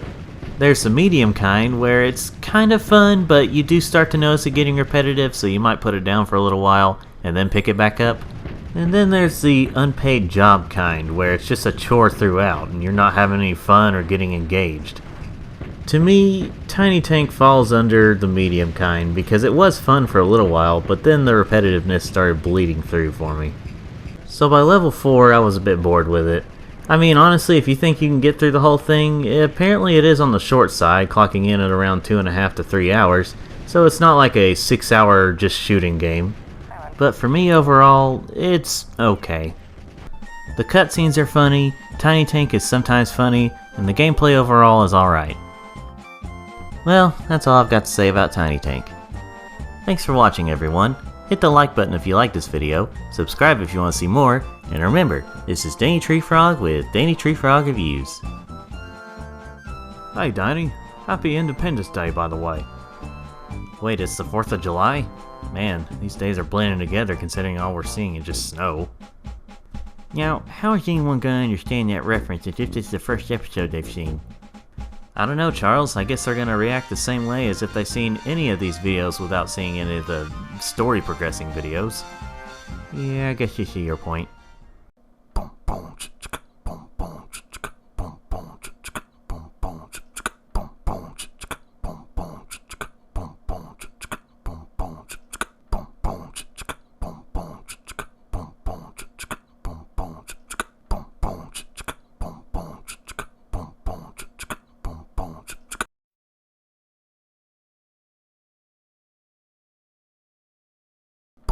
Yeah. Yo. It's time for Danny Tree Frog.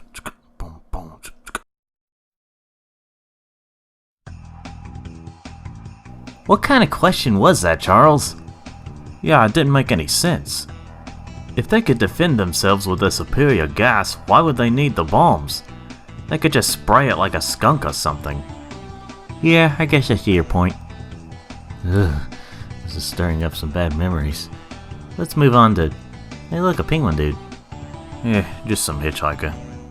A hitchhiker who might know where we are. Let's pick him up and see if he can help us find a way back to Florida. I don't know, Dan. I've heard some bad things about hitchhikers.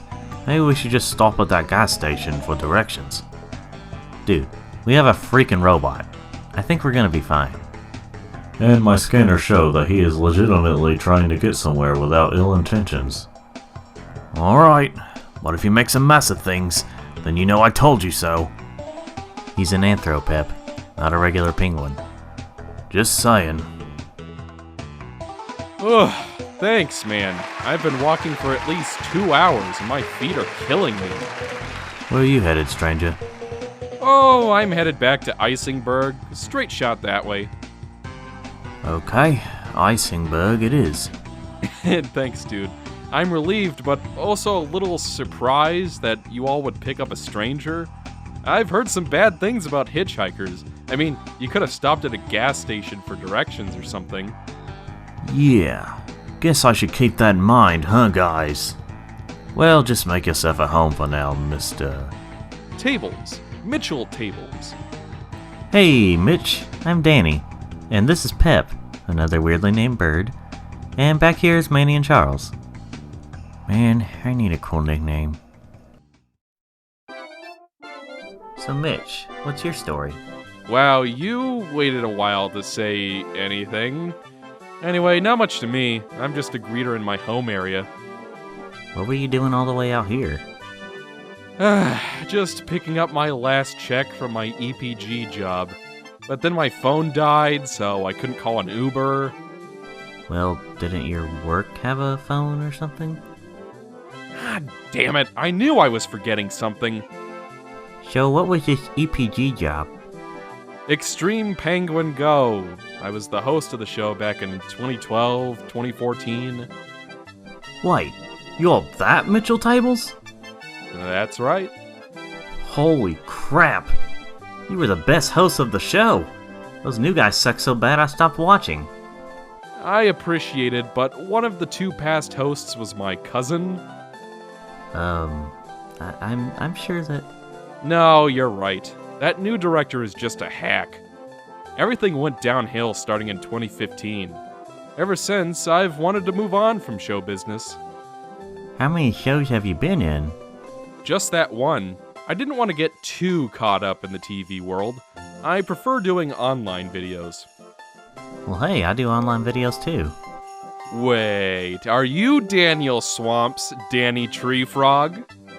The one and only, as far as I know of. YouTube doesn't always show if certain names have been taken or not. Wow, I've seen some of your videos, whenever there's no one to greet in my greeting job. Really? Wow, I didn't think too many people watched. I mean, I appreciate it, man. What kind of videos do you do? Yeah, I have a channel called Maxo Penguin Gamer. I have a series called Replay or Throwaway, but recently I've started a series called Cross Pathways. It's all game stuff. Cool. I'll let you check it out sometime. Hey, maybe we could collab sometime. Yeah, sure. I'll just need to check my job schedule, and I'm not sure when I'm going to be able to do this voiceover thing again. Well, Mitch, it's been fun having you around. Here's your stop. Thanks for the lift, guys. And, by the way, don't call me Mitch. Take care, Mitch. Oh.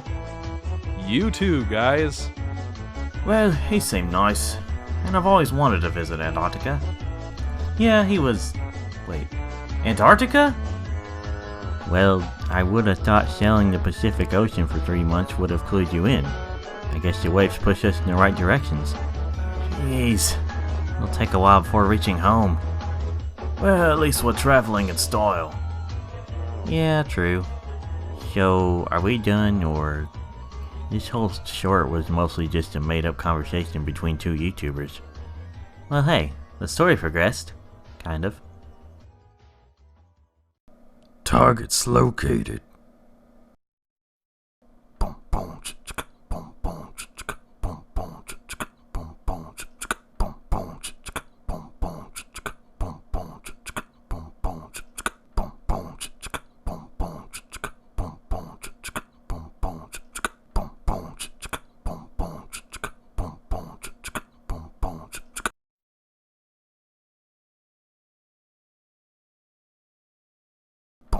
Yeah. Yo. It's time for Danny Tree Frog Reviews. Burp, cough, comedic sounds. We're doing Vex here on Danny Tree Frog Babbles.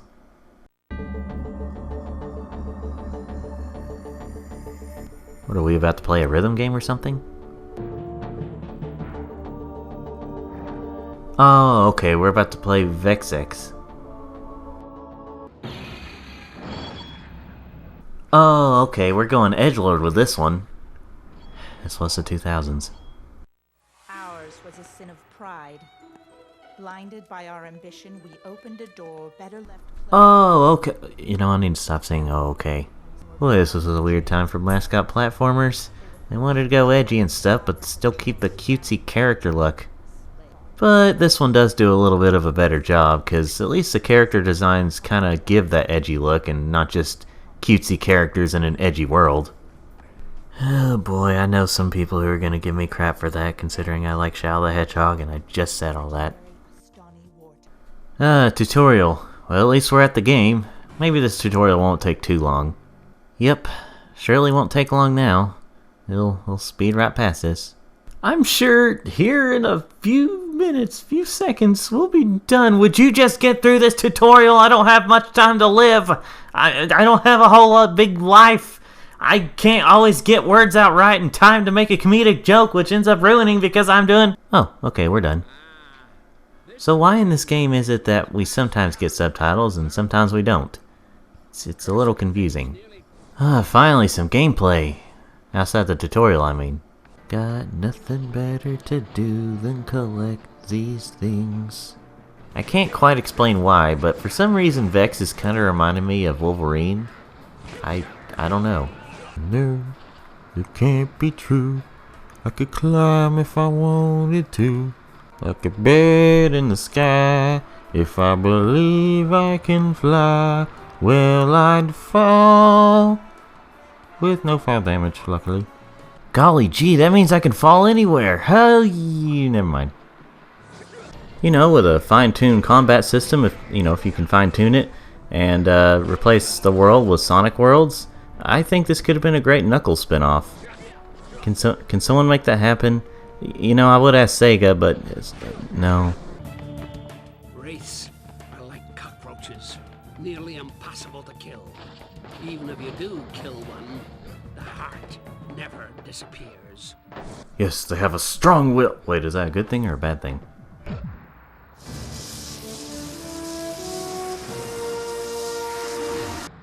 Alright, let's get this over with.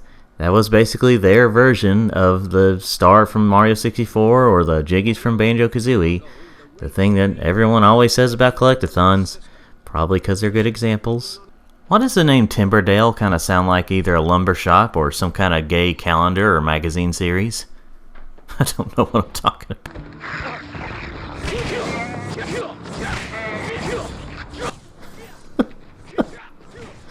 I'm sorry, it's just the little things. The way those bad guys flipped and the way they sounded, it's just little things like that. That just entertained me.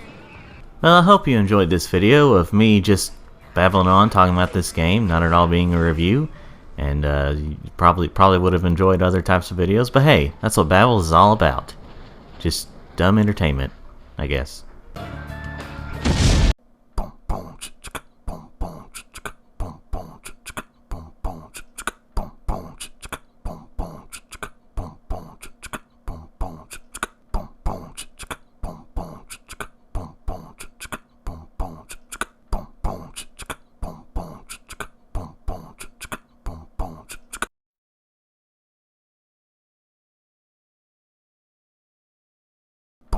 Yeah.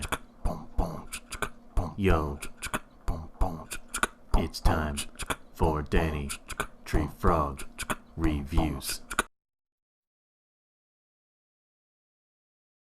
Hello everyone, welcome to Danny Tree Frog Reviews.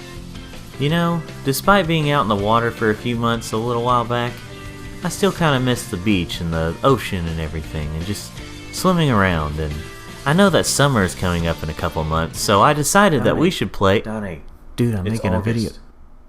The month is August. Summer's been here for well over a month. Almost 2 months. What? Have you not noticed how many stops we've made and how long those stops have lasted? We've been out here a few months. I mean, summer rides, Dollywood. Alright, listen. I'll explain it to you in the next short or something. I didn't want you to put out false information on your video and make it seem outdated. Just go ahead and do that. Alright, well, it's been summer for a little while, so here's California games, both of them. There's just going to be slight differences from the JonTron video and comedic jokes.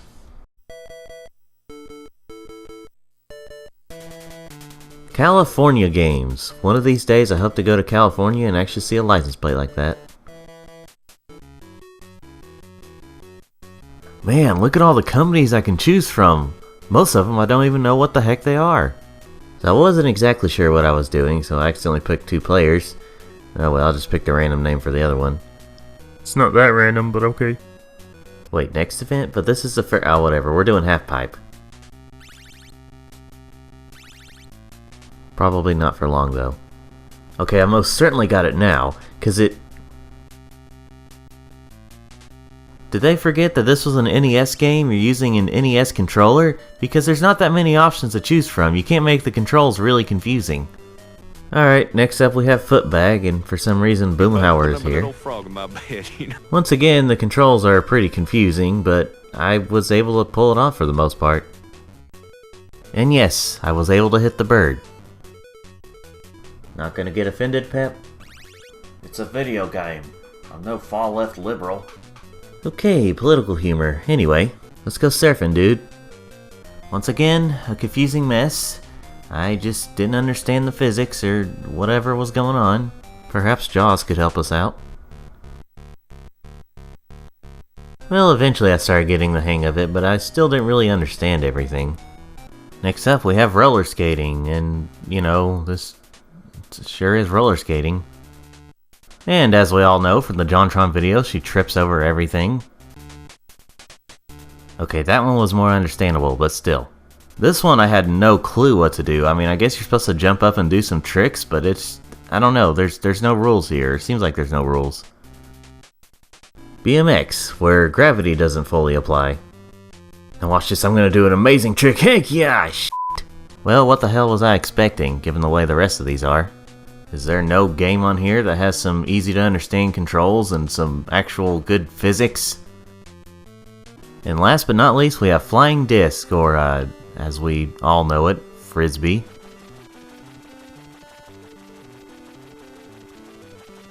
And I can't believe that I even got that far. I don't think I did it completely right, but I actually got that far. Now this one's gonna go even further. Now just watch this! That's pretty much how a lot of these go. I build it up like I'm gonna go really far, and then I end up not doing very good at all. Except here. And that was the original California games. It's, well, you know, it's not good. Not a very good game.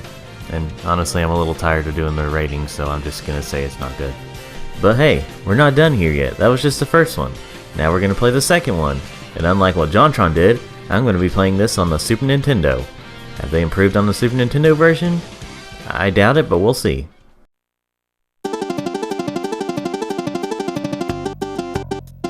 California Games IITM, the Golden State. It's a bit of a long name. This time, first up, we have hang gliding. So I have a question here. Why is this guy realistic looking, but then this guy is cartoony Boomhauer again? Anyway, off we sail, hang glide.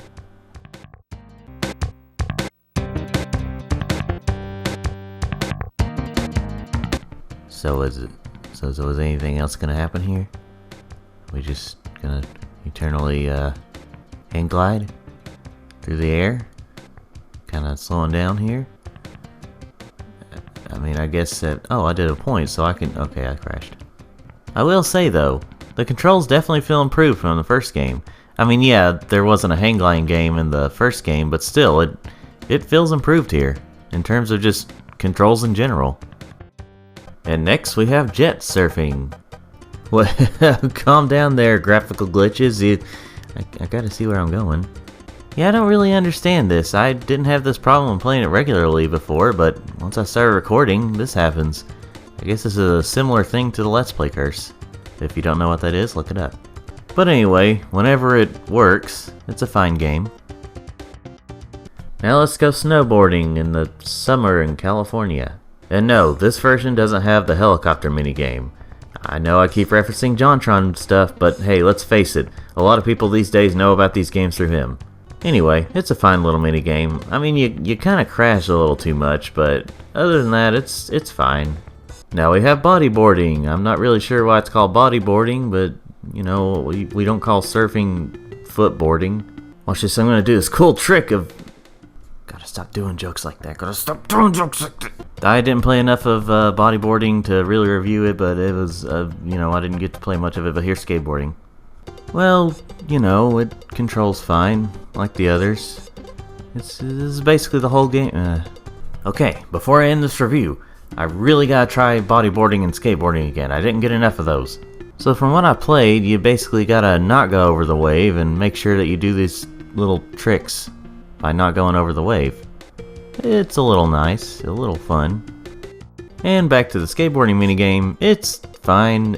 It is a little weird that the graphics are a little worse than this one, but maybe it's just all they could do at the time. Maybe they were running out of budget from all the other games? I don't know. And that was California Games 2.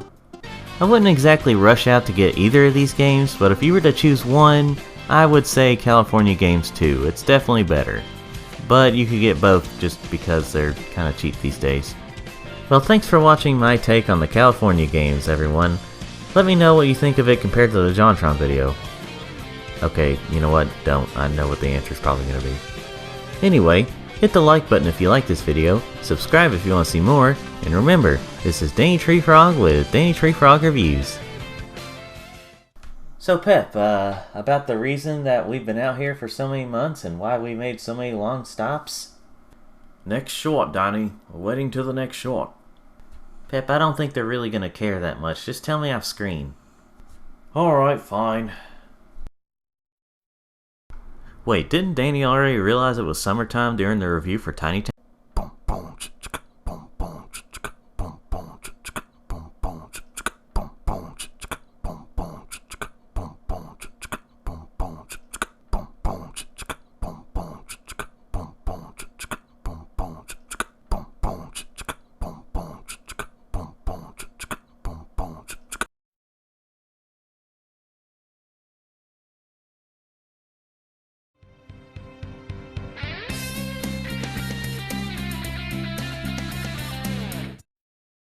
Hello everyone, welcome to Danny Tree Frog Reviews.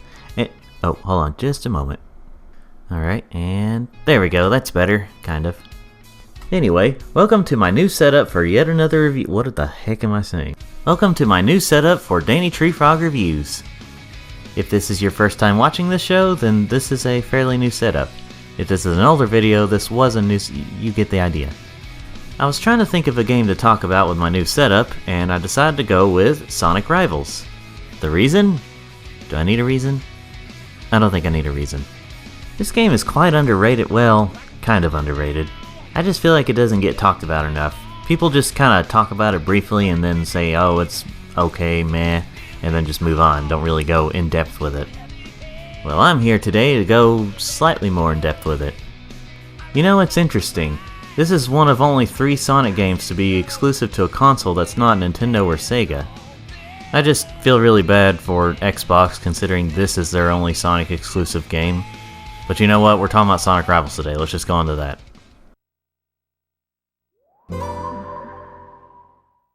This here is just Sonic letting you know that everything's fine. Just wait until 2020, Sonic. Yes, this is a game that was not developed by Sonic Team, which is actually not that uncommon. I gotta say, that was pretty loud, Sonic. One quick side note, the menus are kinda when it comes to, you know, scenery. And you can actually change the background after you beat a character's story, but it's still not that great. And here's the list of characters you get to use. Okay, I went a little too quickly, but I'm sure you can pause it and see. Since we're doing story mode, why don't we just go ahead and start with Sonic, and let's pretend all these stages are not unlocked yet because I've already unlocked them. Way to really use the PSP's power there, guys. Only having text and no voices, or just slight voices. And of course, as it usually goes with some of these Sonic games, is if when they have to have friends fight, they have to have some misunderstanding here and there.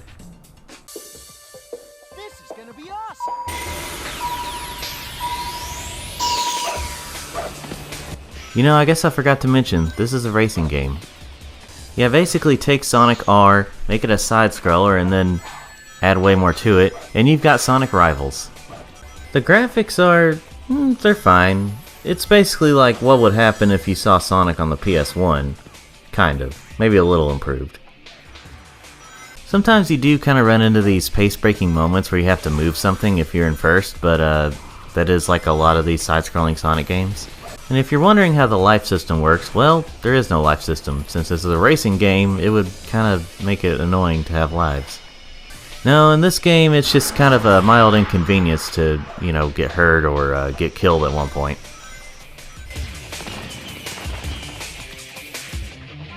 Whoa, what the heck? Are you flipping me off, Sonic? And of course, like a lot of other Sonics, you get rankings on how you did. Also, like a lot of the Sonic games, you get to fight a boss after a couple of levels. But this one's a bit different. Instead of just being your typical, oh, just beat the crap out of Eggman's machines and then you win, this is a bit different because it's still competitive. You have to hit him about 6 times before your rival does. The bosses themselves are kinda more annoying than anything, but the added competitiveness makes it more interesting. And still kind of annoying. You know, I think as I go to different zones, I should probably just change up the character to kind of show off their gameplay. As you can imagine and, well, have probably seen, you can use different moves on the characters to slow them down a bit. And every character also has their own unique moves. What the heck is going on here? For instance, Knuckles has his ground pound and, well, let's be honest, you can probably take a guess of what Sonic's move is and what Shadow's move is. I'll just need to explain Silver's when I get to him. At times you'll run into these little obstacles that you have to press certain buttons when they show you, and sometimes there's a question mark and I just missed that one. I will say right now that the controls for the game are not perfect. They're not really bad, just they are flawed. When it comes to trying to pull off some precise moves, it doesn't always work out, and sometimes the controls just don't always, you know, react. And sometimes whenever you try to hit the boss, it doesn't always work. This was a bad example because I hit him there, but it does happen. The music in the game is pretty decent. It's kind of hard to describe, but basically it's like a mix between Sonic music and kind of typical PlayStation music, if that makes any sense.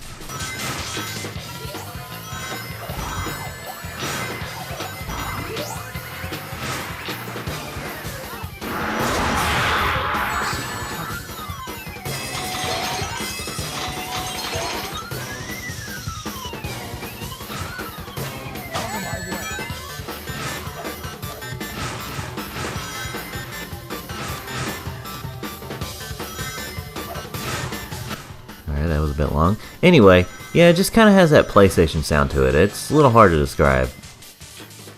Oh, hey look, it's Metal Sonic. It finally changed something up here in this game. Maybe I should explain myself. This game doesn't really have a lot of variety to it. Not necessarily in the levels or anything, there's plenty of variety there. But in terms of gameplay itself, it's mainly just racing. There's a couple of extra modes, your typical racing one in the form of cup mode, and challenge mode where you have to race and also do certain tasks at the same time. They do kind of give you a reason to come back to the game in the form of collectible cards, an unlockable costume, and an unlockable 5th character, but that's about it. Well, while we're here, I might as well explain Silver's special move. So, you know those moves in certain video games, like competitive video games, where it works a lot better against another player and not a computer player? That's basically Silver's special move. It has to do with messing up the controls, giving the illusion that the character is, well, being confused. But if you're playing against a computer player who doesn't have to worry about controls like that, then it isn't very effective. Well, we've made it this far, why don't I just talk about the final level? Spoiler alert, I guess. Well, okay, this is technically next to the final zone, but, you know, still kind of technically in spoiler territory. After racing your rival one last time, you face off against Metal Sonic again. Then you fight a giant gorilla head, where instead of it being a competitive thing, it's just a regular boss, where you just have to deal with the annoyance of Metal Sonic being around. Oh, and now you have to go stop Eggman from turning the whole planet into a card, which, by the way, that was an important plot detail I forgot to mention. It's interesting here though, because this time you're not racing a rival, you're just trying to beat the clock. In fact, in the second act of this zone, your rival actually helps you out through the level. It's a little slow and drawn out, but nevertheless effective. And then you have this pile of crap moment where you have to jump into this portal here before the time runs out. It's not even the end of the level, it's just an obstacle.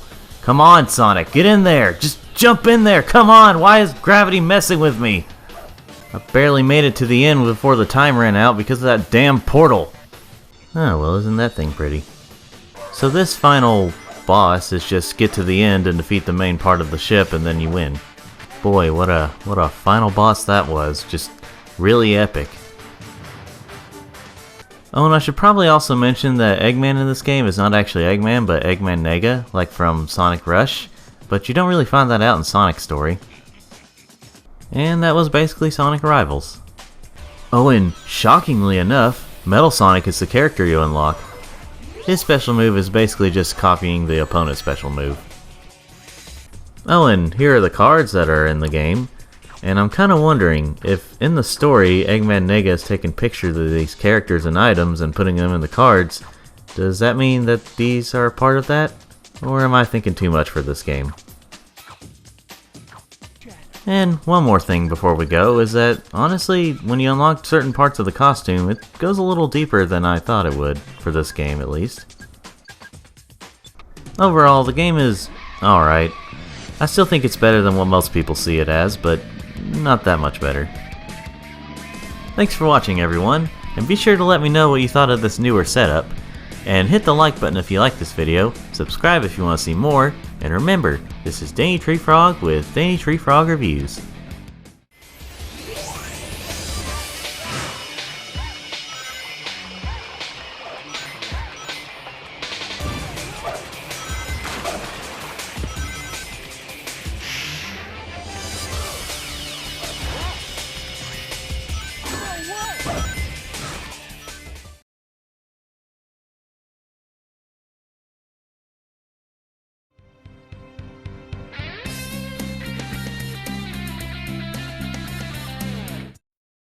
Hello everyone, welcome to Danny Tree Frog Reviews.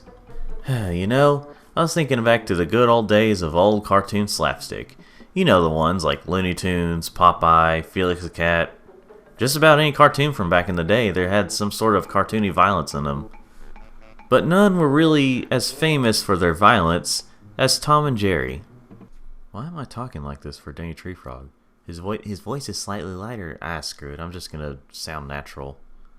Ever since the invention of video games, it only seemed likely that eventually Tom and Jerry would get their own fighting game. Well, it didn't happen until 2000. In the year 2000, Tom and Jerry and Fists of Fury was released for the N64 and PC. How does it hold up today? I guess we'll see.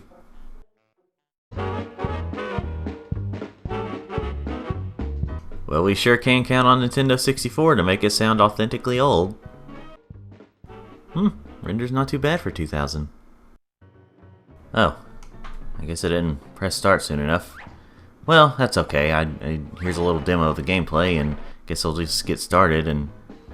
Wait, we really have to sit through this again?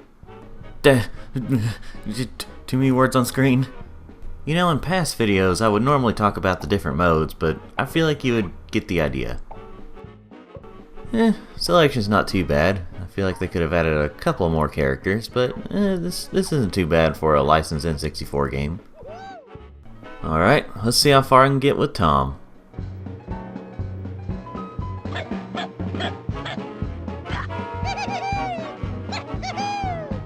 How could I forget these good old classic Tom and Jerry sounds? What the heck did I just hear? Anyway, the gameplay is an arena fighter, where you hit each other with either your fists, kicks, or various objects in the level. You can also gather up various power-ups to kind of help you out a little bit. Sometimes when you attack your opponent drops little first aid kits, which both of you can actually pick up to gather more health. This is a decent setup for an arena fighter. It's kind of clever. Hey, now that's pretty good. One negative thing I would say about this game so far is that the controls can feel a bit slippery. And by a bit, I mean it feels like they just use ice physics in all the levels. This really didn't bother me too much, as I could get used to this kind of stuff. That is, until I got to the fight with Spike. This is where I really started noticing the physics of the game were not very good. The reason I started noticing it more is because this fight seemed to be a lot harder, and I had to be a little more precise with my moves and try to get away, and that's when I noticed the bad physics more. It really didn't help that I was using an N64 controller, but that can be said about a lot of N64 games. If you're wondering how the different characters feel in this game, honestly, there might be some little differences here and there, but they're primarily the same. Well, this is quite an uncomfortable fight. Old drunk dad just beating up on little son again. What's wrong with me? I can't really tell if these levels are based on specific episodes of Tom and Jerry, but they do look like locations that have been in the show, so they fit. Even though this looks like it should have up to 4 players being able to play in it, it actually only goes up to 2 players.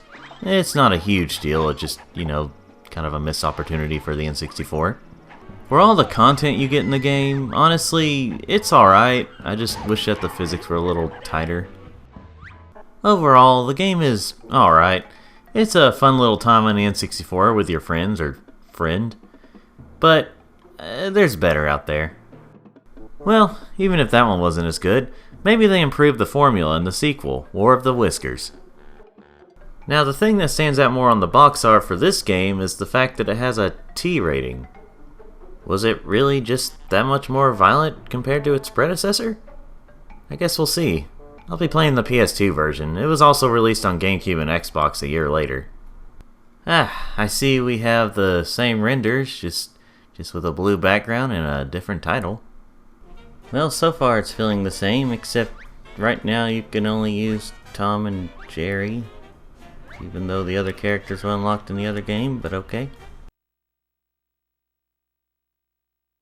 Boy, such innovation. Really next gen. Loading screens. Tom, ready? Jerry, ready? Fight! Boy, they're just doing such a good job with having the sound effects that they usually make in the show. And okay, I get it. The old voice actors are probably dead now, and they couldn't reprise their roles, obviously. But still, it just doesn't sound like Tom and Jerry. Well, so far it plays primarily level events. So far it plays primarily the same as the original, except the physics really are improved here. Well, that's good. Jerry loses. Tom wins!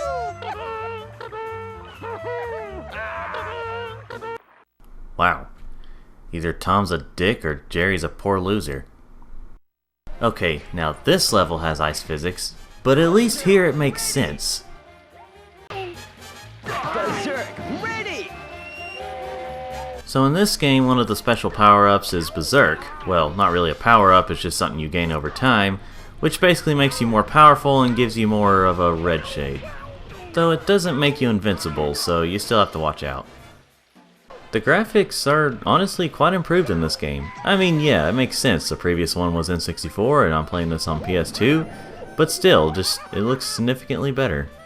Also, these levels are a lot bigger, so they're a lot more fitting for 4 players. But again, you can only go up to 2 players on the PS2 version.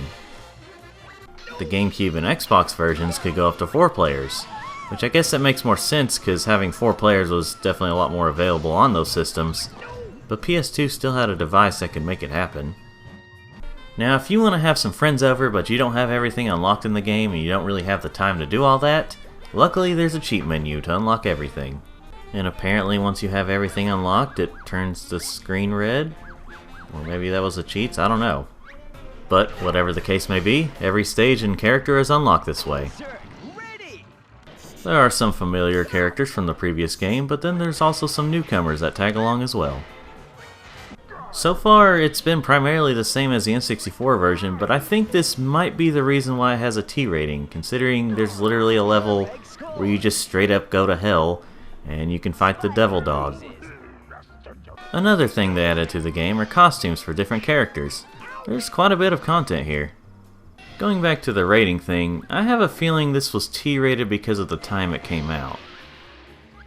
The E10 Plus rating didn't come out until 2004, whereas this game came out in 2002 and 2003. Despite being a lot like its predecessor that only came out a couple years earlier, being E-rated, it was probably still seen as too violent for an E rating. Had this game come out a few years later, or say it were to be re-released for today's audience, it would probably get that E10 rating. So yeah, overall, this is definitely a big improvement over the predecessor. Just imagine taking a drink every time I say predecessor. I wouldn't really choose this game over a lot of other fighting games, but for what it is, it's pretty good. When comparing the two, I'd definitely recommend War of the Whiskers over Fists of Fury. It definitely has more content, is more available, and it's more refined in terms of gameplay. I mean, yeah, they had to start somewhere with Fists of Fury, but the clear winner of this fight is War of the Whiskers. Thanks for watching, everyone. Be sure to hit that like button if you like this video, subscribe if you want to see more, and remember, this is Danny Tree Frog with Danny Tree Frog Reviews.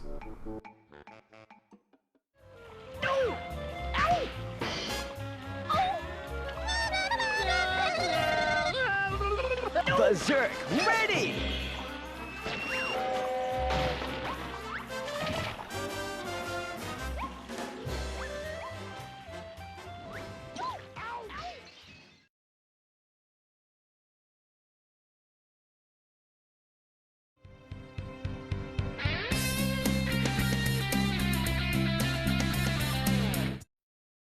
Hello everyone, welcome to Danny Tree Frog Reviews. Over a year ago, I talked about the Game Boy Color version of Frogger through a Portable Difference video. Basically, I concluded that it was an alright port of the original arcade Frogger game, with a different coat of paint and different art style, but it was lacking compared to what the Game Boy could do. Well, believe it or not, this wasn't the only Nintendo Frogger that came out at the time, as there was an SNES version of the game. While the Super Nintendo wasn't quite as powerful as the PS1 and PC, it was obviously more powerful than the Game Boy Color, so there was more potential here. Did this game live up to that potential, and did they really push the power of the Super Nintendo? What the heck do you think?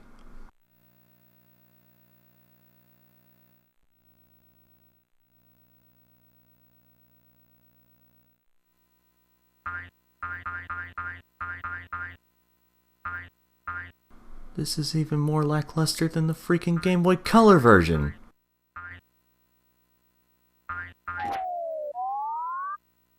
Well, that was just a beautiful sound. I'd love to hear it over and over again in each level. Now here are a list of things that are better about the Super Nintendo version over the Game Boy Color version. The graphics. That's it. I mean, the water has kind of a neat effect, I guess. But if you have seen my review on the Game Boy Color version of this game, I talked about how there was kind of a lack of music for the game. I did not give it enough credit though, because this one, on the more powerful system, has no music.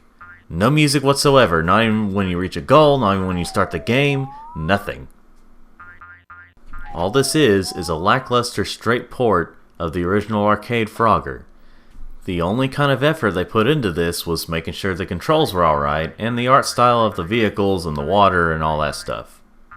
At the very least, they could have changed up where you have to get to the goals, maybe changed up the enemy types, and maybe had different art style for each, like every 5 levels or so. But no, they went with this.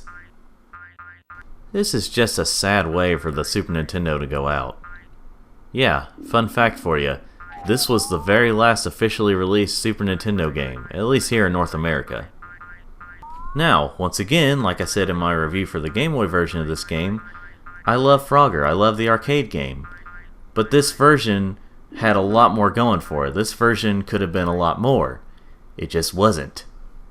If they were just going to have the arcade version of this game, they should have just had the arcade version of this game with the 8-bit graphics and the music and everything. Sure, it still would have been a little lackluster for a Super Nintendo game, but at least it would have been a little more true to itself.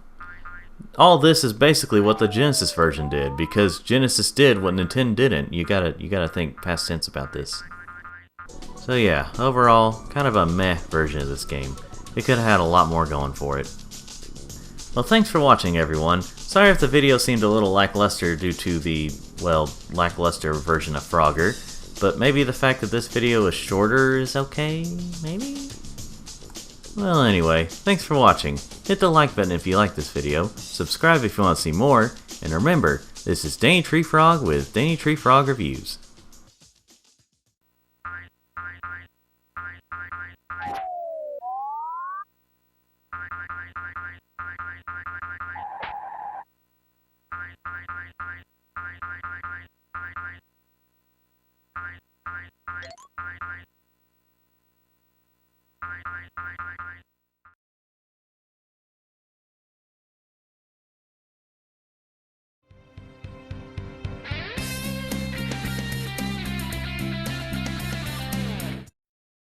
Hello everyone, welcome to Danny Tree Frog Reviews.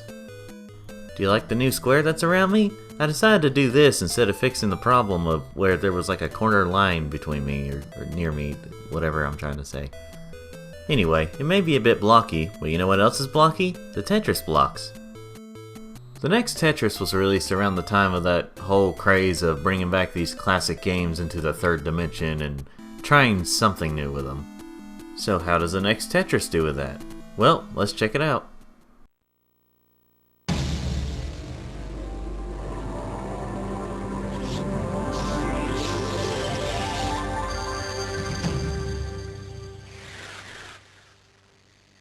Well, the sound was a bit off there, but that was probably my disc.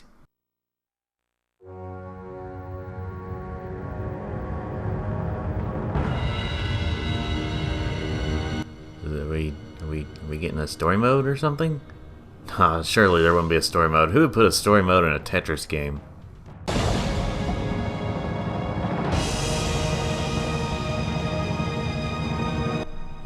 Everyone, it's Tetris. We can tone it down with the music. Well, what an interesting setup for a menu here. I guess it's unique. It's the little things in life. We have quite a bit of options here for a game like Tetris. Well, since this is the next Tetris, the next generation Tetris, how does it play? Clear the bottom row of blocks to win. Well, at least that's a little unique. We had late 80s, early 90s straight-to-video educational film voice. As for the gameplay, you could probably guess my answer.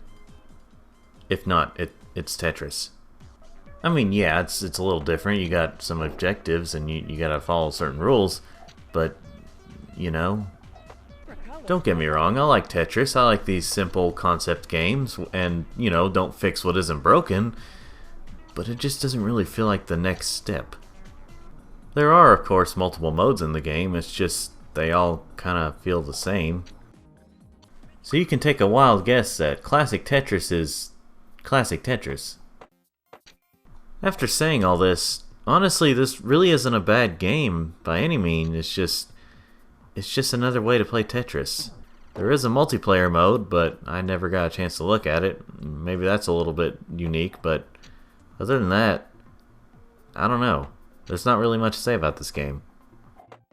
So yeah, the next Tetris, it's fine if you like Tetris.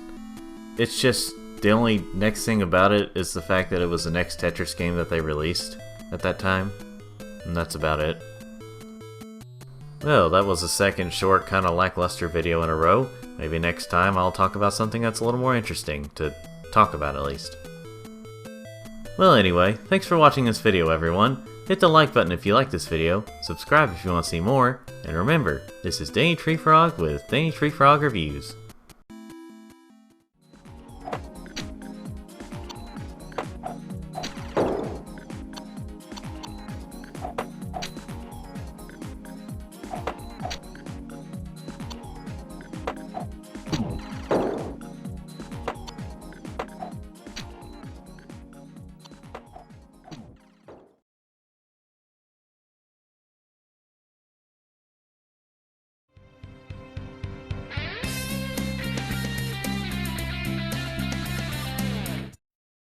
Hello everyone, welcome to Danny Tree Frog Reviews. You know, nearly 2 years ago I said, I'm kind of starting to think that maybe I should have had some clips from the original Rayman to do some comparisons. In my video about Rayman Brain Games. Well, I'm still not doing any comparisons, but in honor of the 25th anniversary of Rayman, not the exact day, that's already passed, I will be reviewing the original Rayman for PlayStation. You know, if I'm honest, I didn't intend on this. This is the 25th episode of the show, and I'm reviewing a game in honor of its 25th anniversary. I swear I didn't intend on it, but here we are. Anyway, this version of the game was released in September of 1995. How does it hold up today? Well, many reviewers have reviewed this game, but you decided to click on my video, so I'll give you my take on it.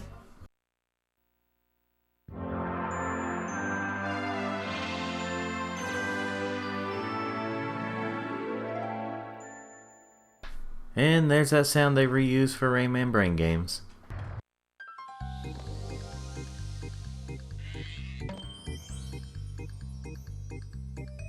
Hi, folks! You want to know what's going on? Let me tell you the story of Rayman! Okay, so this is a beautiful opening, but we need to move on here, so allow me just to skip this and then get mad that I don't understand what's going on. Sorry, folks. This apparently can't last. No problem. Well, that's not Billy West! Why does my voice sound like that? Oh, wait, let me fix the mic here. Well, you know, at least unlike Rayman Brain Games, we have the actual title here, the whole title, which is just Rayman. Lord have mercy, I am doing comparisons, aren't I? Initially, this was... I'm sorry I had to do it. Why do I make stupid jokes? You know, this design really confused me as a kid. I really thought his hands was his nose and then his cape was his mouth. What a wild imagination I had.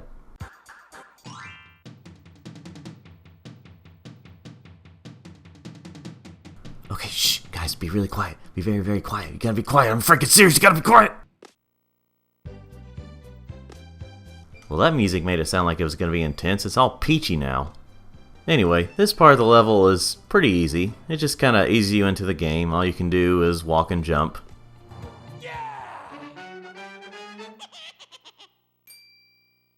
Enjoy it while you can, though, because the rest of the f***ing game is really tough, but we'll get to that later. Well, I already found the secret area. A bit early, but okay. These bonus challenges are basically just get all the little blue things in time and then get a life at the end. They're alright little time wasters. Now, if you're wondering why I'm not really fighting any enemies at the moment, well, that's because I can't. Yeah, you have to unlock Rayman's iconic punch, which luckily is just in the next area. What have I got myself into? I gotta crawl out of here. Batilda the Fairy is the one who gives you the ability to punch, as well as some other moves later on.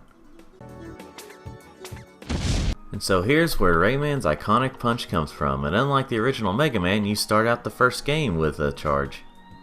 And this is the only way you can break the cages and set these little creatures free. What are they called? Gosh, the story didn't tell me anything. Why did it not tell me anything in the game? This is the worst game ever. 2 out of 10. This is IGN. I won't go into too much detail with this complaint because we want to get to the fun complaints. But basically, these fruits can get a little annoying when it comes to trying to deal with them on hills. Hills. And then you have these swingy ones that, well, they're also kind of annoying, but that mostly has to do with the precise platforming. And here we have the first boss area, which they give you plenty of things to, you know, be prepared. Why doesn't the rest of the game do that? Anyway, if you know what to do with this mosquito boss fight, it's actually pretty darn easy. And after years of the mosquito killing his family, Rayman swears vengeance and kills his enemy by...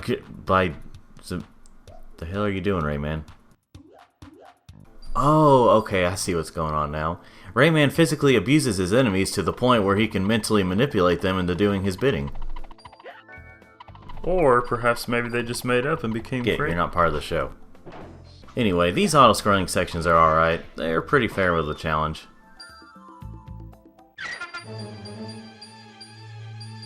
I now have the power to hang! What do you mean by that? Innovation. Gravity is confusing. Whew. At this point, you can actually select to go to a different world or continue the one that you're at, which I'll probably just continue the one where I'm at. Tar Raisin, a completely original name. I just have to say that I really hate these types of auto-scrolling moments. It's just really slow and also still tense at the same time, however they can pull that off. So let's say you accidentally go into a level you didn't mean to. Well, luckily this back arrow sign can bring you out of it and bring you back to the hub world. It's pretty useful. The problem is that the clip I showed you was where I did it on accident. So depending on the situation, it can be kind of annoying, but it's mostly useful. Looks like this is why I can't stand whenever you're thrown back every time you're hitting platformers. Luckily there's a checkpoint right after that in the form of a guy taking a picture of you in front of a board thing.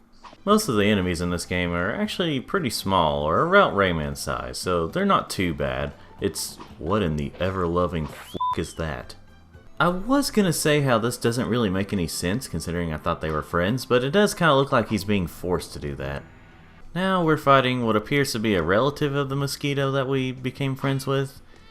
And the fight's basically the same, except he has these little pointy fruit trying to kill you, and he takes more hits. He also has the giant fruit. So at this point you may be saying something like, Danny, what is this? I thought it was supposed to be hard, you seem to be getting through it. Well, just you wait. Bandland is basically the start of this game's frustrating moments. You also start to realize just how long these levels drag on for. It's obviously divided up into different sections, but can we get off the jump here? But some of the longevity comes from the fact that you have to deal with the stupid enemies. I do have a special way of showing all the stuff I went through in this game while playing. Editing me, hit the music.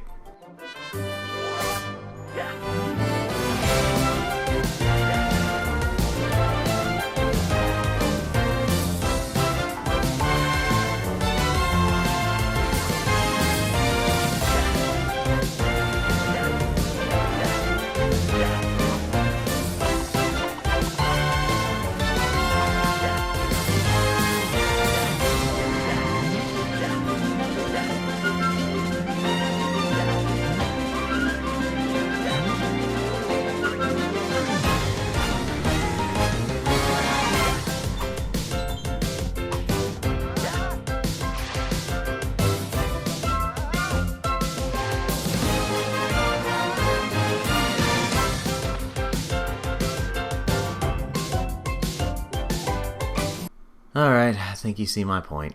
So you might be asking me, well, it looks like you got through everything and you managed to get everything despite all the frustrations and the life losing. Well, no, I didn't get through all of it. I used a password. Yep, this was one of those early PlayStation games where not everyone had a memory card at the time, so passwords could suffice. The physics of the game are okay, the controls are fine enough, and this game has some pretty good music and sound effects, albeit in somewhat weird places, but you get the idea. But the level design, the enemy placement, and sometimes the hitboxes are just not very good. It gets to a point where it just really isn't fun anymore.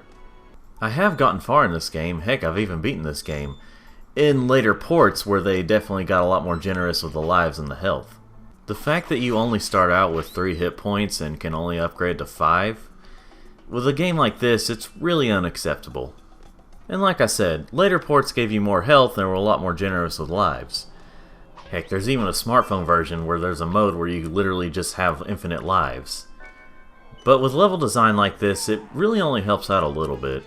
There's still a lot of instant kill moments and only a few checkpoints per level, so it's just really frustrating overall. I really want to love this game because it does have a lot of charm to it, but the level design and the difficulty just make it to where I just can't enjoy it that much. I don't think it's a bad game by any means, I don't like it that much. So unless you love painfully difficult games, I really wouldn't recommend this game, at least not this version. Well, thanks for watching this video everyone, and thanks for celebrating 25 years of Rayman with me. Obviously we have to do that because Ubisoft has no interest in doing that. But anyway, hit the like button if you like this video, subscribe if you want to see more, and remember, this is Danny Tree Frog with Danny Tree Frog Reviews.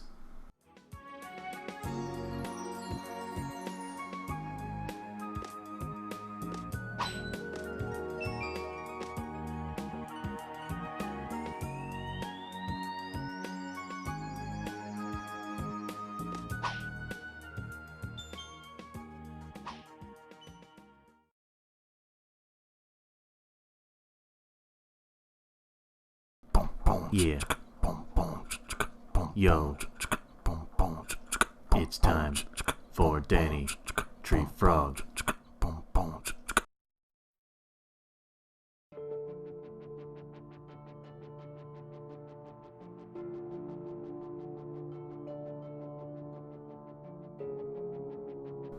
Everything alright there, Middle Me? Something isn't right. Something getting closer. What's getting closer? I don't know yet, but it somehow feels familiar. Oh. Well, maybe you'll figure it out soon. Surely it's nothing foreshadowing.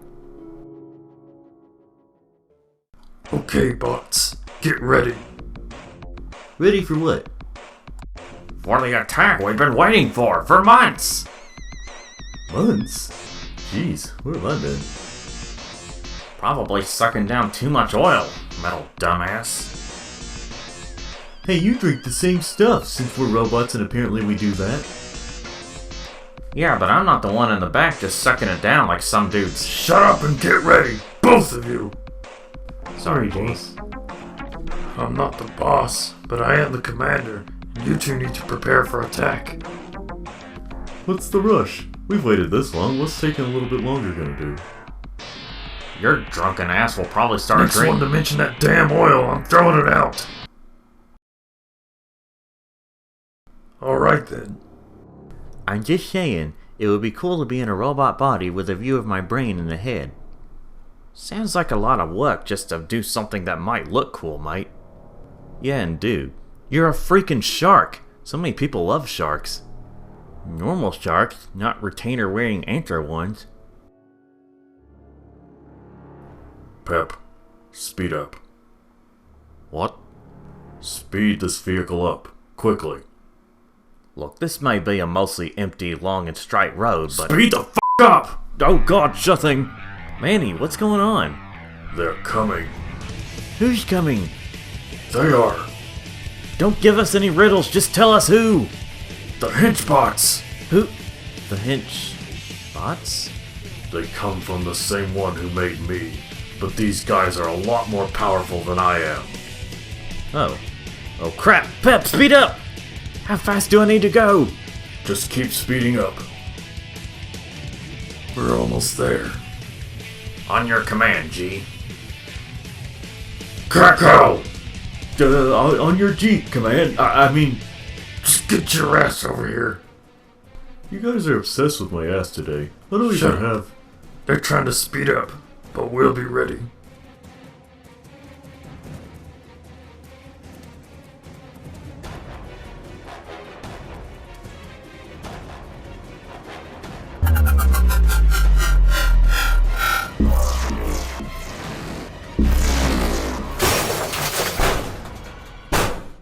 Huh. They disappeared. How'd they do that? Shit. That must have been Manny's doing. He used his teleporter to take them away from here. Well, that was a bit less dramatic or cool. While with basically no budget and art style being made in MS Paint, a fight scene probably wouldn't have looked as good. Fun fact, this short was originally meant to have more visual effect. Kind of. Fine. Let's go back to the helicopter. Kirko, send it down. Sure thing.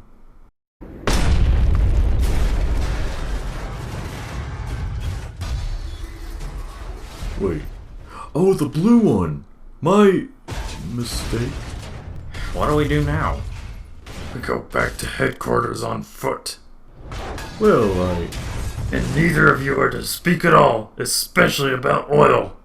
Yes, G. Wait, does this mean I have to go on foot too? Keep talking and you will. Got it.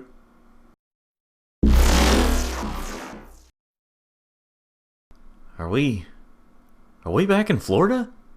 It took nearly all my energy. But yes, we are in Cocoa Beach, Florida. Well, I've been driving for a few months in Antarctica, and you've had a teleporter this whole time. Okay, go ahead. Why did you just now use it? Hey guys, chill. He said he had to use all his energy. and I had to take a few months to scan an exact location for us to land. Oh, seriously? No, man, I just forgot I had it. F you, Manny. But thanks for bringing us back. Anytime. 24 hours after I use it anyway. Hold on. Danny, don't you live on an island near here? I just want to relax before going back, Charles. Well, we'll need a place to stay. Another place, cause this girl's dead. Oh shoot, we killed somebody? The RV boss. Looks like I'm gonna need a new job. Don't worry about it, Pep. I have a solution. Just give me a little while. I pray to God you actually mean a little while.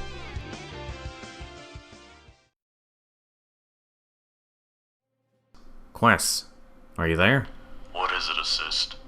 The henchbots have failed to capture Danny. What should we do now? Go through with the plan. Their mission was a success. Success? I knew they'd drive Manny to the point of teleporting them back to Florida. Now for phase 3 of my plan. I have to make a visit to the local prison. But Quest... Just work on bringing back the henchbots.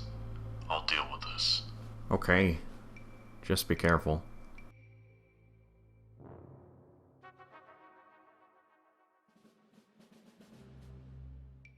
Go fish! This is Uno, Gus. Oh yeah. The fish on the cars threw me off. Wait, do you hear that? What the hell? Freedom! Woo! What is this? Who are you? Your only way out of here.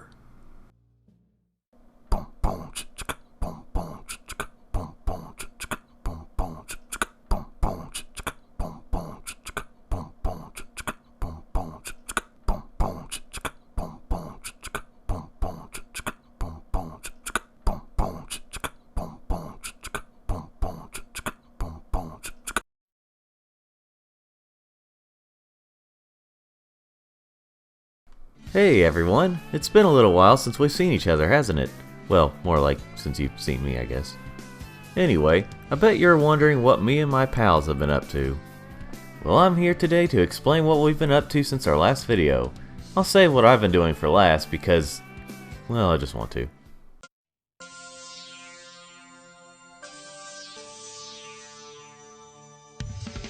After we all went our separate ways, Pep decided to go back to working as a food truck driver. He was almost fired due to what happened to the last food truck, you know, the thing we lived in for a few months, but his cousin Butterscotch decided to help him out. So now Pep drives the truck while BS brings the food out. They seem to be working out fine. Charles went on to find a job. However, he ran into a woman and her child. To shorten this the best I can, Charles found out that they were his wife and child. He was a little older than he once thought, and he's a former CIA agent. Oh, and he's got a beautiful singing voice when his retainer is out. Yes, we sort of took that joke from Family Guy and altered it a little bit. Anyway, Charles is back to living with his wife and child. Why they were away from each other for a while, I still have yet to find out. Manny became a politician. Though that didn't last too long, given he would only speak the truth about things, so he ended up becoming a lawyer. He still runs into trouble when telling the truth then, but he can handle it a little more. In both jobs, he's been shot a few times to try and get him out of the way, but they always forget he's a robot, so normal guns wouldn't do it. He's doing fine for now. And no, I don't know how he was able to get either job without going to school first. Maybe it's because he's a robot, but I don't know. Terry Jerry went on... Wait, have I mentioned Terry before? I don't think I have. He's doing fine. Moving on. Guess I'll mention other characters too. My old neighbor Jim and his family moved away from their old home due to lackluster jungle becoming a hotspot for tourists who were fascinated with, well, my old home being launched away. Apparently there was an old art piece underneath my old property, so that might... Oh yeah, that is the reason. Anyway, Jim and his family are doing fine. Mitchell decided to go into directing. He's directing an indie film that's currently untitled. What's that now? Wasn't talking about you, Untitled. Oh. Continue. Right. So he's not doing his online show now. That was kind of a one-off joke parodying Exo Paradigm Gamer anyway. Gerald is still in prison, though he's set to come out soon due to good behavior, and admitting maybe it wasn't the best idea to blow someone's house away because they were mildly annoyed with their neighbor. Hopefully the rehab also helped him to not be an angry drunk all the time. We'll see. The guy who tried to break Gerald out, yes, the one you know the name of but not me, has been placed behind bars himself. His plan kinda failed and he was eventually caught. Who knows what the future holds for him, but hopefully it'll be an epic time with lots of story and character development. On a side note, Gerald's prison mate who escaped has yet to be caught. Some random dude can get away, but not some mastermind. Life's got that kind of humor sometimes. And finally, as for me, I moved into an apartment that's kinda close to the roadway to Lackluster Jungle. I'm trying to save some money right now, so I went with an apartment for now. I currently work at a car dealership near here. I guess you know by now that I stopped making Danny Tree Frog reviews. It was a good run, but I needed to move on. And all my footage was erased when we were all teleported in the old food truck. So altogether, there's not much of a point to this video other than just not leaving the plot on a cliffhanger for the most part. Hope you enjoyed this video, and we'll see what the future holds for us. Thanks for watching, everyone.